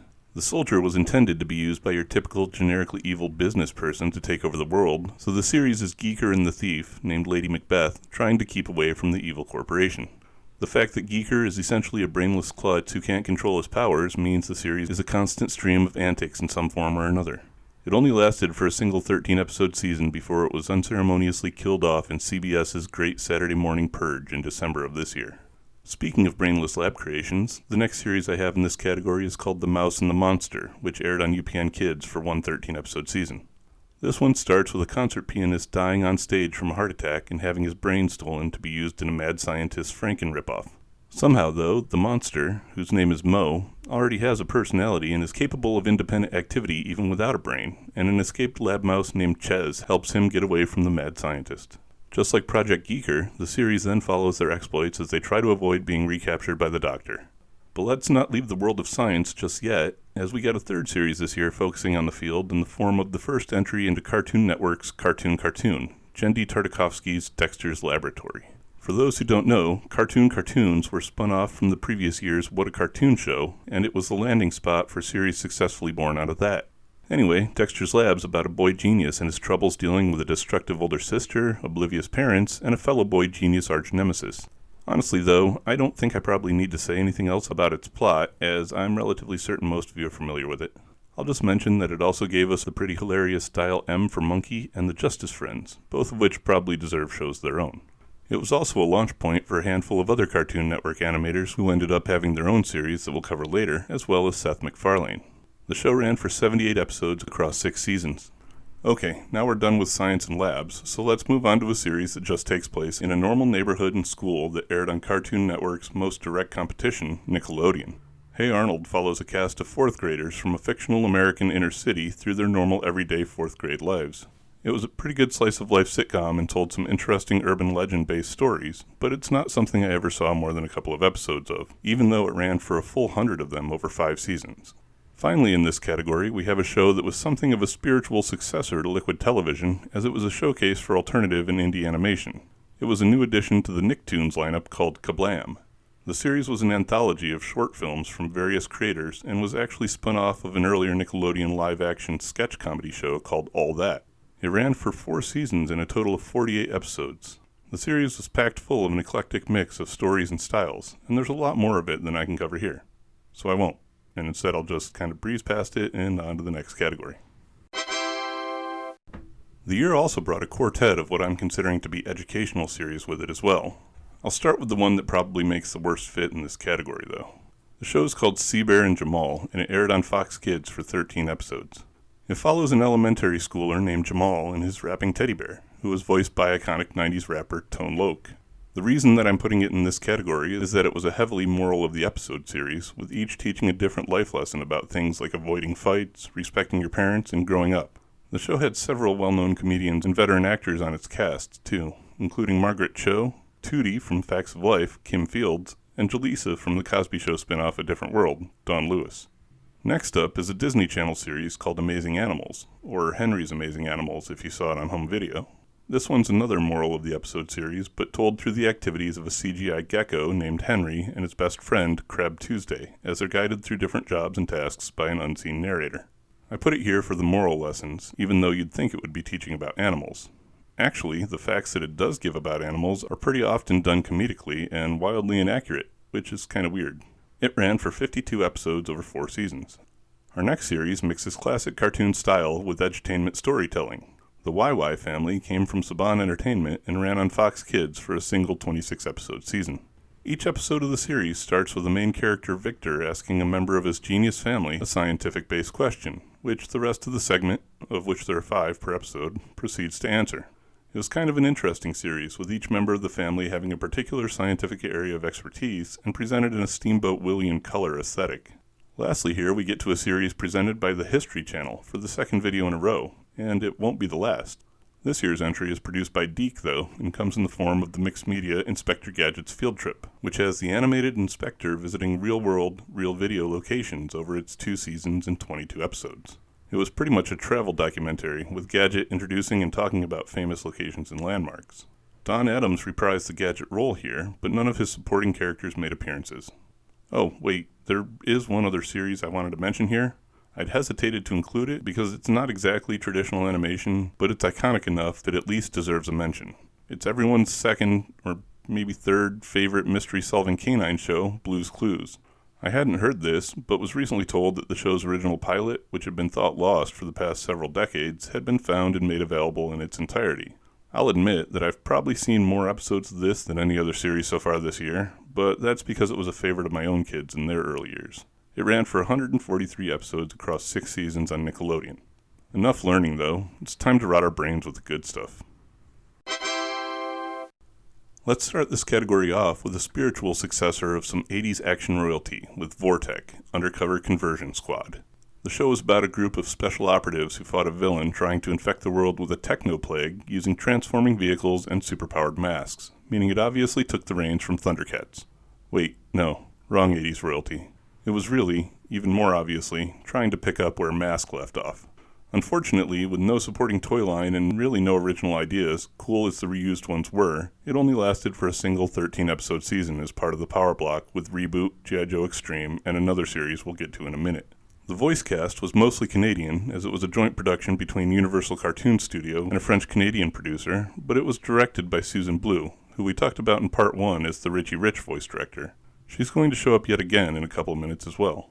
Moving on, we have a series that I sadly missed, because it looks pretty interesting. It's called Bureau of Alien Detectors, and aired for 13 episodes as part of UPN Kids. It follows a 5-member team called Phalanx Squad as they, well, detect aliens, I guess. Seriously, though, they protect Earth from extraterrestrial threats while dealing with various shady goings-on within their own organization. It sounds pretty tropey, with a grizzled veteran leader, computer guy, science guy, muscle guy, and psychic lady, but from the intro also looks like it had some cool designs and animation. Too bad it's pretty hard to track down now. I mean, not really, as the whole series is on YouTube. I'm just either too lazy or too busy to watch it. Moving on. Next up, we had an animated adaptation of a boy version of a popular girls' toy line. Does anyone remember Sky Dancers, the pull-the-string helicopter doll things? They had a counterpart made for boys called Dragonflies, with a wicked 90s Z instead of an S, and it got a 26-episode animated series that ran for a couple of seasons in syndication. The series is set in a post-apocalypse where human dragon riders wage war across a decimated wasteland against a similarly powered race of, you guessed it, reptilians. Anyway, what's left of humanity lives in the flying city Airlandis, which had originally been called Sky Ground Town, and are protected by a team of energy weapon-wielding armored dragon-riding knights. It's a blatant toy commercial, but it's got a decent-looking design. The girl version of the toys didn't even get a series. Hey everyone, editing Animaction here, and I may be wrong about that. I see that there was a 26-episode series released in France, but Wikipedia has no mention of it ever being released in the US. Meanwhile, IMDb has that same series listed as released here on October 14th of this year, so yeah, do with that what you will. That brings us to a pair of anthropomorphic animal series that came out this year, as the trend was actually starting to fizzle out, at least for action. The first of these 2 series was called Captain Simeon and the Space Monkeys, and ran for 26 episodes in syndication as part of Bobot's Amazing Adventures. The series was about, well, have you seen the Tim Burton Planet of the Apes? We'll combine that with Bucky O'Hare, which we covered a few years ago, and you've pretty much got the picture. The main character led a 5-man team consisting of the strong one, the smart one, the serene female martial artist who's second in command, and the goofy Joker against the living black hole and a cyborg monkey army. Sure, it sounds a little cliche and samey, but it had great design and nice art, and a monkey who shot laser pistols with his feet, which always goes a long way with me. The other anthropomorphic series of the year aired for 13 episodes on the Kids WB and followed the canine pets of various world leaders as they donned combat armor which made them into Kano Sapiens and gave them superpowers they used to fight evil as the Road Rovers. This one was a change of pace with a 6-member team, consisting of the level-headed leader, the serene female strategist who's the second... You know what? You guys know the tropes. Interestingly, the voice cast of the series consisted of not just Frank Welker and Jim Cummings, but 2 of the Warner siblings in Jess Harnell and Tress MacNeille, and Grammy-winning musician Sheena Easton in multiple roles. It also had a great character that you weren't likely to find in other action shows, with a lovable but insane muzzle. It's actually a really decent show that I've watched since its release, though much later than when it first aired. Next, I want to mention the Seoul Tokusatsu series that this year brought us to try and capitalize on the Rangers' continued success. This one was another Saban adaptation, this time of the series Juku Bee-Fighter, renamed for American audiences to Big Bad Beetleborgs. This one did a little better than a lot of the others from the era, lasting for 2 seasons of 88 total episodes on Fox Kids. That may be because the US version cast kids as the heroes' alternate identities and focused on more of a sitcom approach than an action one. It honestly seems like one of the more popular tokusatsu adaptations of the time, but it never caught on with me. With that though, I have 2 more series I want to cover, but both are awesome, both are iconic, and it's a coin toss as to which I should look at first. But I've got to pick one, so let's go with the return of one of the 80s top properties with Beast Wars Transformers. This show was awesome, with a great lineup of characters, great storytelling, and a cool concept that allowed them to continue introducing new characters throughout the show. It was also pretty nicely computer animated, especially considering the time period. It's also one that means a lot to me personally, as after I got to my permanent unit in the Army, this series was still airing. I clearly remember my friends and I all heading back to the barracks after PT in the morning and turning it on to start our day. So does that mean I'm viewing the series through rose-tinted glasses? Maybe. You all have to tell me your own thoughts about it in the comments. The series was also the 4th one in the Power Block with Reboot, G.I. Joe Extreme, and Vortex that I'd mentioned earlier, and also the other one directed by Susan Blue. The series even went on to not only get a sequel here in the US with Beast Machines, but also a sequel anime of 43 episodes in a movie with an accompanying manga called Beast Wars 2 Super Lifeform Transformers, and a second anime sequel to that with the 35-episode Super Lifeform Transformers Beast Wars Neo. The original US series of Beast Wars, though, aired for 52 episodes across 3 seasons in syndication. And now all we're left with is the final series of the year, which was a Japanese import of a sequel to a previously imported Japanese series that didn't do so well here on American networks. It's a niche little show called Dragon Ball Z. Again, just like it happened with the original Dragon Ball, the series had also had some earlier small releases in different markets here in the US, but this year saw its wide-scale release, premiering September 13th in syndication. This version was heavily cut though, and even though it was popular, only lasted for 2 seasons, which was just a small part of the show's actual 291 episode run. That being the case, I don't think we should consider this the show's real triumphant American dominating appearance, and instead we'll revisit it again a little later in this series. While doing research for this video, I came across a couple of series I forgot in some previous years. I try to put these together using the lists on Wikipedia as a starting point, and then combing over IMDb and other things like the Cartoon Database and a handful of other sites, but sometimes it gets tough to catch it all, especially things that originate from other countries and eventually make their way over here. So that's my excuse, and I hope you all don't hold it against me because, well, it'll probably happen again in the future. Anyway, the series that I missed were both anime, one of which I've actually talked about on the channel before in the 1980 Japan video. This particular series was the American version of New Tetsujin 28, or as we got it, The New Adventures of Gigantor. Originally broadcast more than a decade earlier in Japan, the series aired here in the US on the Sci-Fi Channel in 1993, apparently continuing all the way through 1997. This series, like the original, followed the adventures of a boy and his giant robot and ran for a total of 51 episodes. One of the most interesting tidbits I read about the show is that the main character of Jimmy Sparks is voiced by none other than the US voice of Rita Repulsa, Barbara Goodson, with Doug Stone, who was the voice of Matt Tracker and Psycho Mantis from Metal Gear Solid, which I also thought was pretty cool, as Bob Brilliant. The second series I missed was slightly more recent though, as it aired here in the US in 1995. It was an adaptation of an anime from Tatsunoko called Tekkamon Blade, which we got as Technoman. The series was brought over by Saban and heavily cut to air for 43 episodes on UPN Kids, chopped down from the original 50 that the series was comprised of.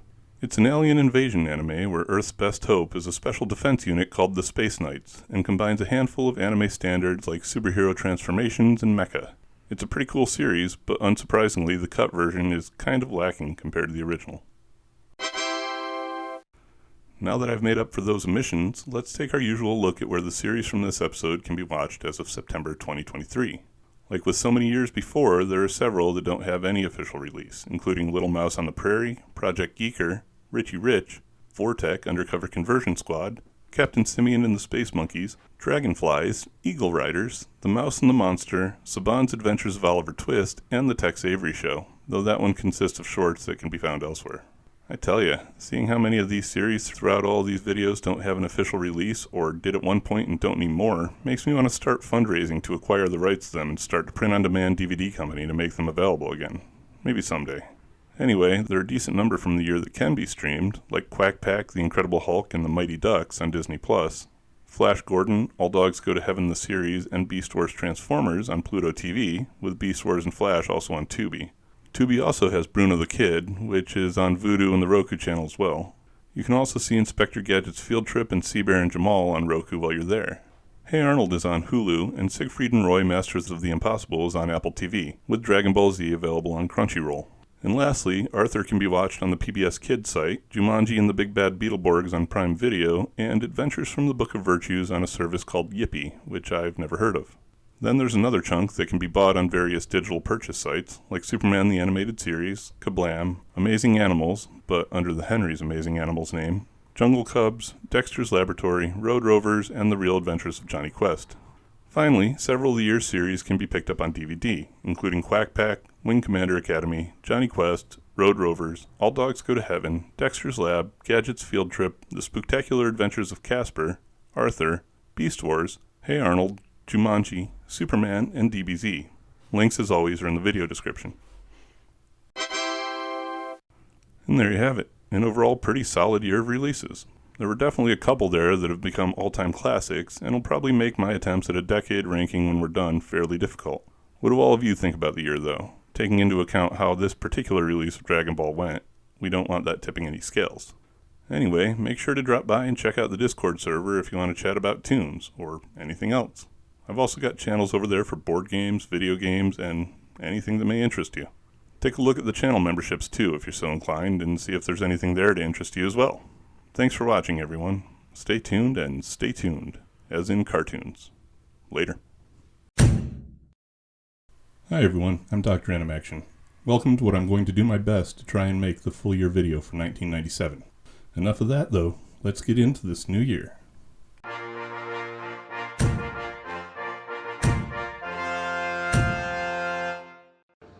Yeah, it's a bit much.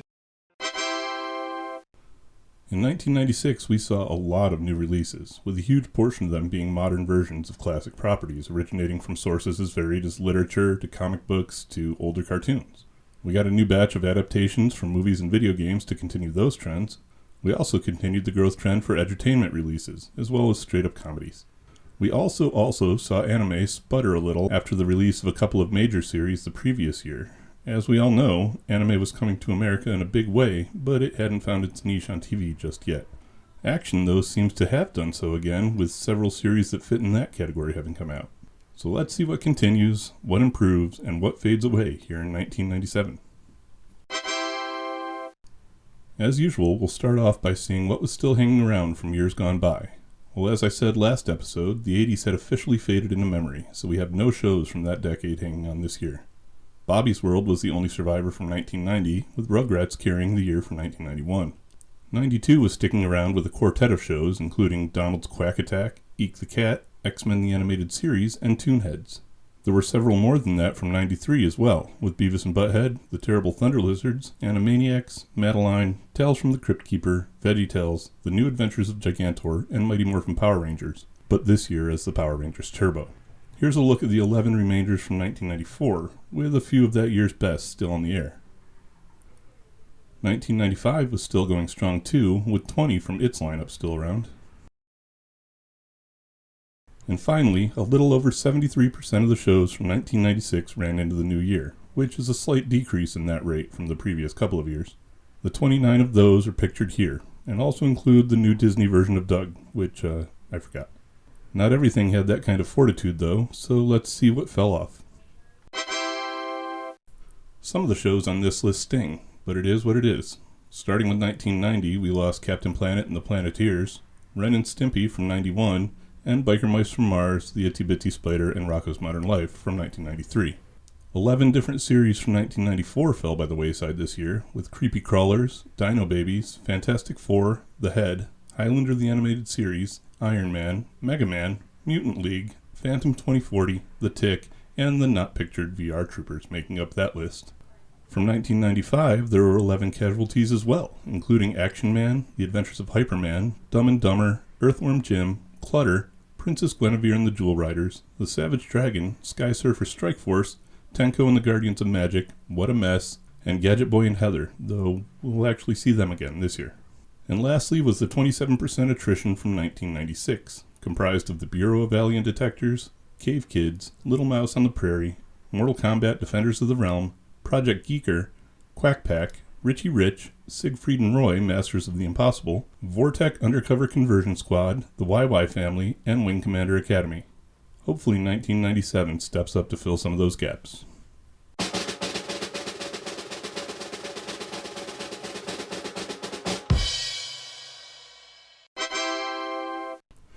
Although slightly less impressive than what we'd seen in the past couple of years, this one still brought us 38 new series. It's a collection of different genres from different sources that caters to different age groups in a way that looks notably varied from the past as well. We'll have to see how things pan out over the rest of the decade, but at first glance, it's quite a noticeable shift, so it may be the start of something. Or it may not. That's entirely possible too. We've had a couple of similar shifts in the past, so who's to say? Either way, let's get into it and we'll just see what happens as things unfold. I feel pretty good here on the 17th video of these series that the structure and format are pretty decent, so we'll stick with looking at new shows from classic material first. Starting off the category, we already have my first cheat of the video, as it's a series that's not based on any classic source, but rather the creator of several classic sources. The Wacky World of Tex Avery ran in syndication for a single 65-episode season and was very much a throwback to previous eras of cartoons. Using the short segment format that Looney Tunes and its ilk had been leveraging for more than half a century, the show was populated by more than half a dozen brand new characters done both visually and thematically in Avery's style. While the Tex Avery show was still running actual work from the creator on Cartoon Network, this series came to us from Deke, who didn't have any rights or licenses to those. Hence, new characters and stories in a familiar style, with voice actor Billy West bringing to life the animated avatar of Avery himself. Next for the year, we turn to the Disney Channel for yet another series running their older serials and shorts with the Ink and Paint Club. There's really nothing else to say about this one, and we've covered a hefty handful of shows that have done the same thing on the same channel a few times throughout the series, so we'll just move on. Instead, we'll head up to the Great White North with a series that presented shorts and vignettes created in that country throughout the history of animation. O Canada was produced with the support of the National Film Board of Canada and contained various entries from its archives. Mostly focusing on more mature and adult animation, the series ran during some late night and early morning slots on Cartoon Network, so I wouldn't be shocked if many of you, like me, hadn't heard of it. Enough pulling material out of the history of animation though, and instead let's pull material from the history of the real world, specifically the Old West. The Legend of Calamity Jane was a 13-episode series on Kids WB that was based on the famous real-life figure of Martha Calamity Jane Canary. The real-life person was famously known even in her own time as a sharpshooter and daredevil, but also had a reputation as being compassionate and charitable. In the animated series, although much of the character's backstory differs from the historical inspiration, she does fight on the side of good against bandits and thieves while also standing up for native peoples against corruption and efforts to manipulate them. She's also supported throughout the series by other representations of real-life people of the era, both good and bad, with stories that are loosely based on real events. Finally, in this blissfully short category, especially as compared to 95 and 6, we remain in the West with the New Adventures of Zorro. I'd summarize this show, but it's classical Zorro, which is a story I imagine everyone is fairly familiar with. It follows Don Diego de la Vega as he protects the people of northern Mexico and southern California as the masked vigilante Zorro. It's very traditional for the character in its storytelling, but it does incorporate some more fantastical aspects in the form of both steampunk gadgets and magic. It ran for 26 episodes across 2 seasons in syndication.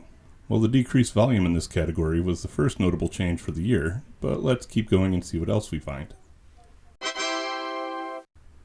The year brought us a pair of shows that came from the world of movies as well. Kind of, at least.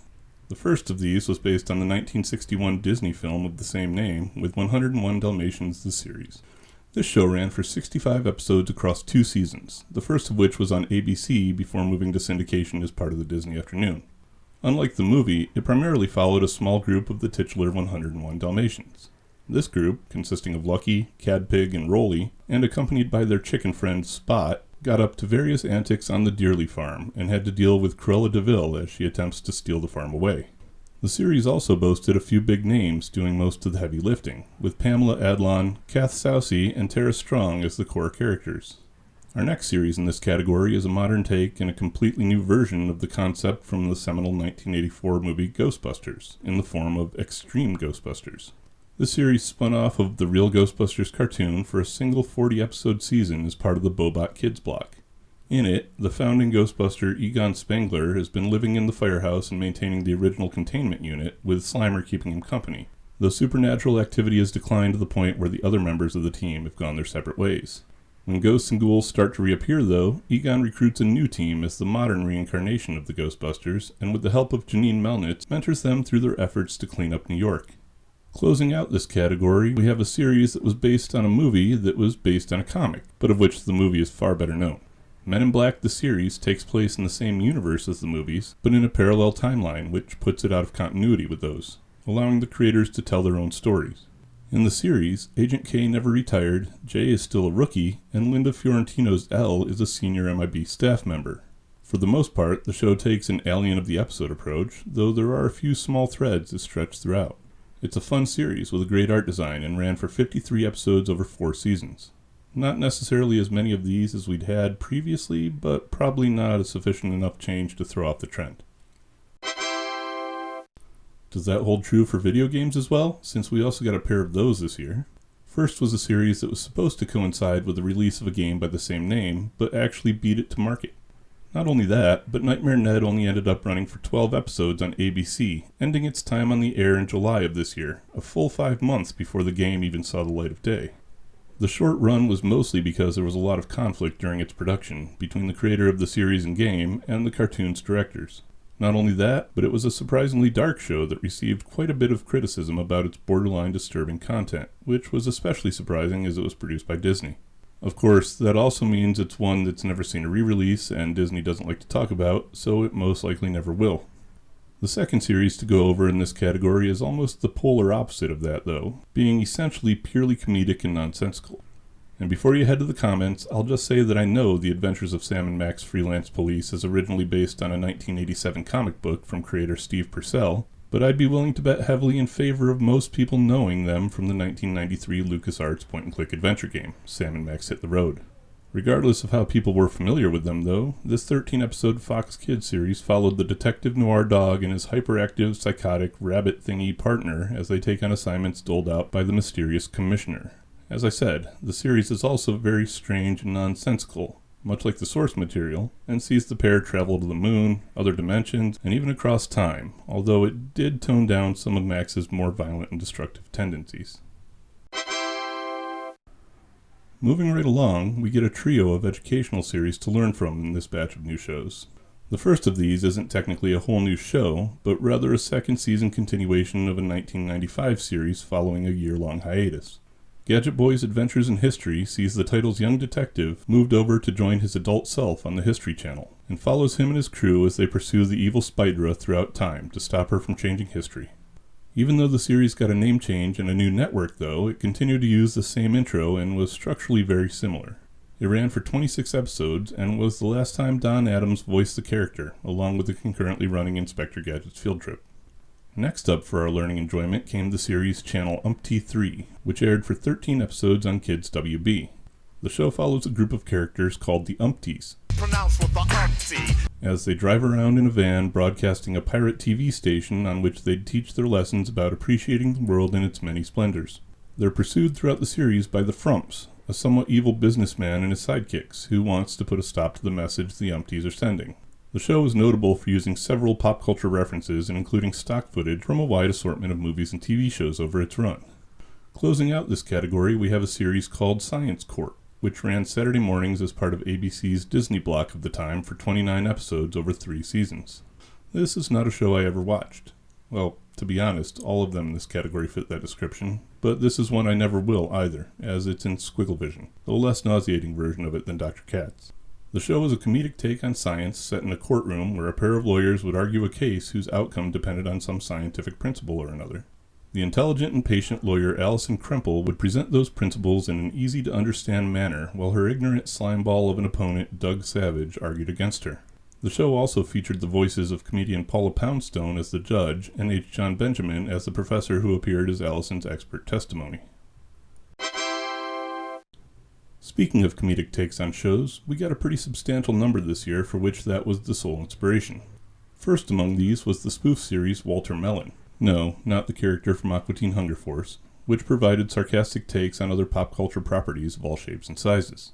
The series followed main character Walter and his sidekick/assistant Bitterbug as they traveled across time, replacing various iconic characters as heroes for hire. The series ran for 52 episodes, each containing 2 segments, over 2 seasons on Fox Family, with the second season shifting focus to real-life historical figures rather than characters. The next series we have appeared on Nickelodeon, where it aired for 52 episodes, which were also 2 segments each, over 4 seasons. The Angry Beavers follows a pair of beavers named Norb and Dag, a couple of brothers who have newly moved out of their parents' house to live on their own. The show was created by artist Mitch Schauer, who'd previously worked on other Nick series like Rocko's Modern Life and Hey Arnold, and who somewhat famously used this series to push the limits of what they could get away with on the network. The series creators even went so far as to make a final episode that openly criticized the network and some of their censorship and supervision of the series, but the episode unsurprisingly never saw release and wasn't even fully completed. For the remainder of this category, though, we turned to a network that had far looser standards for content and much more creator-friendly production guidelines, Cartoon Network. They released a trio of shows this year that each in their own ways pushed all of the limits of what was acceptable, or in some cases in good taste, for that era of television.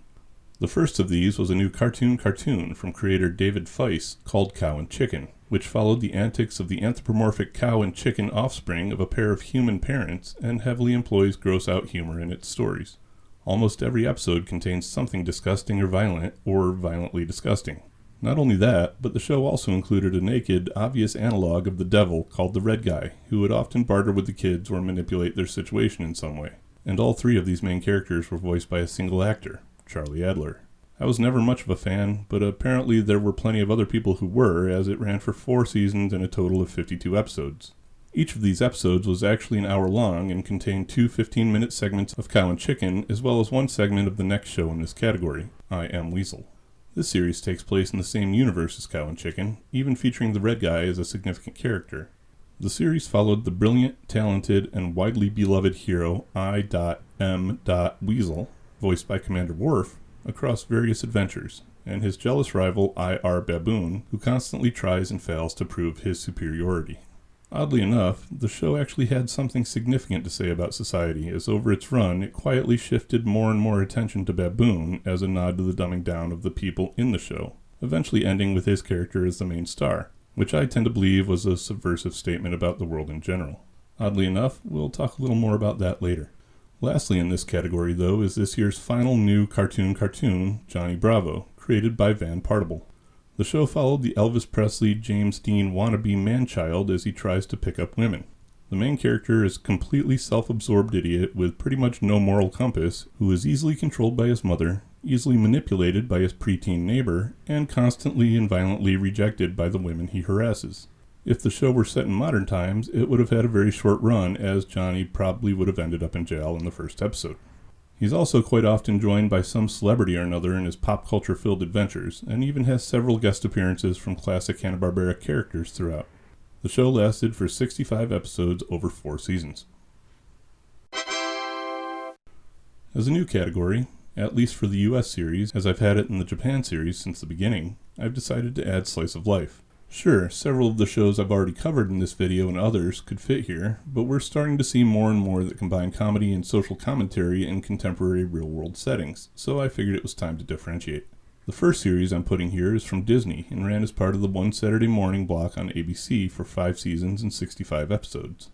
It's called Pepper Ann and was created by cartoonist Sue Rose, who was also responsible for the Kablam spin-off series Angela Anaconda, which made it the first Disney animated series created by a woman. Originally starting life as a comic strip in YM Magazine, the show follows the daily life of middle school age title character, Pepper Ann, as she deals with typical age-appropriate situations. The series also features Don Adams in his final TV role as Pepper's principal. My next entry in this category for the year comes from Disney as well, with their other middle school series, Recess. Or, I guess since it follows a cast of 4th graders, it's more of an elementary school series. It follows a main cast of 6 kids as they navigate the social complexities of playground life as an analog of society at large. It's actually a pretty well done, subversive take on several socio-political issues of the time, and packed in enough references to appeal to an older audience as well. It ran for 65 episodes over 6 seasons, initially on ABC, but eventually in syndication. It also received an impressive 4 movies, with 3 of them being released direct-to-video and 1 theatrically, which doubled its budget at the box office. Lastly in this category is the first and only anime of the year with Tenchi Universe. This series came to us on the Sci-Fi Channel following their showing of Tenchi the movie the previous year during their Saturday anime block. The show is about a normal Japanese teenager who one day rescues and takes in an alien pirate named Ryoko, and eventually the pirate's princess rival who has come looking for her. Over the course of the series, the roster expands to a full-on harem, as many anime of this sort tend to do, and is filled with typical antics and misunderstandings that such a series brings with it. They all end up going into space and getting caught up in a war. It's a series with a lot of moving parts. You should probably just check it out for yourselves. As a lot of the other categories this year have, we get another one that comes in just a pair of shows, both of which actually came from children's books. The first was a series born in the UK and imported here for addition to the Nick Jr. lineup. It's called Kipper and is based on the Kipper the Dog series of children's books from Mick Inkpen. The show's about a small dog and his animal friends and their small-scale everyday adventures, and receives 78 10-minute episodes over a 3-year run. As with most preschool shows, I'm not really going to say much else about it.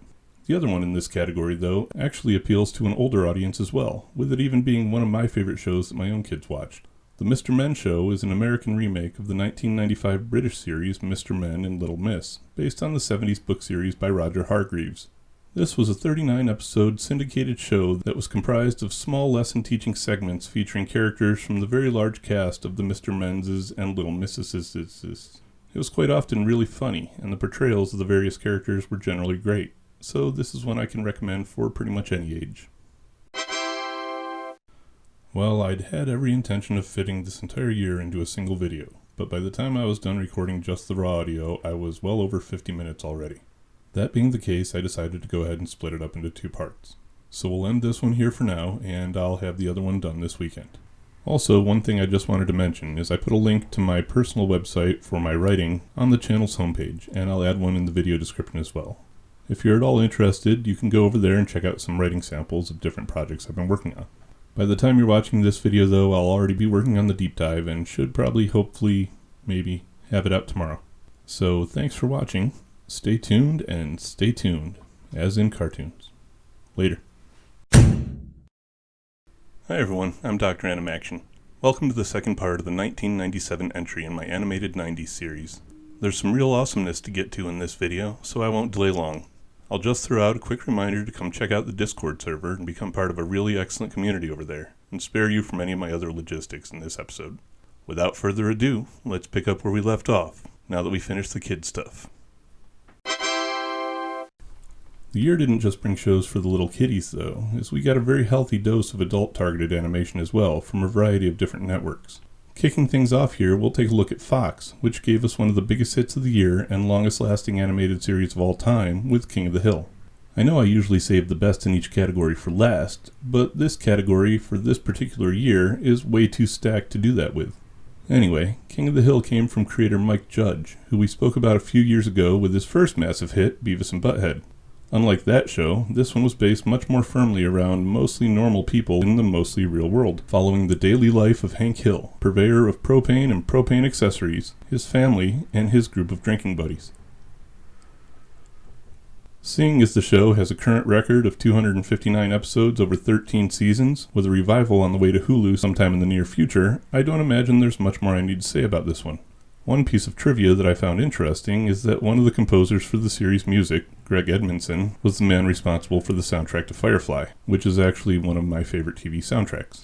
Also, as I mentioned a little earlier, that dumbing down phenomenon that I described in I Am Weasel is pretty reminiscent of my personal favorite Mike Judge property, Idiocracy. And while I'm here, happy birthday to my fellow Army vet, Jeff Odenso 7187. Unfortunately, I don't do impressions. That boy ain't right. Moving on, we'll shift over to MTV, and the first of 2 series they released for adults this year. Oddly enough, having just mentioned Beavis and Butthead, the first of these stars a character who spun off from that one. Daria is a series that follows the trials and tribulations of the very intelligent, very cynical high school student Daria Morgendorffer, as she and her best friend Jane deal with life in a Texas high school. See, I told you this year was stacked, and we've still got a lot of awesome to go. This one, though, is one of my favorites in this category, as I relate pretty well with Daria's cynicism and sarcasm, not to mention her frustration at dealing with most of the people around her, and it's far superior to the show that came before. Not King of the Hill, Beavis and Butthead. It ran for 65 episodes over 5 seasons. The other one that MTV gave us was the torchbearer for the network's earlier show Liquid Television, called Cartoon Sushi. This show, like Liquid TV before it, served as a showcase for alternative animation over its short 15-episode run, and was the launch point for the show Celebrity Deathmatch, as well as an animated adaptation of the video game Abe's Odyssey. Most importantly for horror fans, though, of which I count myself one, it had a segment called Season's Greetings from creator Michael Dougherty, which he would eventually expand into the awesome circular anthology film Trick or Treat. Our next series takes us to Comedy Central for the first time in this series of videos, with a new show that puts all of the others on this list to shame in terms of longevity, cultural impact, and widespread recognition. It is, of course, Matt Stone and Trey Parker's paper cutout phenomenon, South Park.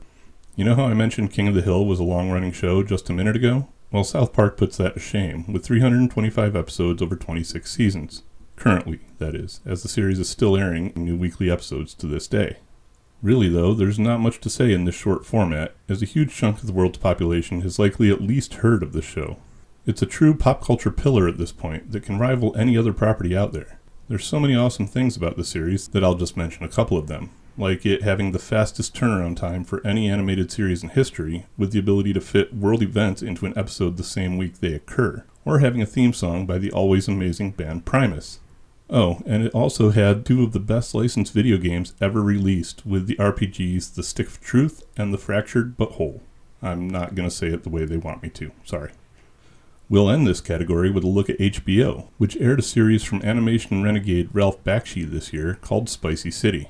This was a 6-episode cyberpunk anthology set in a future noir city, with episodes presenting storylines like finding love in a virtual world, a detective searching for a missing girl but finding her clone, or being born with the wrong DNA, all hosted by the sultry nightclub singer Raven. It's an interesting series, especially for fans of Bakshi, even though he didn't have a ton of direct involvement. The animation is pretty stunning and the stories are pleasantly weird, plus Raven is voiced by Michelle Phillips from iconic 60s band The Mamas and the Papas. Last in this category, but certainly not least, is one of the best animated comic book adaptations ever put to film, with Todd McFarlane's Spawn. This series came to HBO for 18 episodes this year, and stretched those across 3 seasons, each of which can be considered kind of a standalone movie. It was an amazingly accurate retelling of the story from the Spawn comics, published by Image, easily beating all of the other adaptations that came before it, with the exception of maybe The Max. The series was ridiculously dark, mature, and well-produced, with amazing art and a voice cast led by the equally amazing Keith David. I was never the biggest fan of the Spawn comics when they came out, but I am a fan of this show. If you like dark storytelling in your animation, I highly recommend checking this one out.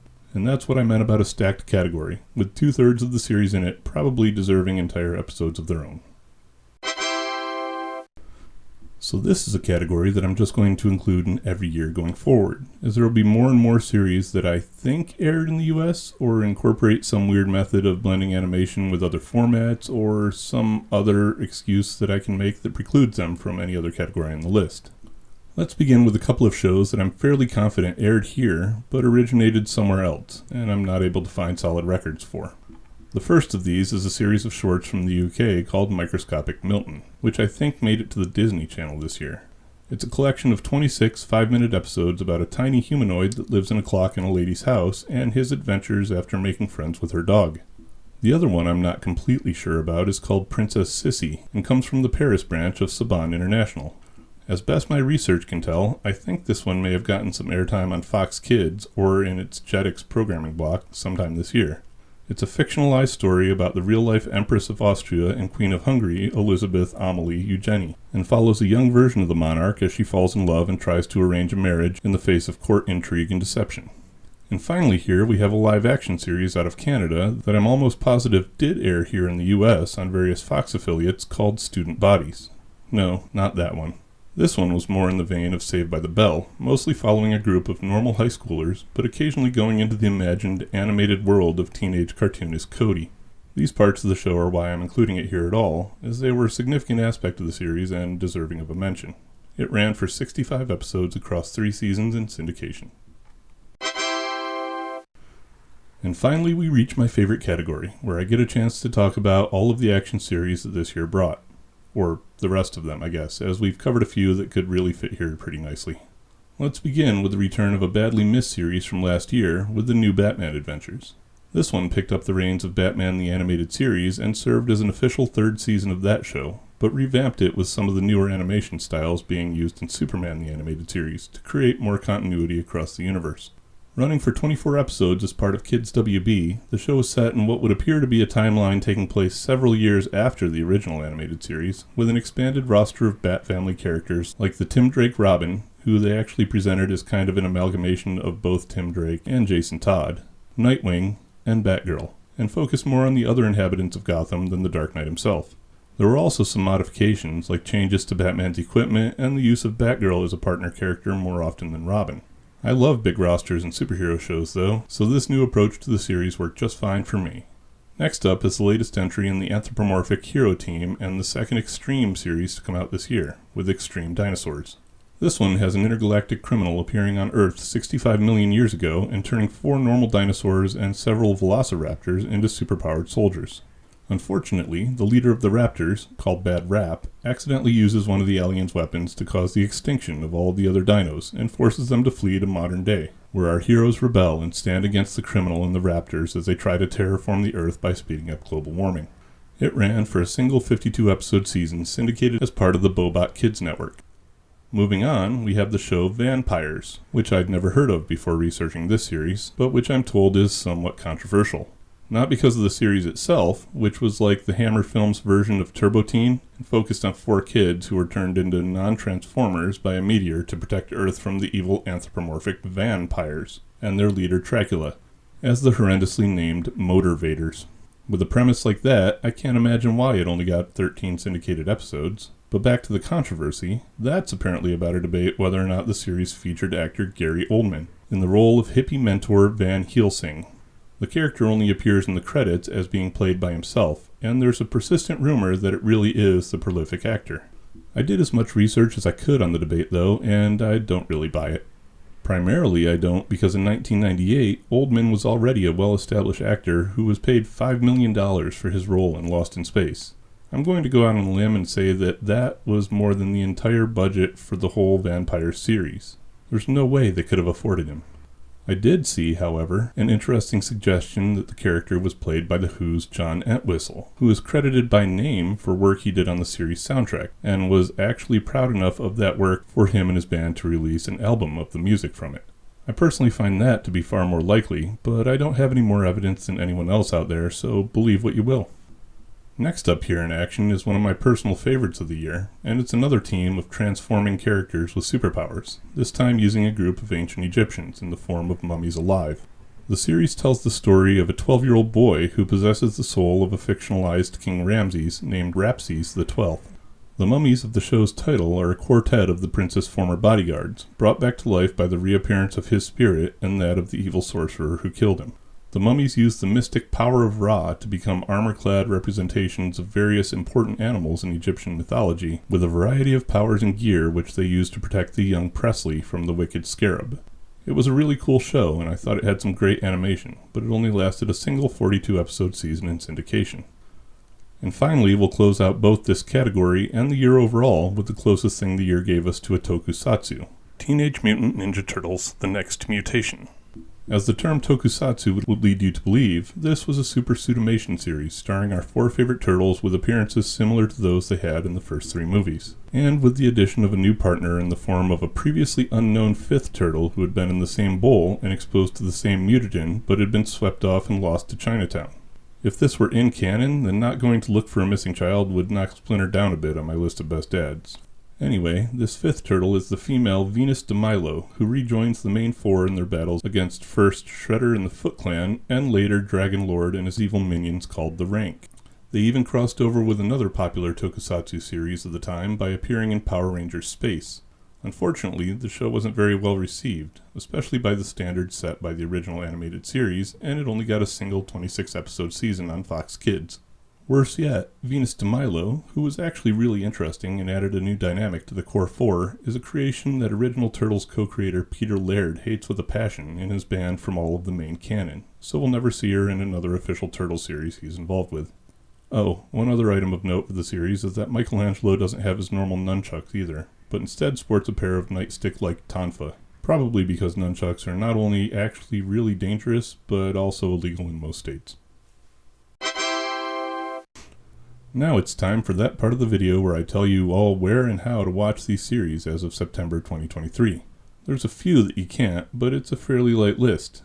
It includes Extreme Ghostbusters, which have an out-of-print DVD and a Region 2 release if you want to look for it, Nightmare Ned, Princess Sissy, which also has an out-of-print DVD, Cartoon Sushi, Channel Umpty 3, The Ink and Paint Club, which is classic Disney shorts you can watch elsewhere, The New Adventures of Zorro, also out of print, Walter Melon, I Am Weasel, which surprised me quite a bit, Men in Black the Series, which has an out-of-print Season 1 DVD, but the rest was never released on DVD, Oh Canada, and Science Court.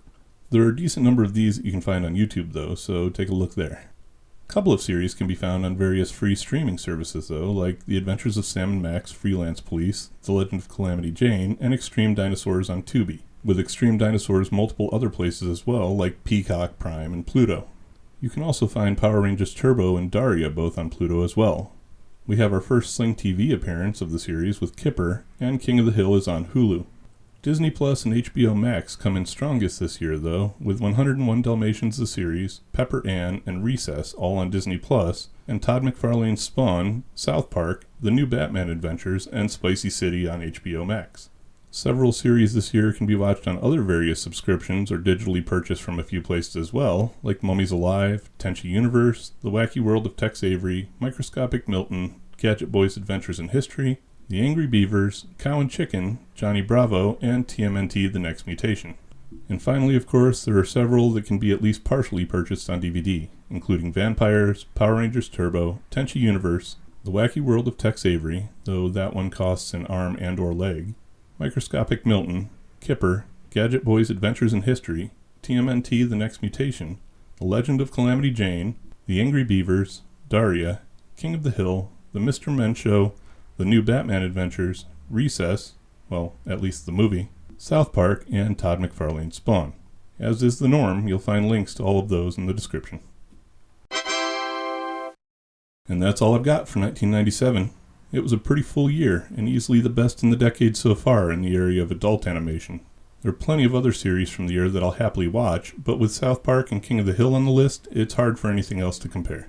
Make sure to check out the channel memberships, as I'll be adding another perk or two over the next several days, and because I haven't mentioned them in a while, take a look at my 80s designs and my writing, of which there are samples available on my website. Links in the description. Regardless of any of that though, I appreciate y'all being here. Thanks for watching. Stay tuned and stay tuned, as in cartoons. Later. Hi everyone, I'm Dr.Animaction. Welcome to the next entry in my animated 90s series. We're getting close to the end of this decade with just this year and the next to go, so I need to start planning for the decade summary. Next year there are 50 new series, so that'll definitely be a two-parter, and maybe even a three-parter. This one dips a little lower in title count, but I'm getting more verbose as I go, so I'm still doing it in two parts. Once I finish the 90s, I'll be going back to do the animated 70s, but I think I'll take a couple of weeks as a break before I start on it and just do some of my other smaller series during that time. That'll be pretty close to the holiday season, so I'm sure most of us will be fairly busy anyway. That's it for the announcements though, other than a reminder to check out those smaller video formats I mentioned, so let's get into this new year.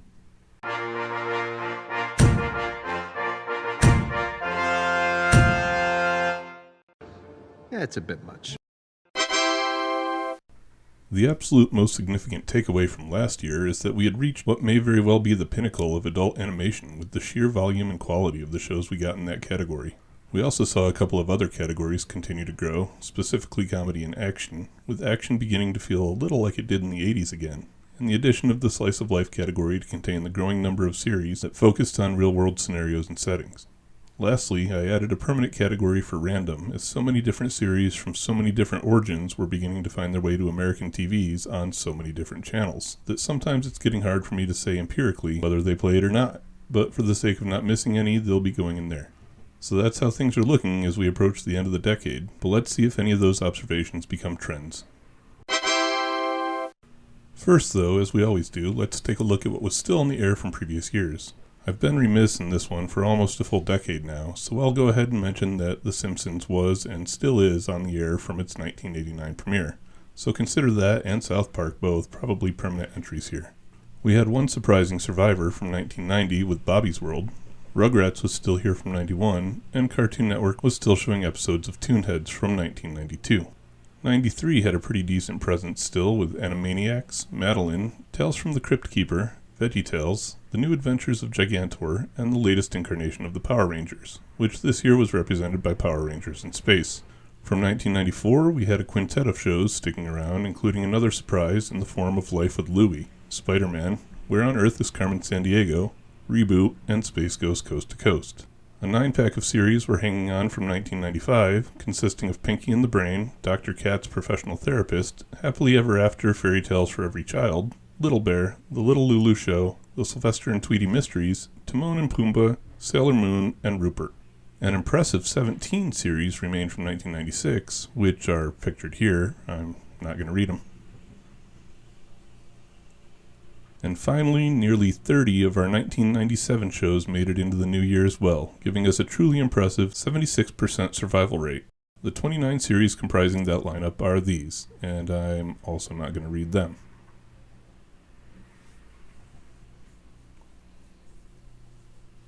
So let's take a look and see what didn't make it to this new year. Well, there were a number of series we lost as well, the first of which were a trio of 1992 shows with Donald's Quack Attack, Eek the Cat, and X-Men the Animated Series, so ouch. A pair from 93 fell out as well with Beavis and Butthead and the Terrible Thunder Lizards. A half-dozen series dropped from 1994, including Real Monsters, The Busy World of Richard Scarry, Duckman, Gargoyles, again, ouch, The Magic School Bus, and Street Sharks. There were 10 series from 1995 that didn't come back this year, but of which we'll surprisingly see a couple of reappearances later. That list is made up of Bugs and Daffy, Freakazoid, G.I. Joe Extreme, The Mask the Animated Series, Street Fighter, The Twisted Tales of Felix the Cat, What a Cartoon, Masked Rider, Ronin Warriors, and Ace Ventura Pet Detective. There were 13 losses from 1996, which consisted of Bruno the Kid, Seabear and Jamal, Captain Simeon and the Space Monkeys, Dragonflies, Eagle Riders, Flash Gordon, The Incredible Hulk, Mighty Ducks the Animated Series, The Mouse and the Monster, The Real Adventures of Johnny Quest, Road Rovers, Saban's Adventures of Oliver Twist, and Waynehead. And finally, the 24% attrition rate from 97 included Extreme Dinosaurs, Extreme Ghostbusters, Mummies Alive, Nightmare Ned, Spicy City, Tenchi Universe, and The Wacky World of Tex Avery.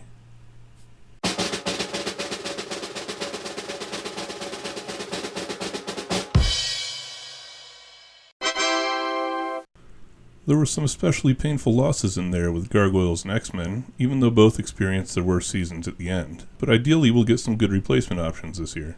The lineup that we're dealing with is actually the lightest in the past several years, making it the true calm before the storm. But there are a couple of interesting entries and some real classics to be found in the 33 we're going to talk about. So let's get into it and see what 1998 has to offer. Like we normally do, we'll start this look back with shows born from classic properties. This year those consisted solely of adaptations from print media. The first series I've got here comes from a comic strip called Animal Crackers, which came out as a 39-episode series of the same name. Originally having aired in Canada a year earlier, it came to Fox Family this year as part of the Cookie Jar Tunes programming block. The series is basically a comedic slice of life with a cast of anthropomorphic animals living in the jungle of Freeborn. The comic strip itself appeared in several forms as far back as 1936, but the cartoon was based specifically on the run of cartoonist Roger Bolin, who produced the strip from 1967 through 1994. From comic strips, though, we moved to regular novels, with a trio of shows originating there. First is the oldest property on this list in the fantastic voyages of Sinbad the Sailor. This 26-episode series ran this year on Cartoon Network and was loosely based on the classic story from the collection of Middle Eastern folktales called 1001 Nights, or Arabian Nights as it's better known here, which first appeared somewhere between the 9th and 13th centuries. Well, technically Sinbad existed either before or parallel to the collection and was added during one of the many translations, but it's pretty universally accepted here in America as part of the Arabian Nights. Whatever the origin, the animated series starred a teenage version of the hero and his companions Hakim and the cat Kulak as they traveled the seas aboard their ship the Nimbus, seeking treasure and challenging pirates. Speaking of loose adaptations, the next series I put here is even more so. It's a comedic take on Mary Shelley's Frankenstein from 1818 about the mad life-creating scientist and his experiments called Toonsylvania. This was another of the several series this decade that came from executive producer Steven Spielberg and was in a similar anthology format as most of the others. Each episode contained a few different segments, including one about a family of zombies, one where Igor teaches science, and one that's a morality tale when the monster, named Phil, does something wrong. The series included a lot of parodies of B-grade horror movies and references to some classics, like with the Norman Bates-esque neighbor Seth. It ran for 21 episodes across 2 seasons on Fox Kids.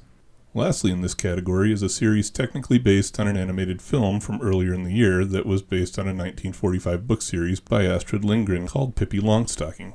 Well, it wasn't called Pippi Longstocking in Swedish, but I'm not going to try that title, so. The series and movie were both Swedish, German, Canadian co-productions that had aired in Europe a year earlier, but the movie made its way to HBO this year, followed by the 2 seasons and 26 episodes of the show. The show itself is exactly what you'd expect from a Pippi Longstocking series if you're familiar with the character, following her free-spirited adventures as she avoids the clutches of the vile social worker Mrs. Priscillius. Honestly, for some reason it feels to me like Pippi is a pretty significant presence in pop culture, but there have really only been a few films based on the character, and a short-lived TV series in the 60s. This was her one, and so far only, animated adaptation. Moving on, we got a few shows adapted from the silver screen this year as well, a couple of which had actually received previous animated incarnations. The first of these was RoboCop Alpha Commando, the second cartoon outing for our favorite cyborg police officer following the 1988 RoboCop animated series, and based on the R-rated film from 1987. This version has RoboCop reactivated after 5 years in mothballs to join a federal anti-terrorist task force against DARK, an organization with one of the worst acronyms amongst a huge selection of bad acronyms, as it stands for the Directorate for Anarchy, Revenge, and Chaos. The series sounds like it has a cool premise, simply by virtue of being a RoboCop show, but it barely follows any of the movie lore and makes him more Inspector Gadget than actual RoboCop. It even goes so far as to give him things like roller skates and an ice cream scoop built into his cybernetic body. At least his look in the series was cool, making him a hulking beast and removing the red dot from his visor, but that's about all it offered in its single 40-episode syndicated run, making it more akin to RoboCop 3 than RoboCop. Also falling into the category of being based on disappointing sequels, this year gave us Godzilla the Series, which served as a direct sequel to the underwhelming Roland Emmerich-helmed U.S. attempt at a Godzilla movie from earlier in the same year. The series picked up where the movie left off, following Matthew Broderick's Dr. Nick Tatopoulos and a team called HEAT, which stands for the Humanitarian Environmental Analysis Team. Gotta love those 90s cartoon acronyms. He and the team, which include a French secret agent named Monique, who's not played by Jean Reno, are joined by a new Godzilla, or if you're a true Godzilla fan, then just Zilla, as he's pretty much considered an entirely different kaiju. This one hatched from an egg that survived the destruction of Madison Square Garden and imprinted on Nick when it did so, and that somehow means Nick can kind of control him and Zilla can sense when Nick's in danger. This means that the team and Zilla work together to fight other kaiju and mad science threats around the world. Fortunately for the more action-focused nature of the series, Nick was voiced by the more fitting Ian Ziering rather than Ferris Bueller, and the show was actually pretty enjoyable, especially compared to the film. It ran for 40 episodes across 2 seasons on Fox Kids. Finally in this category, we have a series based on a Disney film that those of you who've seen my first and only top 5 know I'm a big fan of. There are more of those on the way, just for the record. Top 5s, not Disney shows I'm a fan of, so I haven't given up on them. But this show is Hercules, the animated series, based on the 1997 Disney Hercules movie. The show follows a teenage Turk, still in training with Phil and accompanied by friends Icarus and Cassandra as they go on various hero-forging adventures and avoid the machinations of the revenge-seeking Hades. Yeah, Hades didn't know he was alive at this point in his life according to the movie, but you'll just have to suspend disbelief about that for the series here. Like the film, the show was pretty great and lasted for 65 episodes across 2 seasons, first in syndication before moving to ABC. Our next category is going to take a look at the lone cartoon we got this year based on a video game. Luckily for us, it was an awesome video game in 1994's Super Nintendo classic, Donkey Kong Country. The series was released under the same name, originating in France in 1996 before coming to Fox Kids this year. It followed the antics of the banana-loving Donkey Kong and the rest of the Kong family as they protect their island and the mystic Crystal Coconut from King K. Rool and his forces. It was a pretty fun series, especially for fans of the DK Country games, and actually looked pretty good for a CGI series of the time. It also established a lot of the elements that would be added into the official Donkey Kong video game lore when they were incorporated into Donkey Kong 64 in 1999. There were plenty of video game adaptations released this decade, and this was probably one of the better ones. We got some interesting new entries in the realm of edutainment this year too, with a trio of shows that mostly fit into this category. The first is called Salty's Lighthouse, which follows a boy named Salty and his assortment of friends made up of animals, the lighthouse keeper, and even the light itself, plus some anthropomorphic furniture. It was a weird show, not in the fact that it taught life lessons through the experiences of the characters, but in that it not only included live-action segments from the UK series Tugs, a kind of Thomas the Tank Engine on water show, but also musical numbers set over footage of silent movies for some reason. It ran for a total of 40 episodes and is the first appearance of the Learning Channel in this series. Next up is Warner Brothers' contribution to the category in the form of Hysteria, a kids' WB sketch comedy that taught lessons about history using comedic and satirical storytelling in the same stylings seen in earlier shows like Animaniacs. The series had a standard cast of characters that would serve as the connecting tissue between the various sketches and featured them also taking on the roles of historical figures in each. It was pretty well done, especially in the sense of having enough fun that you didn't realize you were learning anything. It got 52 episodes over its 2 seasons and incorporated pop culture more than a lot of other properties of the era, often reimagining historical figures with caricatures of modernish celebrities. The last series I wanted to put in this category could probably be subject to debate as to whether or not it's really educational, but I think it's got quite a bit to offer. It's the first of 3 Nicktoons we'll be talking about this year, The Wild Thornberrys. Sure, at its core it's about a girl who can talk to animals, making friends with them and the hijinks that ensue, but it's actually got a lot of info to share not only about those animals, but about the places they visit and often the peoples who live there. That makes it pretty educational in my book, and the characters and stories are fun and interesting, so that's just icing on the cake. Add to that the fish out of water of the socially connected high-fashion sister stuck in the wilds, the feral Tarzan boy Donnie, and the well-spoken chimpanzee Darwin, and there's plenty of entertainment on deck. Plus, the dad Nigel was voiced by Tim Curry. Space! Who I know you've all missed, so bonus points aplenty there. The show ran for 91 episodes over 5 seasons on Nickelodeon. Continuing the trend that we started to see over the past couple of years, this one also brought a healthy dose of comedy shows to the air. Cat Dog is the second Nicktoon appearing on this year's list and followed the comedic misadventures of a crime against nature called Cat Dog, obviously. The title character was the front halves of a cat and a dog, conjoined at the waist to forever face opposite directions, which raises some serious questions about their digestive system.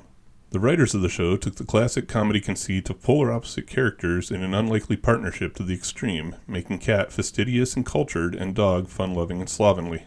This one was another that I never really got into, as honestly, the Nicktoons could be a little hit and miss for me personally. It ran for 68 episodes over 4 seasons. Next up is another French cartoon that made its way to Fox Kids this year, which I seem to be saying a lot in this episode, called Space Goofs. If you're like me, then your first thought was, I don't remember Disney sending the Goof Troop characters into space, and although you'd be right about that, you'd be wrong thinking this series has anything to do with Disney. Instead, this show is about 5 aliens who go picnicking on Earth only to get stranded here and forced to try and blend in. They have some technology that allows them to take the form of any creature or person they want, but it's stuck on a setting that randomly cycles them through 3 similar forms whenever it's in use. They live in the attic of a house for rent, and the series uses a rotating cast of people coming to look at the house as the mechanism to incite the hijinks of the episode. It lasted for 52 episodes across 2 seasons. Our next entry is another import, this time though from Canada, called Ned's Newt, which came to Fox Kids for a single season of its 39-episode 3-season total run in its home country. This one is about a kid who earns enough money for a pet, but then finds out he can only afford a newt, which after he adopts it just kind of lies around and doesn't do anything. The pet store owner gives him an energy booster called Zippo, and the newt, named Newton of course, gets into it and eats way more than the recommended amount. As is bound to happen in that situation, this turns him into a 6-foot shape-shifting mutant that can speak, and hijinks ensue with Newton causing problems that Ned gets blamed for, before shrinking back down to a regular newt and repeating the process all over again the next episode. Moving on, we get a series called Mad Jack the Pirate, which aired for a single 13-episode season on Fox Kids. This series is about a cowardly failure of a pirate who thinks he's a great swashbuckler, adventuring across the seas with his anthropomorphic first mate, a rat named Snuck, in their ship, the Sea Chicken. I've never seen this one myself, but according to multiple sources, the show rips several elements directly from the Rowan Atkinson classic series, Blackadder. If that's the case, then I can't fault its inspiration, but I can't say I'm a fan of direct rip-offs. It's probably for the best under those circumstances it didn't run any longer. Let's move from Fox Kids to Fox Family for our next series, though, which is another import called Monster Farm, not to be confused with Monster Rancher.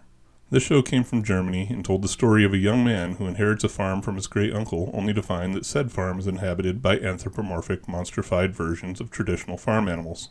Sounds kind of Halloween-themed Stardew Valley to me. The series consisted of 52 10-minute shorts in its original German airings, but only half of those came here as 13 regular half-hour episodes.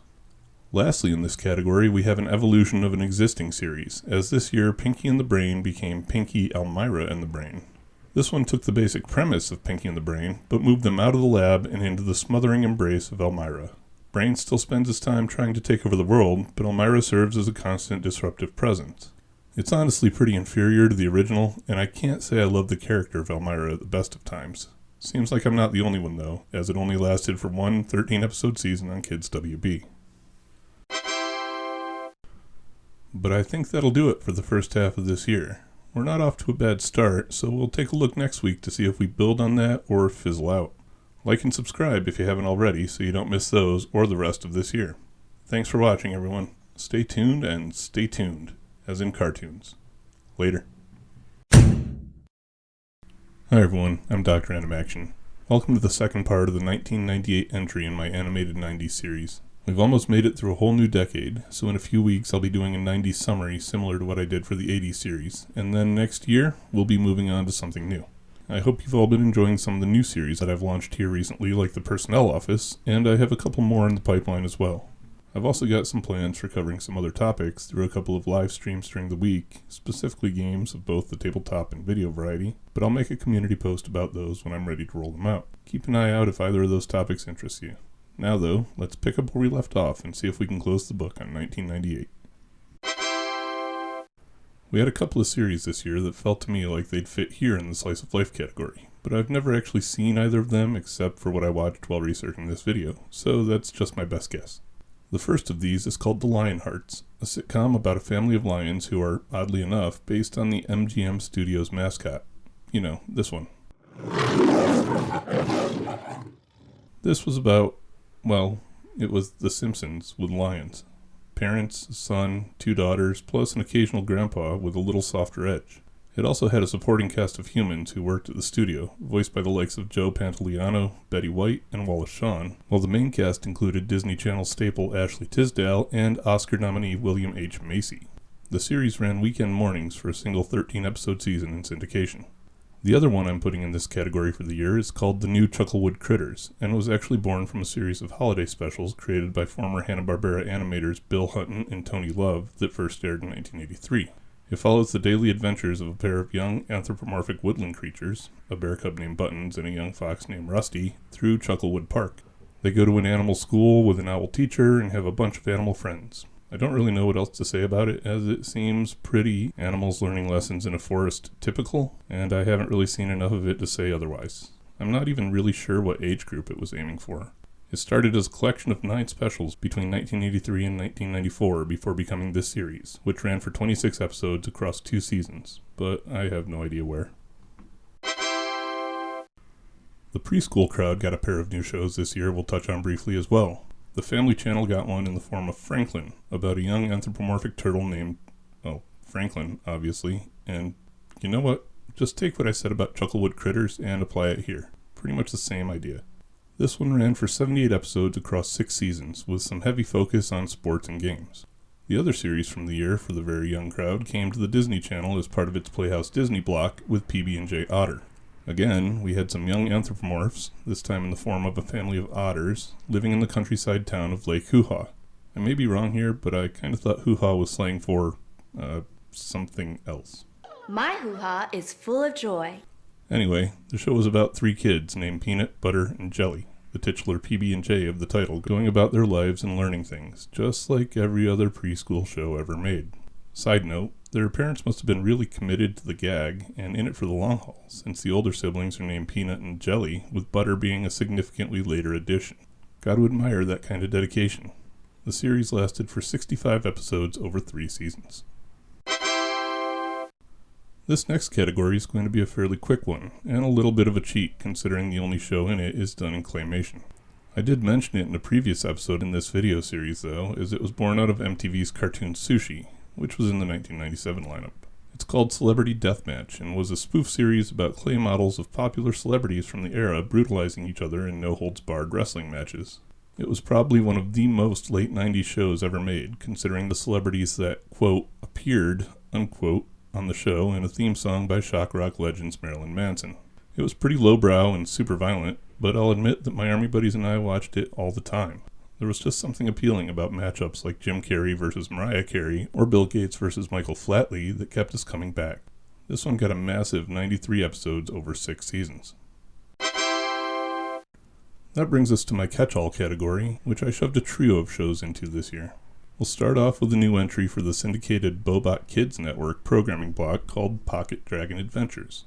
The show is based on characters designed by artist Real Musgrave, most famously appearing as a line of small figurines called, well, Pocket Dragons. It's an anachronistic medieval slice-of-life sounding series, kind of in the vein of Smurfs, but following a group of 6 of the titular Pocket Dragons, who live in a kindly old wizard's castle. Usually, the episodes are about the dragons thwarting the schemes of some villain or another, often causing some kind of mess or chaos in the process, but learning a valuable lesson along the way. This is another one that I'm not exactly certain about the target age group for, but it ran in the BKN block for a single 52-episode season. Moving on, we get the Canadian import Bad Dog, which got 40 episodes across 2 seasons on Fox Family. The show is based on a, well, I guess we have to call him a character, that appeared in a screensaver collection called After Dark. Okay, so I said that Celebrity Deathmatch was peak 90s, but a show based on a screensaver of all things is probably a close second. Regardless, the show focused on the trouble caused by the eponymous Bad Dog, who was named Berkeley, kind of like the company that designed the screensaver, and who follows every command he's given with no concern over who gives it or the consequences of doing so.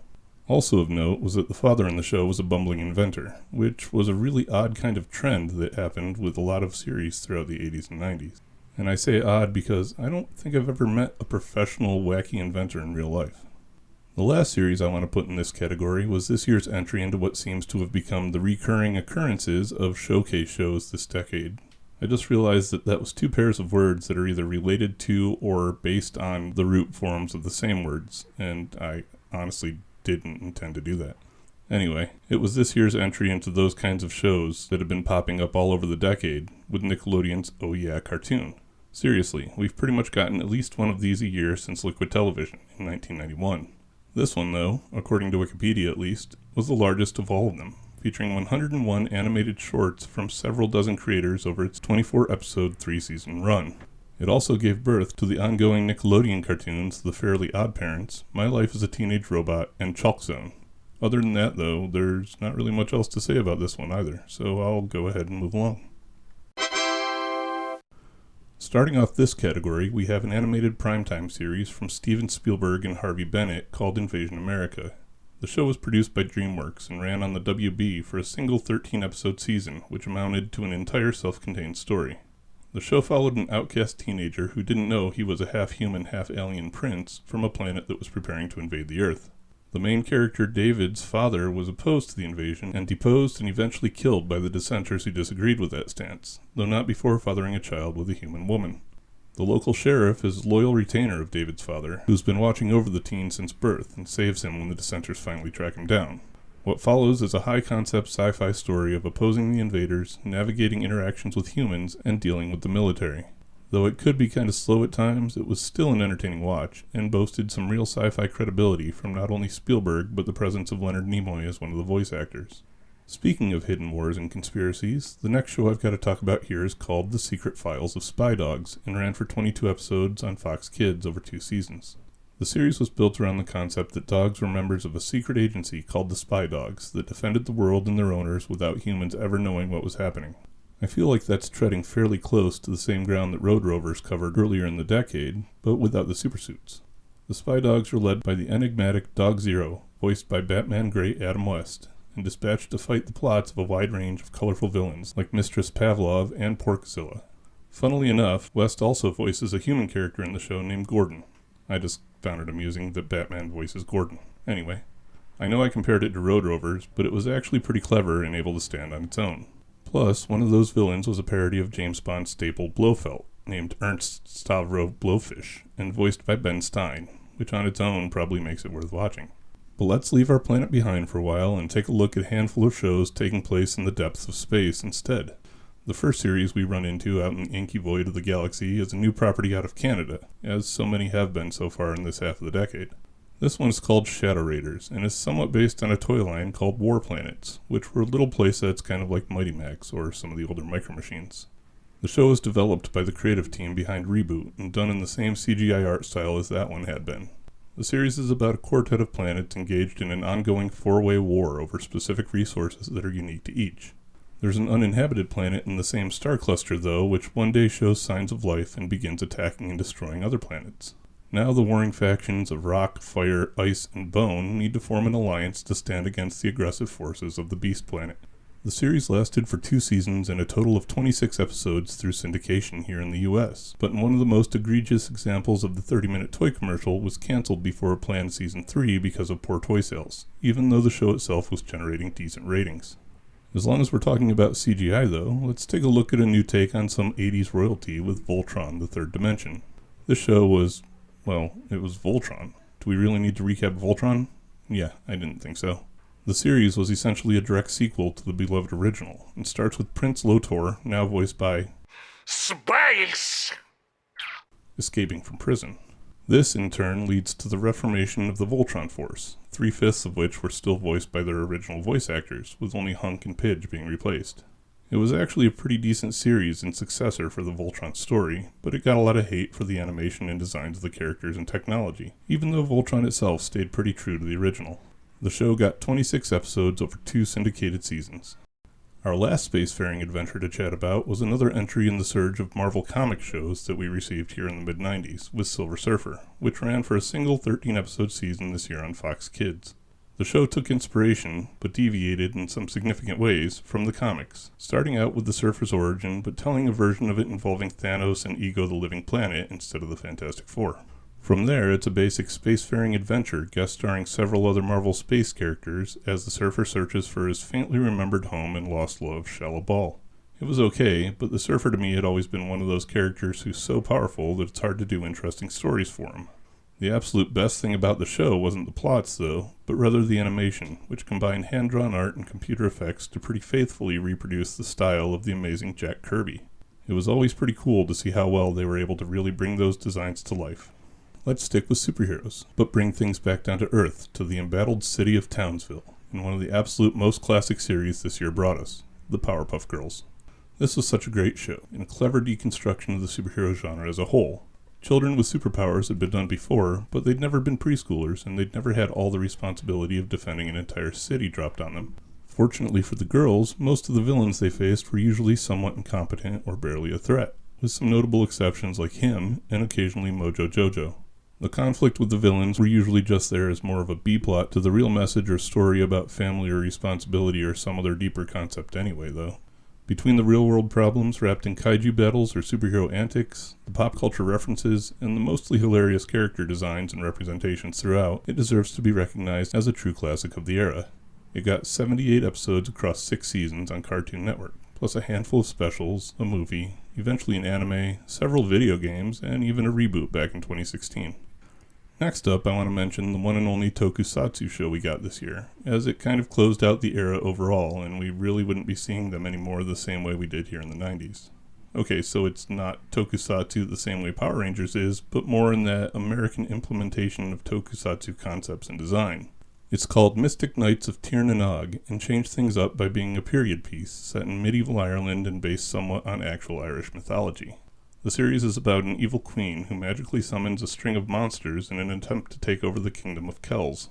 However, 4 young warriors venture into the fabled enchanted forest of Tir na Nog, and within it are presented a series of challenges by King Finvara. After passing these trials, they're granted control of the elements, 1 to each, and the ability to summon powerful armor and weapons they use to battle the invading monsters. The show actually had a lot going for it, and I loved the Celtic-feeling design of it, not to mention the somewhat classic nature of the monsters in the series. In my opinion, it was a pretty decent high point for the 90s live-action team shows to end on. It ran for a single 50-episode season on Fox Kids. Lastly, though, we'll close out the year with the biggest, most impactful series that it saw released, and the one I'm sure you've all been waiting for, Pokemon. I've talked about not really having to say much about some of the other shows that we got this year, but I kind of feel like that statement applies to this series more than any other. I'm not sure there has ever been another phenomenon quite like Pokemon, as far as its global reach, cultural impact, and longevity. The series currently stands at 1,259 episodes across its 26 variations on the air, and it's still growing, currently running uninterrupted since this year. According to the official corporate site of the Pokemon Company, the franchise has shipped over 480 million units of software in 9 languages, produced over 52.9 billion trading cards in 14 languages that are sold in 89 countries, and aired the animated series in an astounding 192 countries around the world since its launch. Considering that there are 195 entities in the world recognized as countries, even considering shifting geopolitical landscapes over the past 25 years, that's super impressive. So yeah, if you're not familiar with Pokemon, then I have no idea how you've managed to avoid it. But if that is the case, welcome to our little planet. We're happy to have you here. Please excuse the mess. Now, as we usually do, let's go through and take a look at where these shows can be watched as of October 2023. There's a hefty number of them this year that never saw an official release of any kind to start with. That list includes The Fantastic Voyages of Sinbad, Invasion America, The Lionhearts, Salty's Lighthouse, Bad Dog, Mad Jack the Pirate, Monster Farm, The Secret Files of Dogs, Toonsylvania, Voltron the Third Dimension, and The Mystic Knights of Tir na Nog. Others had a DVD release at one point, but are now out of print, including Celebrity Deathmatch, Donkey Kong Country, Franklin, Chucklewood Critters, and Shadow Raiders. A decent handful can be watched on streaming, with both Tubi and Pluto TV having Animal Crackers, Ned's Newt, Pippi Longstocking, Donkey Kong Country, which is also on Prime, and Pocket Dragon Adventures, which is also on Peacock. Disney Plus has a few of this year's series available, like Silver Surfer, Hercules the Animated Series, and PB&J Otter. And a couple like Pokemon and the Powerpuff Girls can be seen on Netflix, with PPG also on HBO Max, or I guess just Max now. RoboCop Alpha Commando is on the Roku channel, and Space Goofs can be watched with a Sling subscription. Beyond those, Cat Dog, Celebrity Deathmatch, Franklin, Oh Yeah Cartoons, Pinky Elmira and the Brain, and the Wild Thornberrys can be bought digitally from several different sources. As for DVDs, there aren't many series from this year available in that format. Just Cat Dog, Godzilla the Series, Hysteria, Pinky Elmira and the Brain, the Wild Thornberrys, and Pokemon in that group. With Best Buy recently announcing that they weren't even going to carry DVDs anymore, I imagine that collecting series like these is only going to keep getting harder, so get them while you can. And with that, we can go ahead and close the book on 1998. There was some good stuff in here, and even a couple of bona fide classics, but overall it feels a little weaker than a lot of the others we've covered this decade. We'll have to see if that keeps up next year and the decade fizzles out like the 80s did, or if those 50 series I cover in 1999 are going to put it in the front of the pack. Regardless of which situation we end up in, I'll be talking about that in the summary video at the decade's wrap-up. Let me know your thoughts on this year and hopes for next in the comments. Make sure to check out some of my other new video series and keep an eye out for even more content coming over the next few months, as well as some announcements about other ventures in the community posts. Thanks for watching, everyone. Stay tuned and stay tuned, as in cartoons. Later. Hi everyone, I'm Dr.Animaction. Welcome to the latest video in my animated 90s series, which will be the first of 3 parts covering 1999. Sorry to break it down so much here at the end of the decade, but we've got over 50 series to cover, so I wanted time to spend a little bit on each of them. Oh yeah, I'm also going to do a video where I cover all of the shows I missed over the 80s and 90s to make up for those as well. I'll also be continuing with series like The Personnel Office, Deep Dive Companions, and some more of the top 5 between now and then as well. I'm also, I guess, going to do my best to finish the Hanna-Barbera retrospective before year's end. Anything beyond those will be a bonus, but we'll see how it goes. Enough housekeeping though, let's get rolling with this video.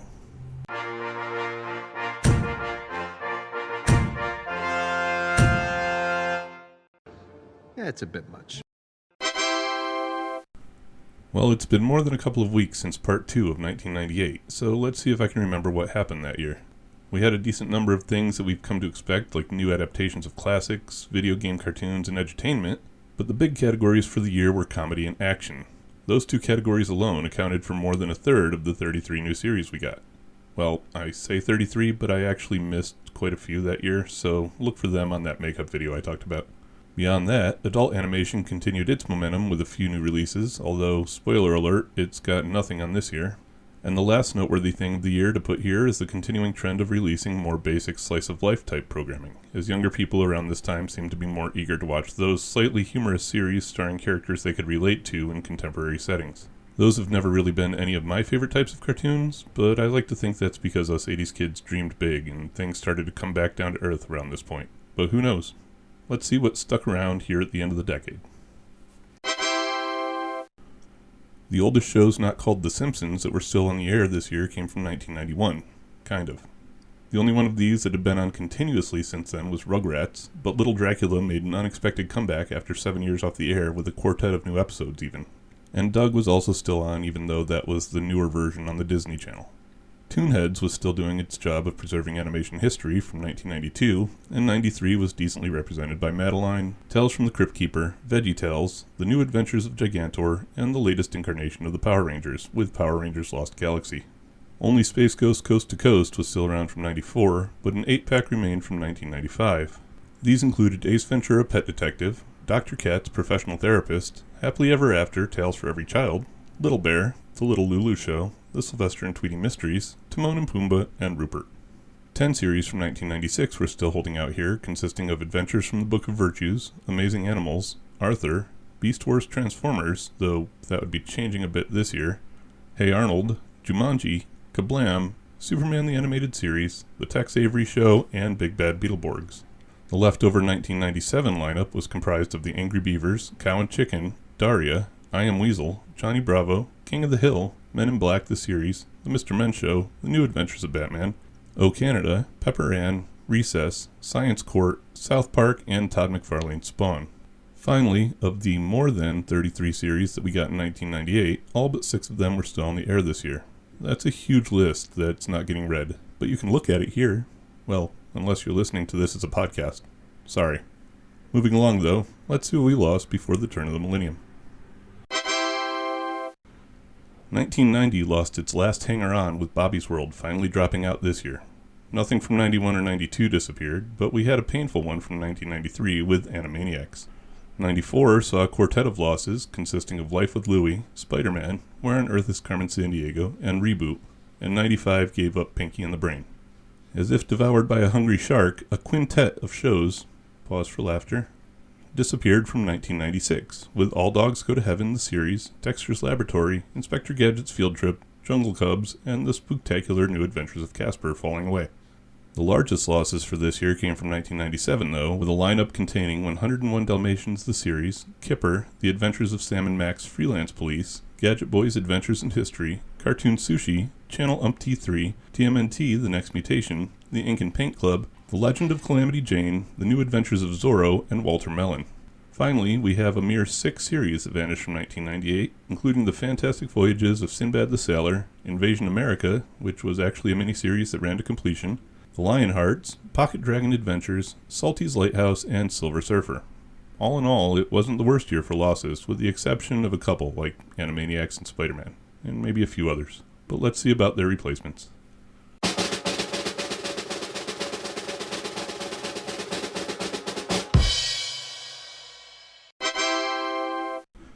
Well, replacements are something we've got plenty of, since this year came with right around 50 new shows for us to watch. It's a really decent mix, with a little of everything too, and some all-time classics got their start this year as well. It was an especially good year to be an adult fan of animation, as we got what may be a decade high for releases geared toward older viewers. We also got a nice handful of action as well, making sure we ended the decade on a high note for the animated adrenaline chasers out there. Let's stop dancing around the actual content though, and dive right in. We'll go ahead and start where we usually do, with shows adapted from classic television or literature. Starting this section, we have a new series from a classic 1939 comic series with Archie's Weird Mysteries. This one takes the standard cast of Riverdale students and puts them in an all-too-common role of mystery-solving teens. In this case, an accident in the high school science lab ends up attracting all sorts of monsters and oddities, so Archie and pals are forced to deal with the pop culture-inspired phenomenon and goings-on they cause. The show takes inspiration from everything from Attack of the 50-Foot Woman to Men in Black, and was pretty fun and clever, if not exactly groundbreaking. It ran for a single 40-episode season on the PAX network. The main cast of characters weren't the only Archie Comics alum to get a new series this year though, as we also got Sabrina, the animated series, which was the second cartoon based on the 1971 character Sabrina the Teenage Witch. This one, however, aged her down to a 12-year-old Sabrina the pre-teenage witch and moved the antics to middle school. Usually the episodes involved an inexperienced Sabrina trying to use magic to solve some typical middle school problem with semi-disastrous results. It ran for a 65-episode season on UPN. Let's move from classic comics to classic cartoons though, as we got a trio of new series based on those. The first of these was the latest entry into the Looney Tunes canon, and was a 90-minute series combining classic Looney Tunes shorts with segments from the newer Warner Brothers series like Animaniacs and the Sylvester and Tweety Mysteries. It was called The Cat and Birdie Warner Rooney Pinky Brainy Big Cartoony Show, and a couple months after it premiered it was trimmed down to a regular 30-minute series. The only content that it played which could be considered new were some previously unaired segments of Pinky, Elmira, and the Brain, which hadn't made it during that show's prematurely cancelled original run. I'm not sure exactly how many episodes it managed, but it ran on Kids WB from January of this year until August of next. Disney brought back their classic characters in a new short segment format this year themselves with Mickey Mouse Works. This one was more interesting than most of their previous shows of the same format, however, since this one they tried to retain the feel of the classic animation, but did so with newly made material. Various skits in the series mimicked things like the series of theatrical shorts Silly Symphonies or the 90-second quick shots. A total of 96 new segments were produced and aired as part of 25 episodes across 2 seasons, as part of the ABC Disney's One Saturday Morning. It was also interestingly narrated by someone I value as highly as Tim Curry, which is saying a lot for me, with Monty Python alum John Cleese taking on the role. Oh, thank you. Thank you very much. The third and final classic cartoon to make a comeback this year came in the form of the new Woody Woodpecker show. Interestingly, this show did the same thing that Disney was doing with Mickey by making new content with the original Woody Woodpecker characters in the classic cartoon style. Each of the 64 episodes of the show ran 2 segments of Woody and a segment of Chilly Willy, for a total of 178 new shorts over its 3 seasons on Fox Kids. If I'm being honest, Woody was one of my least favorite from the Golden Age characters, so I never really got into any of the re-releases. And closing out this category, we turn our attention to literature and the works of Sir Arthur Conan Doyle with the release of Sherlock Holmes in the 22nd century. This series sees the actual detective resurrected through science by a Scotland Yard detective in the year 2103 to help stop a clone of the evil Dr. Moriarty. With the help of a robot who takes on the form and mannerisms of his stalwart companion Dr. Watson, Holmes sets about to his usual work of solving crimes while trying to adjust to a totally new and different London at the same time. It ran for 26 episodes over 2 seasons, initially on Fox Kids before moving into syndication. This next category is a short one, as we only got a single series this year based on a film. Well, technically it's based on a film that was based on a novel, but the movie was so different from the source material I imagine some people out there would go nuts if I linked the two. Roughnecks, Starship Troopers Chronicles was a continuation of the world established in the Love It or Hate It Paul Verhoeven take on the Robert Heinlein military sci-fi classic Starship Troopers. Seriously, if you've never read the book, the movie has almost nothing in common with it except for some of the names. That being said though, I personally love the movie, but that's probably because I saw it in a packed theater full of rowdy soldiers when it first came out when I was on active duty in the Army. The series, though, follows the efforts of Razak's Roughnecks prior to the movie timeline as they defeat a bug infestation on Pluto and begin a series of adventures that eventually leads to the discovery of the bug homeworld Klendathu. The series was actually a lot of fun, and especially so if you already like the story. It ran for 40 episodes over a single syndicated season, or 44 if you count the several clip shows. Video games, on the other hand, got several adaptations rather than the single one from movies, including at least one straight-up classic. You know me though, so we won't be starting with that one. Instead, we'll begin this section by looking at an obscure series based on an obscure game in Blaster's universe. I guess the game, or series of games rather, isn't that obscure because I remember playing Math Blaster when I was in 4th or 5th grade. Anyway, this series was loosely based on the main character from those games, called the Blasternaut. In the show, Max Blaster is a 12-year-old human kid who teams up with the alien GC and her robot dog Mel to engage in various educational adventures. CBS aired the series for its single 13-episode season. Next up is a show based on a significantly more famous and popular video game character with Sonic Underground, the third animated series based on Sega's famous Blue Blur mascot. The series takes place in a timeline and universe that's separate from the games, though, in a world that's already been overthrown by Dr. Robotnik. Sonic is one of 3 children of the deposed Queen Alina, and the series follows him and his siblings as they try to fulfill the prophecy of reuniting with their mother to save the planet, both as resistance fighters and as an outlaw rock band. It was a pretty fun series, even though it did some weird stuff with the character, like having him be afraid of water and wearing shoes that let him run on air. But maybe he saw the drowning animations in some of his earlier games, because that's enough to make me afraid of water too. It ran in syndication as part of the Bobot Kids block. Closing out this category, we have not one, but 2 entries based on games in the rapidly expanding monster hunting genre, starting one of the longest, most brutal debates since Coke vs. Pepsi or Xbox vs. PlayStation. We'll take a look at the notionally smaller one first with Monster Rancher, another series that, like Pokemon, was imported from Japan and based on the game series of the same name. The first game on the PS1 was unique, since the way you recruited new monsters for your party was by inserting other CDs from around the house, be they music or whatnot, and letting the system generate new creatures based on which ones you chose. The cartoon took the same approach, where the main character Genki wins a special disc from the creators of the Monster Rancher game that when used, instead of generating a new monster for him, transports him into a whole new world like the one in the game.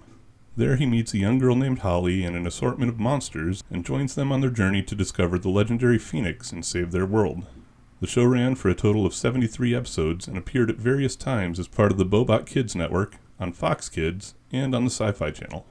It was a pretty great series based on some pretty fun games, but the other monster hunting adventure from the year is probably more well remembered by a larger audience.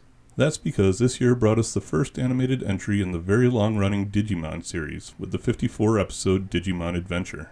In this show, a group of 7 kids at a summer camp discover some mysteriously appearing digivices that transport them into the digital world. Once there, they meet and befriend several digital monsters and learn their status as the Digidestined, saviors of the digital world. And, for the record, the word digital has quickly begun to lose any meaning for me as I write this, let alone narrate it. Anyway, the kids and their new friends set out to find their way back to the real world, while all the while being hunted by the evil Devimon and his army of corrupted Digimon called the Black Gears. Though not as prolific as Pokemon, this series was the first of 9 released so far, with a combined total of 519 episodes, as well as 20 animated films. I'm not going to even pretend to pick a side here, but feel free to make your argument for which of the 3 you prefer in the comments. Though something like Blaster's universe probably could fit into this category, even without including it, we find a pair of edutainment series released this year. The first of these was an HBO series called Crashbox, which ran for 52 episodes over 2 seasons. The show was set inside a computer where a bunch of robots would load various cartridges that would play a short educational game. Each episode would be made up of 7 or 8 of these games, each of which would run in 5-minute or less segments and cover standard school subjects like history and math.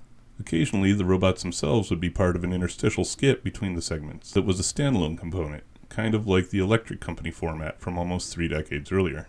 The series actually ran for a pretty long time in reruns, airing on HBO Kids all the way up until 2016. The other edutainment series we got this year focused less on the classic school subjects and more on animals and nature, and to be fair, was only partially animated. Zaboomafoo premiered this year on PBS Kids, created by and starring the Kratt brothers as they, along with the ring-tailed lemur Puppet and occasionally real-life lemur Zaboomafoo, interacted with different animals and learned lessons about them. It makes the list, though, due to the claymation animated Zobuland segments contained in each episode, which featured a stand-in lemur named Zobu in a world of talking animals, helping his friends solve their everyday problems. It also had some traditionally animated mystery animal segments set to the song Who Could It Be that ran in each episode. The series initially aired for 65 episodes over 2 seasons, but remained a part of the PBS Kids lineup in syndication all the way up until 2017. One genre that got a decent number of shows this year, including one of those aforementioned all-time classics, was comedy. In fact, a couple of these are probably considered some of the decade's greats, but we'll go from obscure to known, and I'll let you decide for yourselves. Starting with the obscure is a series called The Brothers Flub, which came to Nickelodeon for a single 26-episode season this year. The story in this one is about a pair of aliens, the titular Brothers Flub, who work as couriers flying through space to deliver packages. Oddly enough, that's not the only time you'll hear that story synopsis this year, so stay tuned for my other parts. Their travels are antics-filled adventures to various strange planets with bizarre and sometimes dangerous packages. One interesting piece of trivia for this show is that it was actually co-produced by board game and puzzle company Ravensburger, who makes some really great games that I hope to talk about soon. I've never seen this one, but I do plan to check it out. Next up in this category is a Fox Family Channel series called The Kids from Room 402, which aired for 52 episodes across 2 seasons. This one was about a class of unspecified aged, but seemingly fairly young kids, and their daily lives as students in teacher Gracie Graves' Class 402.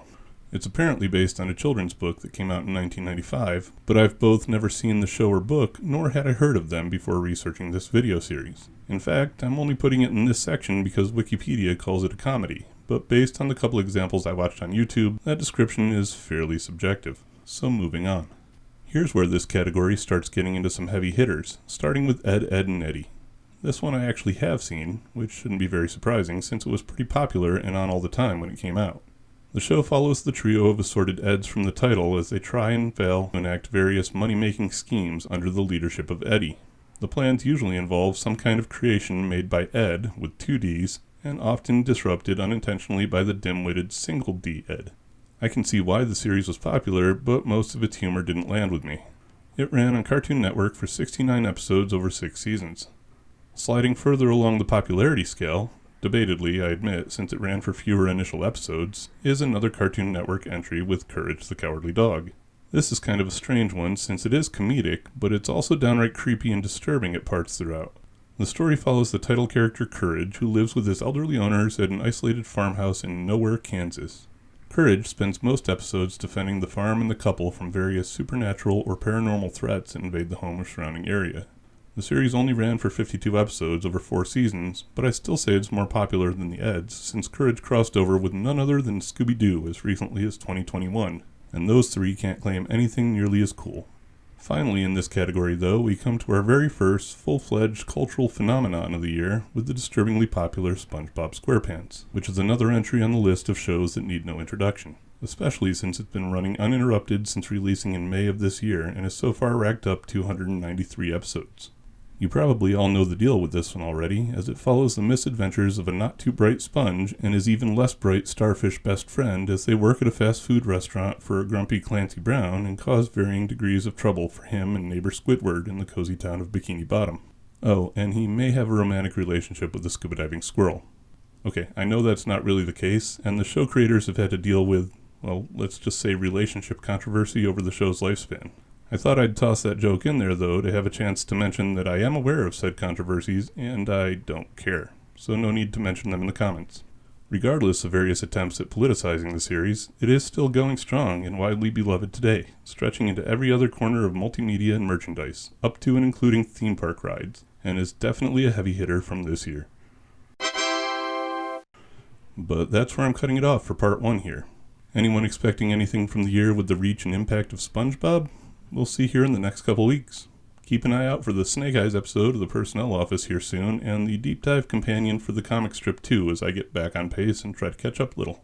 Thanks for watching everyone. Stay tuned and stay tuned, as in cartoons. Later. Hi everyone, I'm Dr.Animaction. Welcome to the second part of the 1999 coverage in my animated 90s series. So let's get back on track and pick up where we left off in 1999. Well, unfortunately, this won't be a very strong start to the video for most of you, but I still feel like it's important to at least mention all of the shows that came out each year geared towards the very young, and there were a decent number of them for this video. Go ahead and jump to this time if you want to skip over them. I wouldn't blame you. Let's get the uncomfortable elephant in the room out of the way right off the bat, though, as this year brought preschoolers Little Bill, based on a book series by a formerly beloved actor whom we really don't even need to address, let alone discuss. Ignoring the source and looking only at the series, though, it was a pretty nice little show that followed 5-year-old Bill Glover Jr., not the other Bill, through his daily life experiences and adventurous daydreams as he learned various lessons. The series ran for 2 seasons on Nickelodeon for a total of 52 episodes. Next up here is the series from HBO Family called Anthony Ant, which is set in an underground ant city where the main character and his family work in a museum and help other ant citizens solve ant problems created by the wicked Count Mosquito, while learning lessons of varying degrees of usefulness. Could you guess that this series came out in the wake of the movies Ants and A Bug's Life? Well, yeah. It lasted for a single 27 15-minute episode season. Moving this category along, we come to a show called George and Martha, which is actually based on a series of kids' books by James Marshall that started in 1972. The series is about a couple of hippos named, George and Martha. Why did you say that name? And aims to teach kids about different aspects of friendship through a series of fairly mundane activities.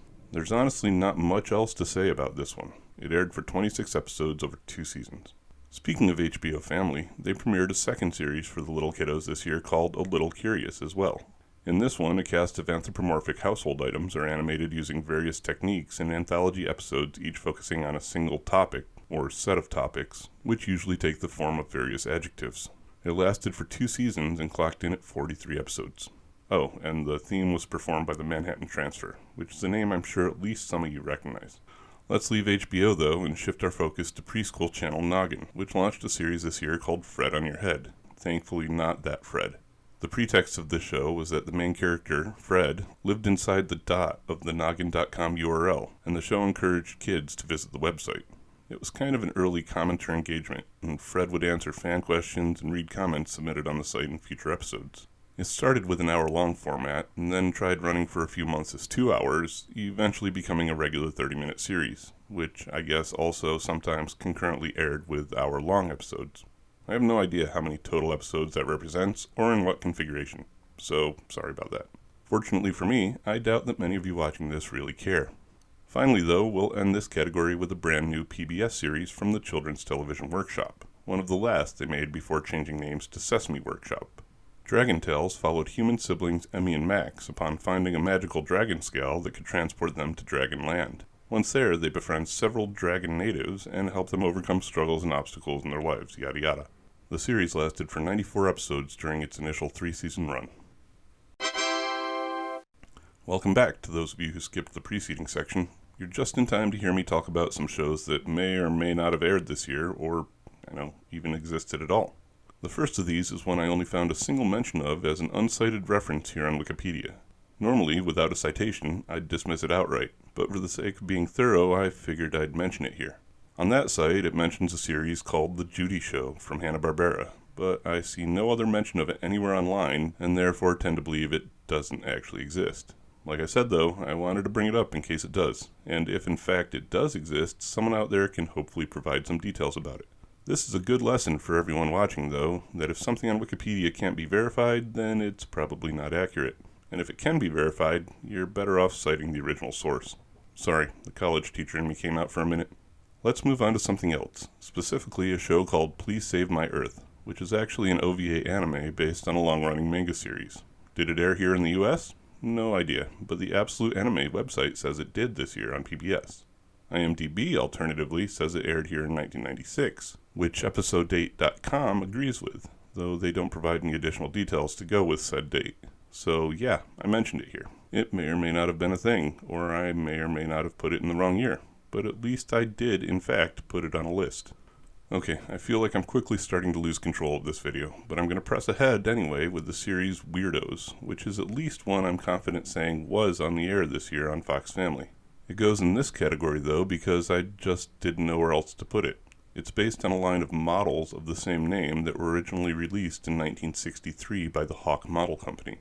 The models consisted of monster or zombie-looking characters driving an assortment of strange, hyper-stylized vehicles. The show applied the design aesthetic to a slice-of-life type series following the teenaged weirdos Portia and Eddie as they went about their days in the town of Weirdsville. It ran for a single 13-episode season on Fox Family. Finally in this category, we have a show that I almost missed this year, but that I'd never even heard of before working on this episode. It's an animated series adapted from the Ripley's Believe It or Not franchise that originated as a French-Canadian co-production before coming to Fox Family here in the US for its single 26-episode season. The series is nothing at all like the live-action Ripley shows over the years, like the one hosted by Superman, and instead follows a trio of adventurers led by the nephew of the original Ripley of the franchise's name, Robert.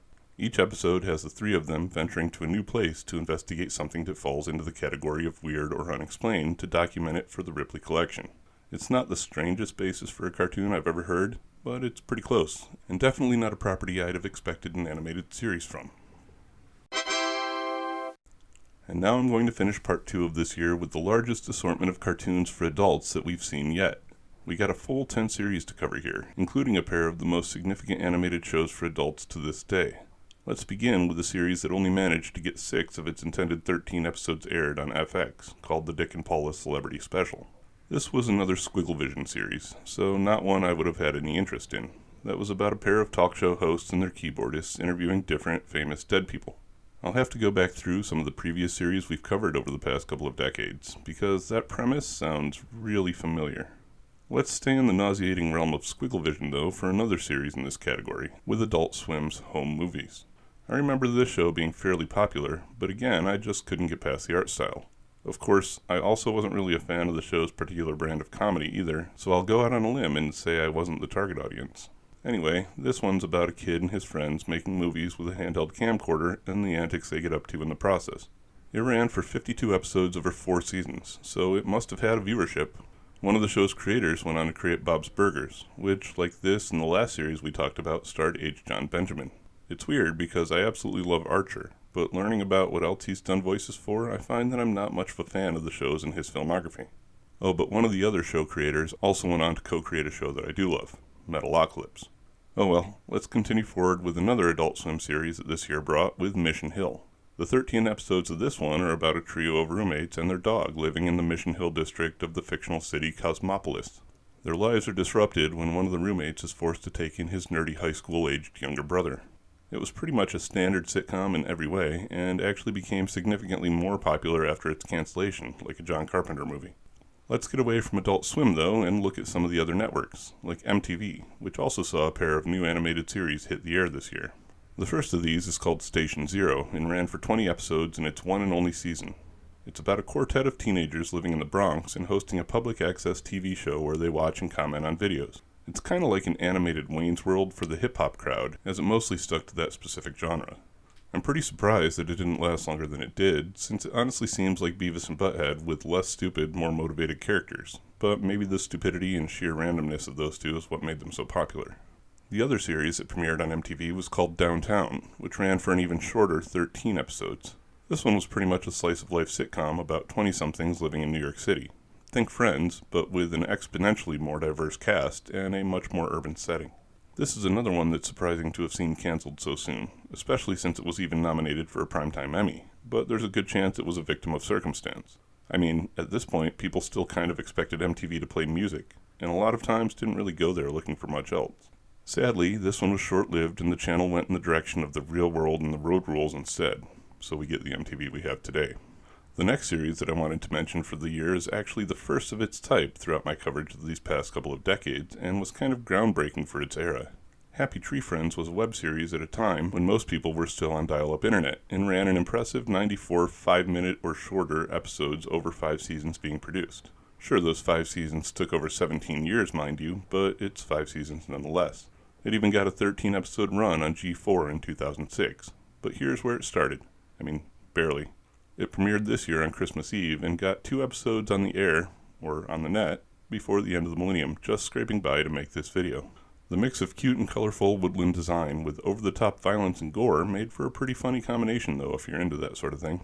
Turning our attention over to UPN, we get an animated adaptation of every office worker's favorite funny because it's true, why am I laughing when this hits so close to home, I'm not crying, you're crying, comic strip Dilbert. This is one of those things you either enjoy because you think it's funny and there's not any way the real world actually works like that, or you enjoy because you live an episode of it every day and you crave that kind of validation, or you just don't get it. The cartoon was a pretty faithful adaptation of the wit and situational absurdity found in the comic and ran for a total of 30 episodes across 2 seasons. It's very much humor that you either relate to or you don't, and if you're in the latter category, then consider yourself lucky. Personally, I've been essentially a direct one-to-one analog of the main character at points throughout my career, so I love and hate this one in equal measures. Let's move on.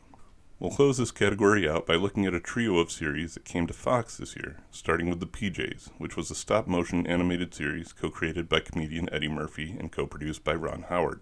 The show takes place in a housing project and focuses on the building's superintendent named Thurgood, his family, and the various tenants that he interacts with.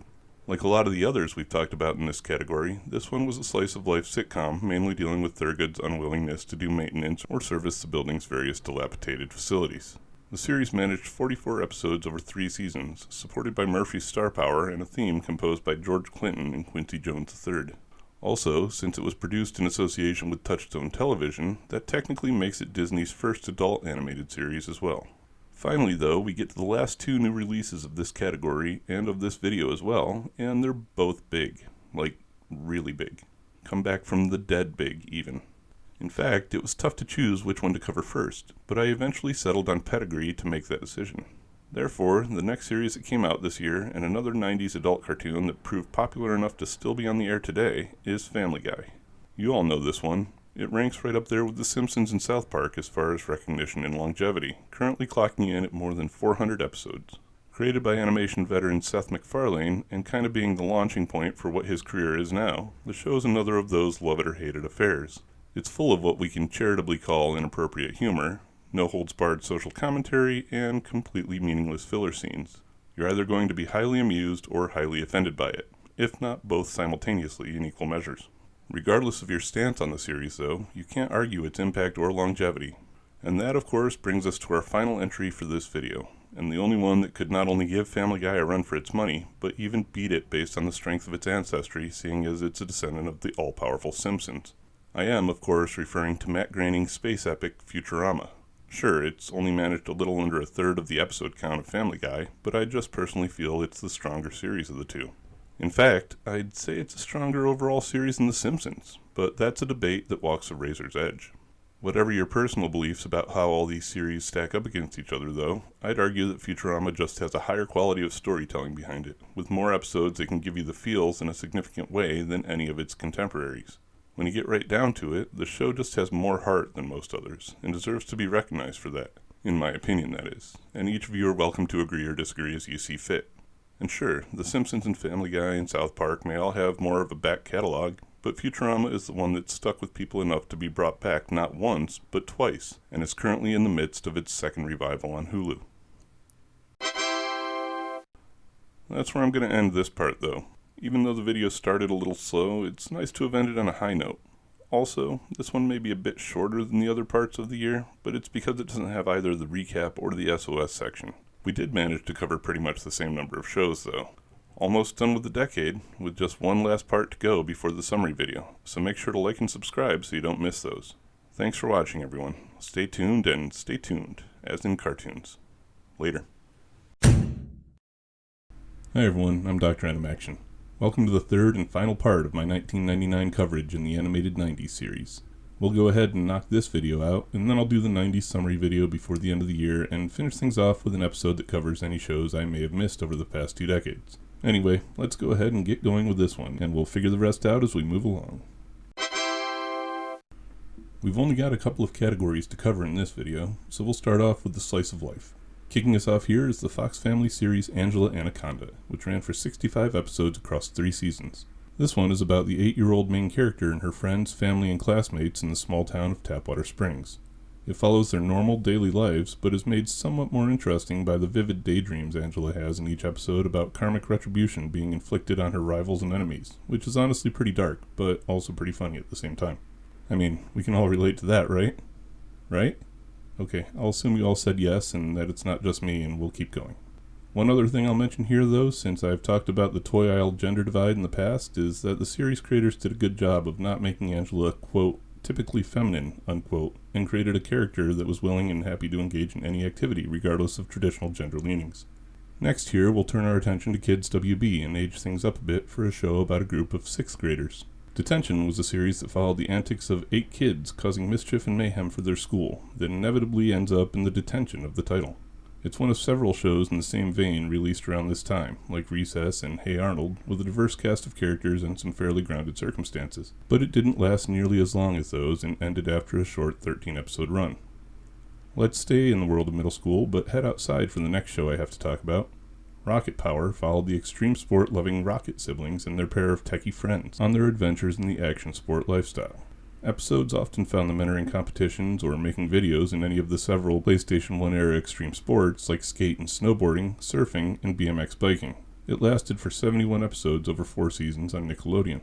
We'll close this category by turning our attention across the cartoon divide now and look at a Cartoon Network series called Mike, Lou, and Og, this year's entry in the lineup of cartoons. In this show, we follow an 11-year-old city girl named Mike, short for Michaelin, who ends up living with a community of indigenous peoples on a tropical island as a foreign exchange student. While there, she befriends the inventive Og, who uses his ingenuity to create replacements for the comforts of the city Mike misses, and Lou, who's named herself Princess of the Island. The show covers their daily efforts to make the island an interesting place to live, and lasted for 26 episodes over its 2 seasons. So one more category to go for this year, decade, and millennium all at the same time, and it's a pretty big one. We close things out on a high note with several series to cover here in the action category, and we'll start with one called Mega Babies. Do you like Powerpuff Girls? Want to take that concept and age it down even further?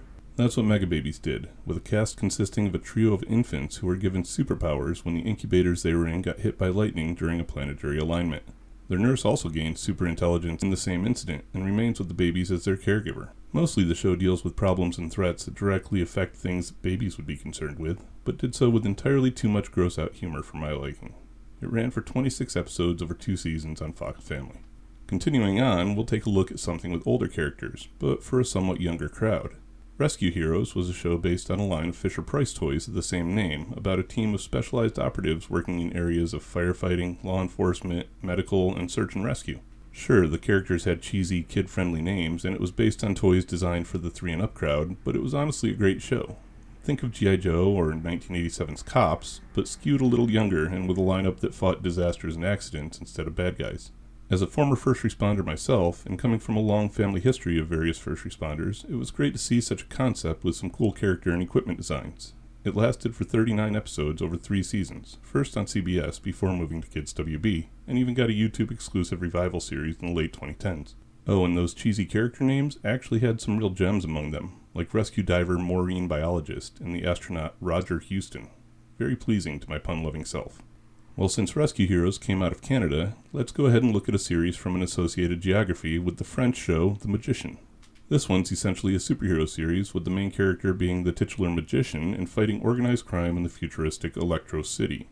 The magician, who's named Ace Cooper, along with his sidekick and pet panther, help the police in their efforts against the wicked casino owner Blackjack Malone.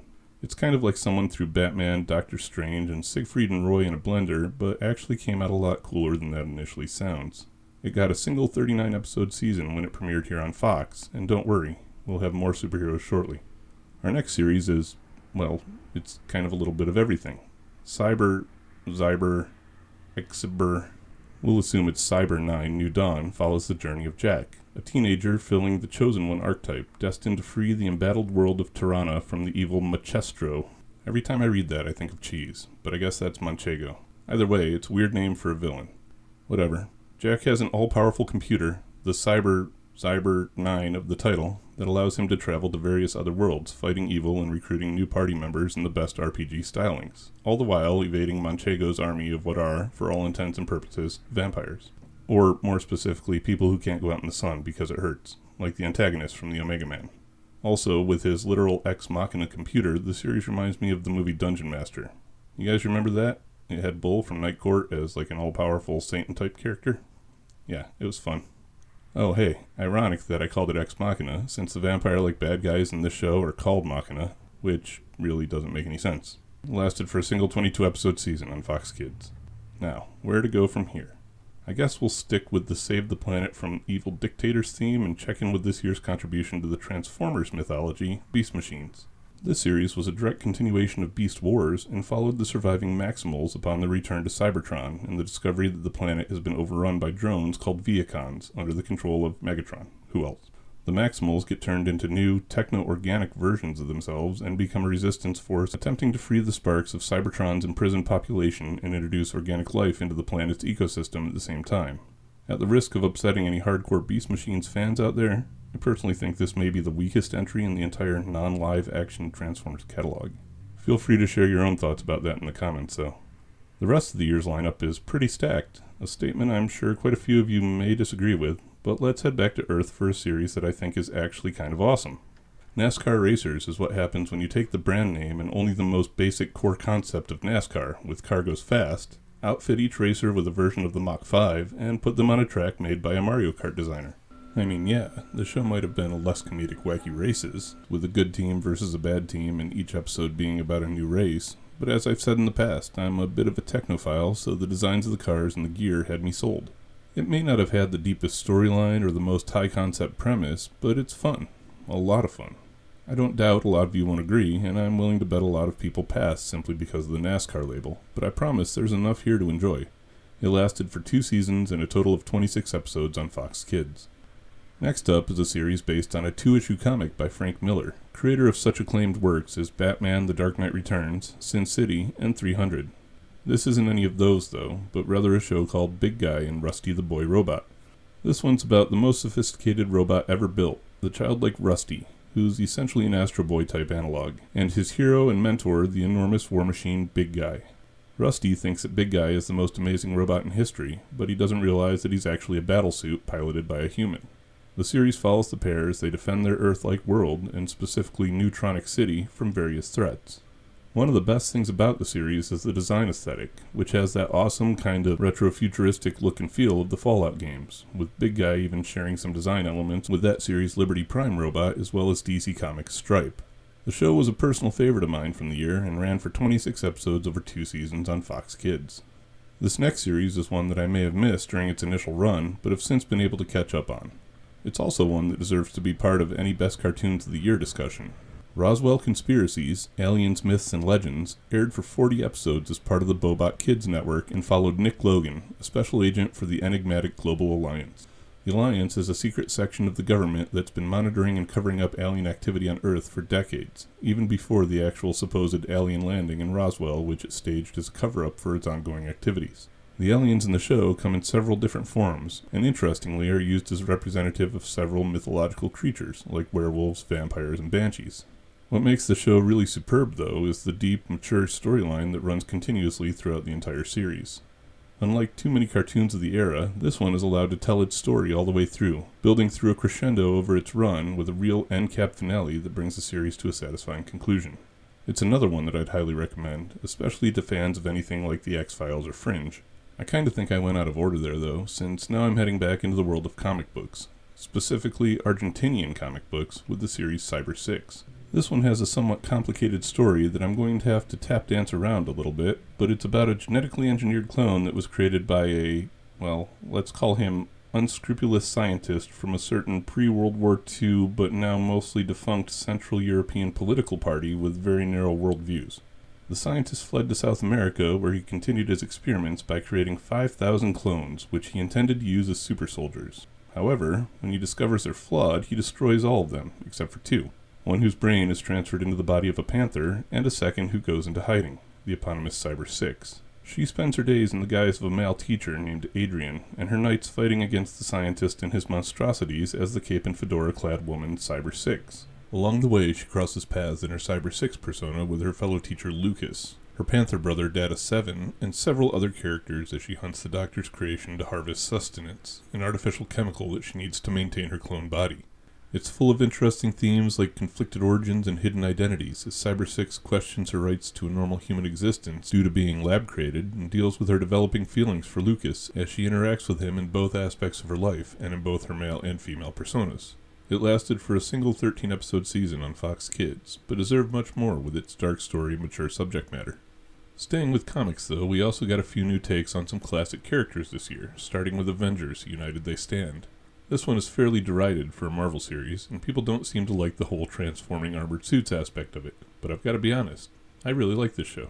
It had a great lineup of characters that don't get enough love and attention from Marvel's roster, including some of my favorites like Wonder Man and Tigra. It had some interesting story ideas, with Hank Pym trying to fill the leader role, but always being in the shadow of Captain America, tons of nods to fans of the comics, and a great villain lineup with the Masters of Evil. Plus, and this will probably really push the show's critics over the edge, I didn't really mind the armor gimmick, since it in no way really fundamentally changed or modified the characters. It was just a generally fun and fresh take on the Avengers, and I appreciated it for that. The series only lasted 13 episodes on Fox Kids. The Avengers weren't the only Marvel property to get a reimagining, though, since Spider-Man did this year as well, with Spider-Man Unlimited. This series sees Spider-Man building a new suit out of nanotechnology so that he can travel to counter-Earth in pursuit of Venom and Carnage and rescue a missing John Jameson after he was blamed for the astronaut being lost in the first place. He arrives on counter-Earth to find that John has joined a group of freedom fighters against the High Evolutionary, who controls the planet with the power of his bestial army. Even worse, counter-Earth is home to a huge number of symbiotes forming a hive mind called the Synoptic, which Venom and Carnage have joined. Spider-Man, of course, ends up joining the freedom fighters as well, and in the tradition of DC's Earth 2, we also get to meet superheroic takes on several classic Spider-Man villains over the series' 13 episodes. This one also ran on Fox Kids, and was a new and interesting take on Spider-Man, even if the formula itself had been used with other characters before. The new suit looked pretty good too. So here we are, the end of the list and the last of the series that I'll be covering for the 90s. Well, not counting those that are going to be on my makeup list. But I wanted to close things out on the highest note possible, and it would honestly be hard to hit a higher note than this one, as the last series we're going to talk about is one of the decade's best, Batman Beyond. This was a great show, and the perfect way to treat a storied character like Batman. It continued the tale into the future where Bruce Wayne couldn't physically handle the role of the Dark Knight anymore, and instead saw him become a mentor as he passed the mantle on.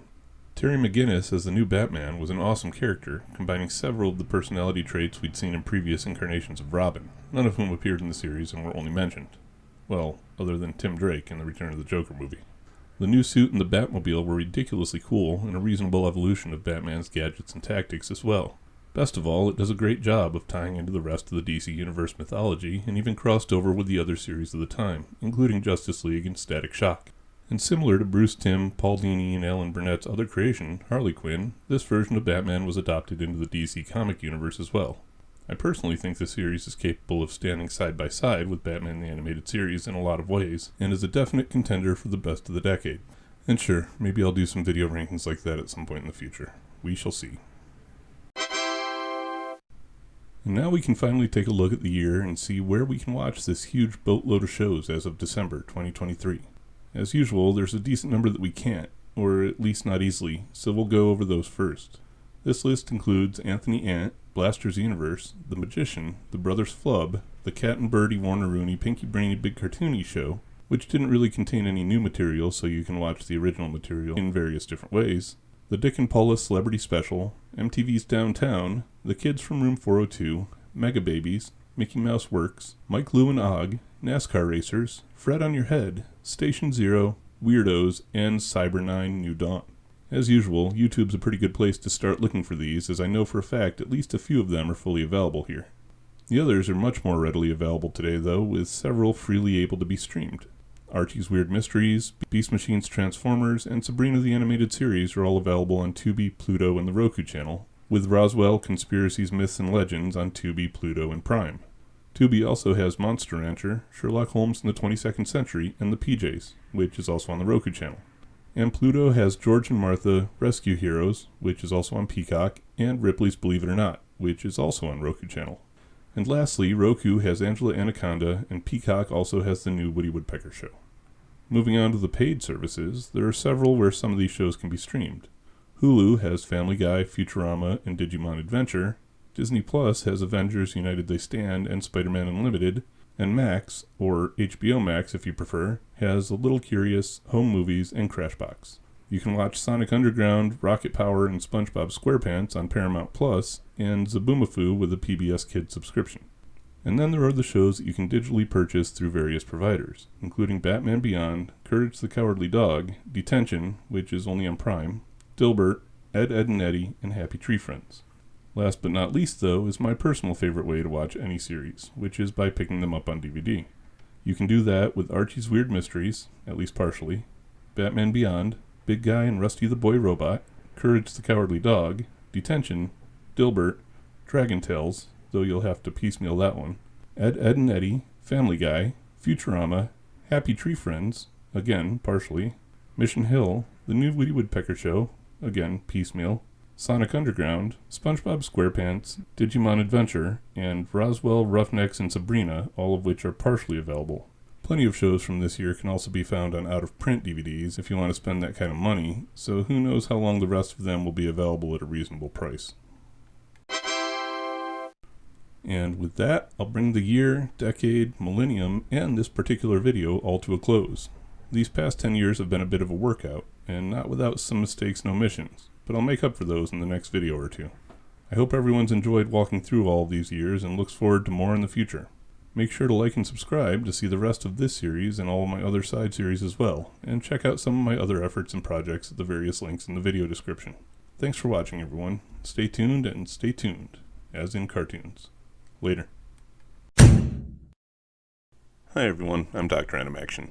Welcome, finally, to the summary and ranking video for my animated 90s series. As for this particular video, I'm going to approach it a little differently than I did for the 80s and talk more in broad concepts rather than throw a bunch of graphs on screen, and then I'll rank the years. I also want to do one more video to finish off the 90s with a top 10 most important moments in animation for the decade. I'll probably go back and do a similar list for the 80s too. Enough about how I'm going to do things though, and let's get to actually doing them.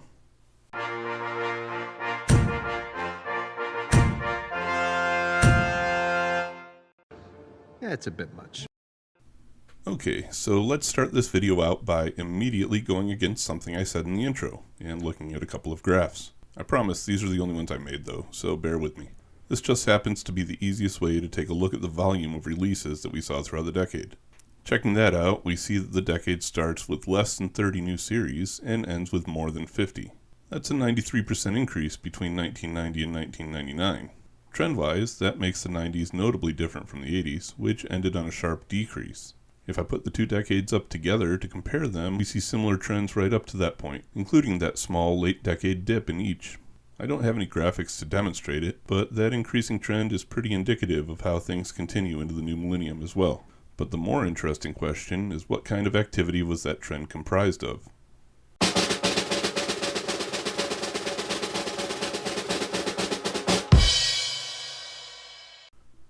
Well, the first notable shift that we saw in the decade was one that affected my dearly beloved action series, with a hard shift toward darker, more mature storytelling.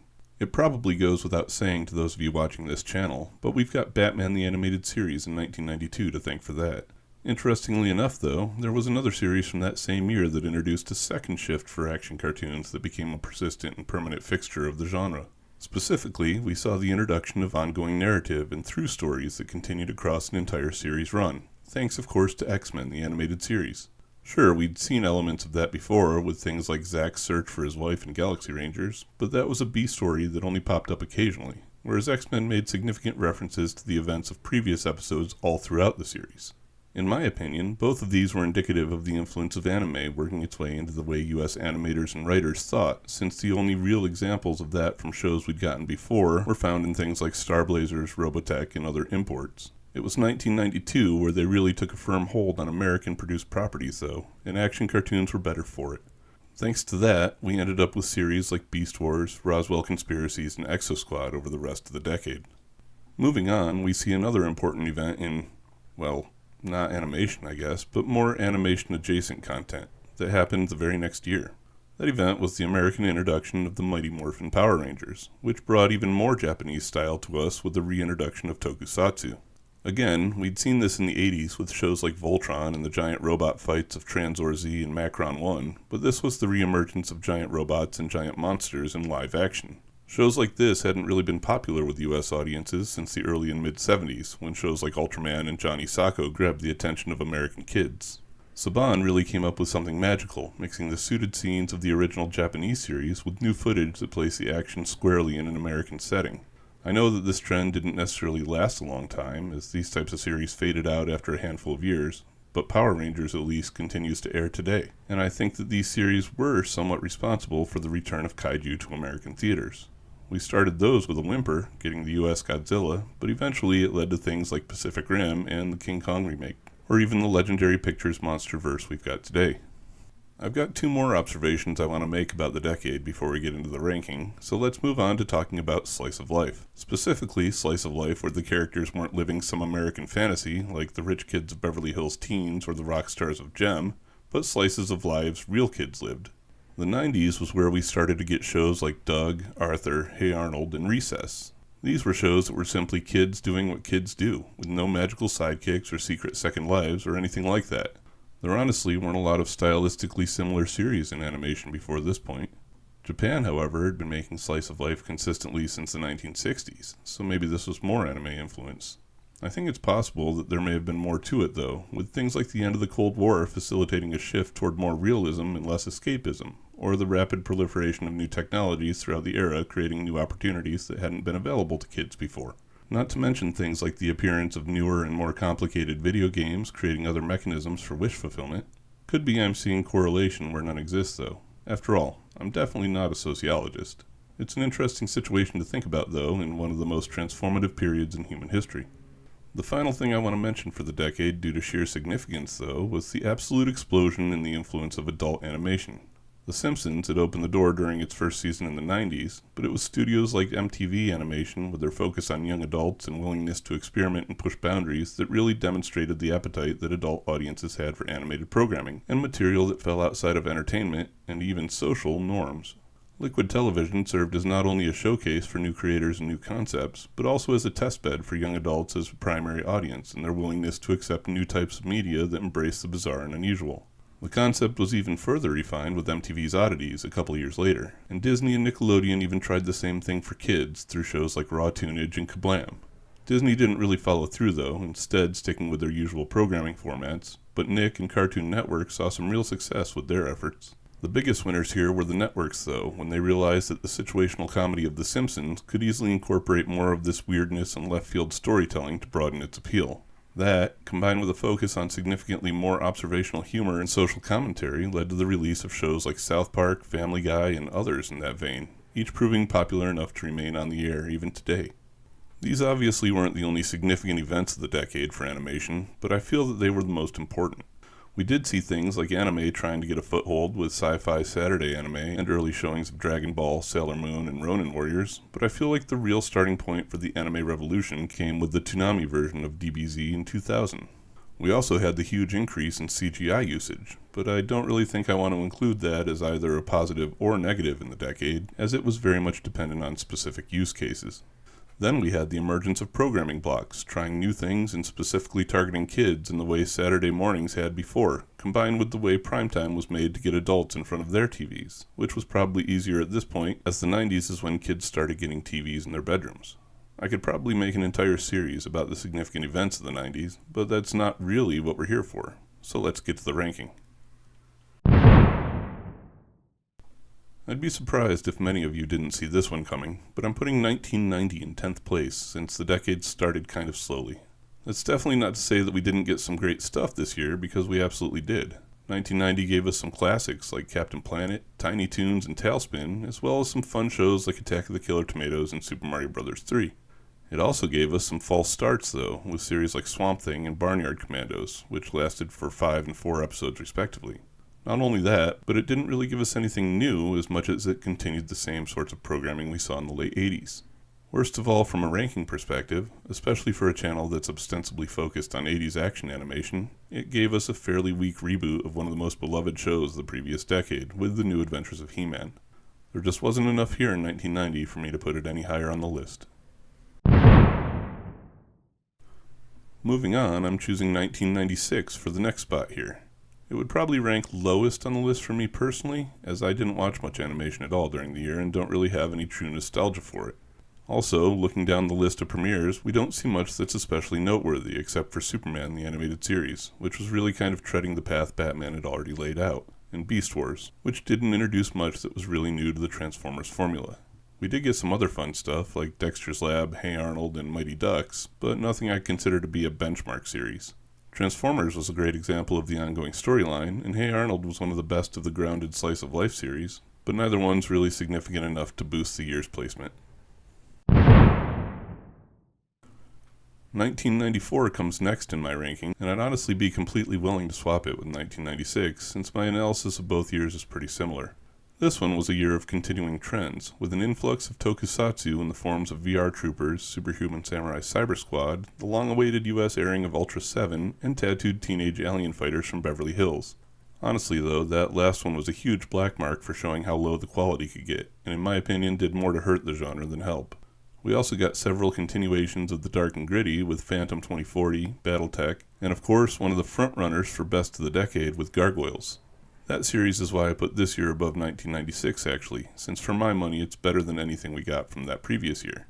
This one also brought a massive surge of superheroes like nothing we'd seen before, with Spider-Man, Iron Man, Fantastic Four, Wildcats, and The Tick. It's lineups like the one here in 1994 that make the rest of this list so difficult. My next spot in the ranking goes to 1993, since it's the year that brought one of those significant events I talked about a few minutes ago.